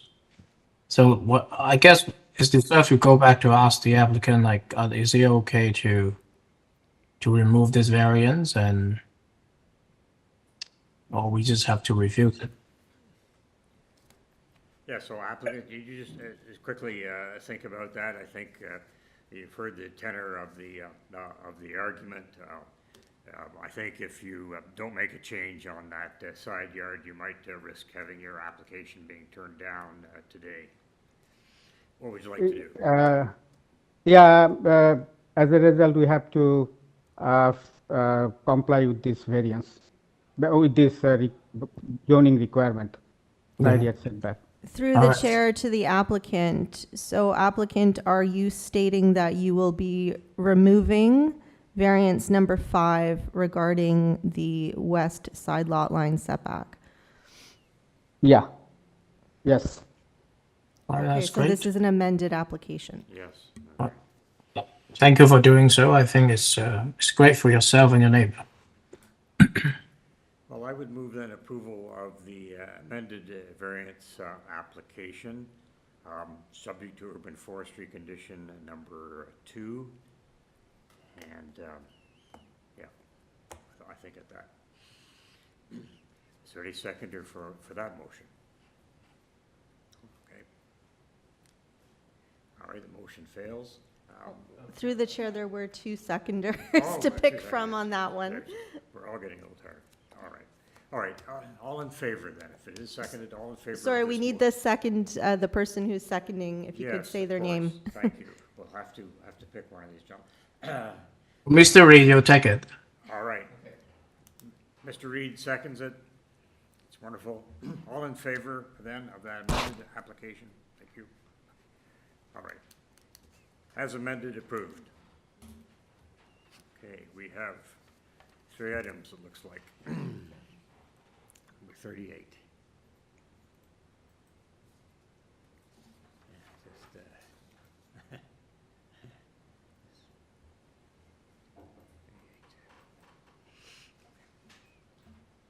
Excuse me, just a second, so we're turning, as I thought we had that address before, 12 Fenwick Avenue, number 38.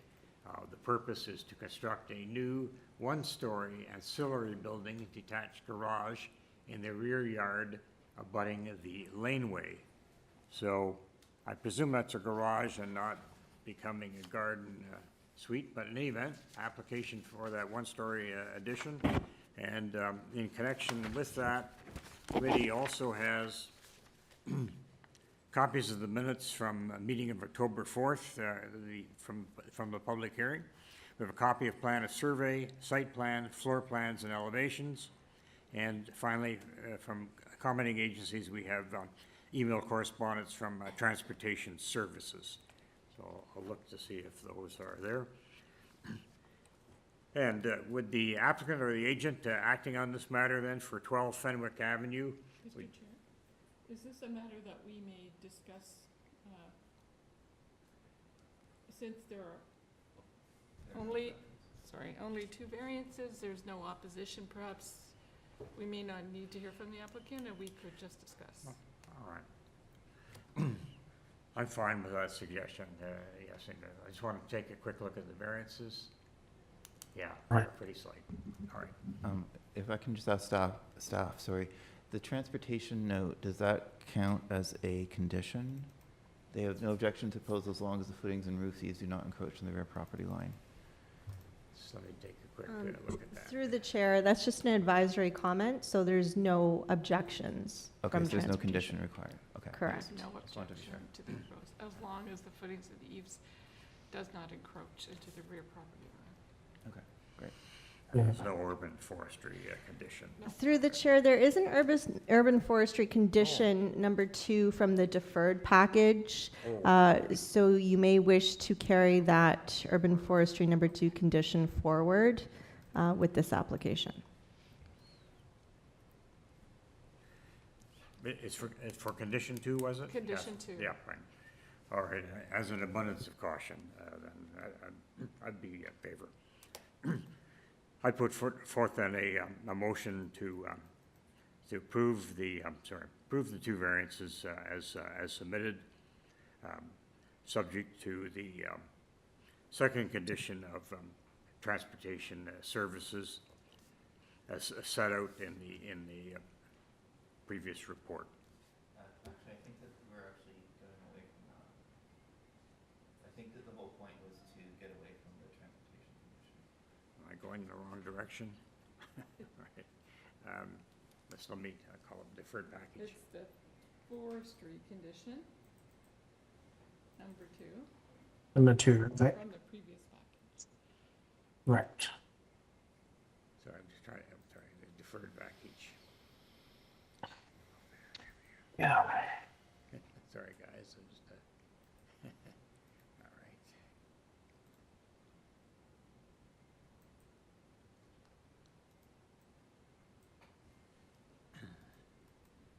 October 16th,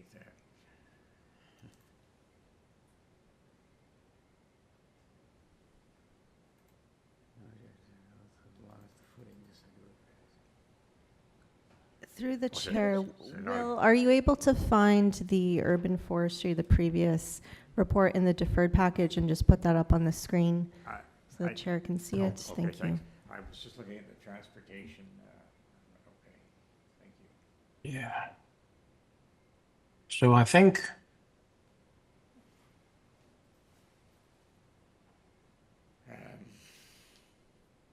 yeah. I'm sorry, you've lost me. I thought it was on a transportation services matter. Please clarify. I guess I'm not in the, it's not an urban forestry matter, is it? So It is urban forestry, yeah. The transportation is just an advisory note. Yes, yes. Only one condition, and it's urban forestry number 2. And if you agree with that, then one of us can second it, and we can approve it. I'll agree with that. And motion for approval, subject to urban forestry condition number 2. All right. I'll second that. Thank you. All right, all in favor? Thank you. Great, thank you. Okay, down to down to 2 left. Let me just, all right, call that up.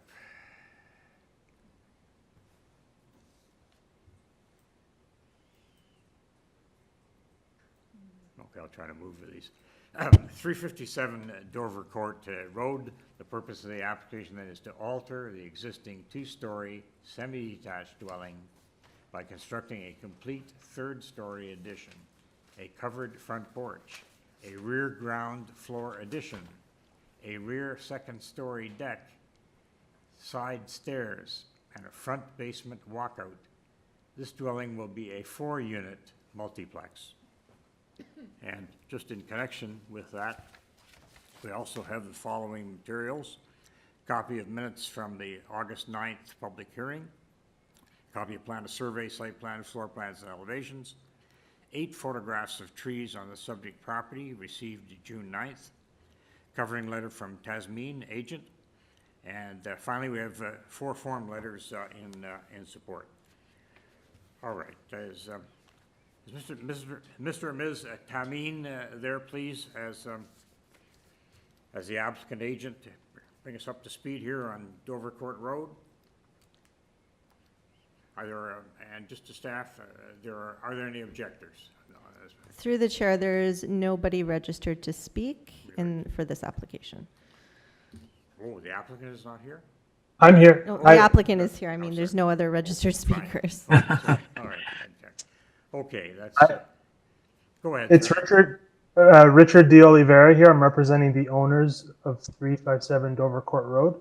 I think there's a mix-up with my colleague who was in an earlier application and the naming. I think there's been a mix, but I'm representing the owners of 357 Dovercourt.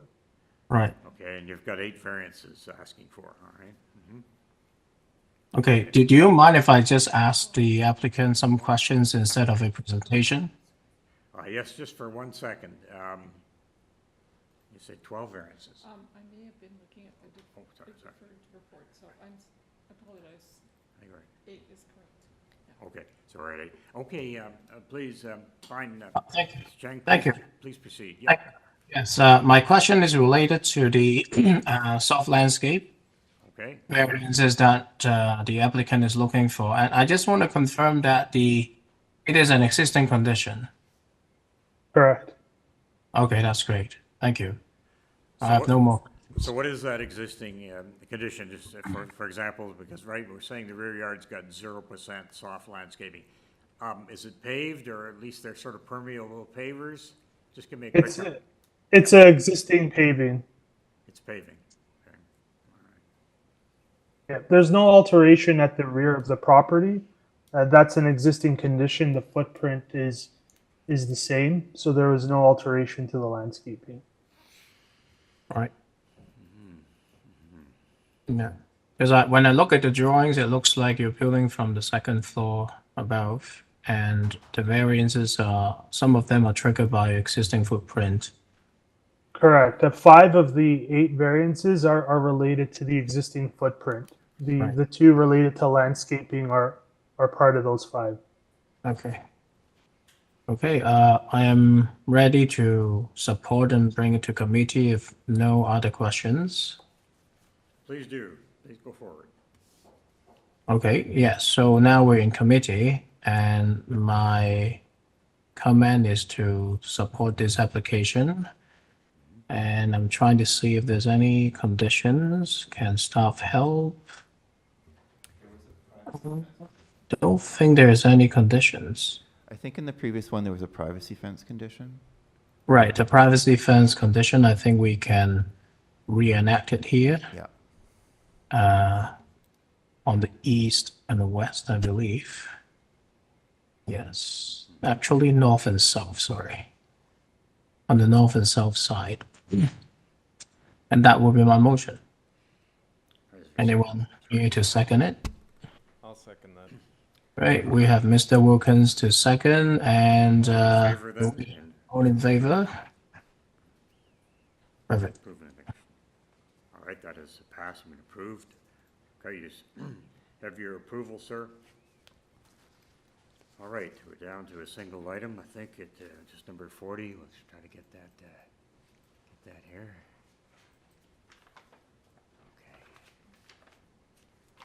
Yes, okay.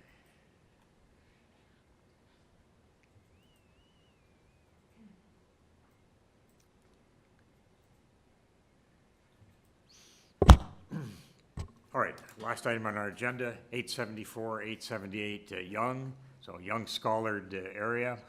Purpose is to alter the redevelopment plan for a mixed-use building approved under site-specific bylaw 697-2021, I guess the Land Tribunal passed, by permitting an increase in the building height, an increase in the total gross floor area, and the elimination of visitor parking spaces. Do we have the applicant or the counsel for the applicant on this one? For the chair, I'll just... Peter Smith, I'm here. Through the chair, I'll just highlight for the members, there is a staff report from Community Planning. They are recommending a few conditions, and staff has that report up on the screen for you. Thank you. This is a condition number 1 regarding tying to a specific plan. Okay, yes. Regarding the Loggia walkway. And then condition number 2, the owner shall provide the following to be secured in a section 45-9 agreement. Yeah, consent agreement, okay. Right. Contributions. And they list out cash contributions. And then we also have a transportation services comment report where they're saying they have no objection subject to one condition. So there is a condition from transportation services regarding a minimum 1 short-term pickup drop-off space access from the lane with SCOLLARD, Young and SCOLLARD.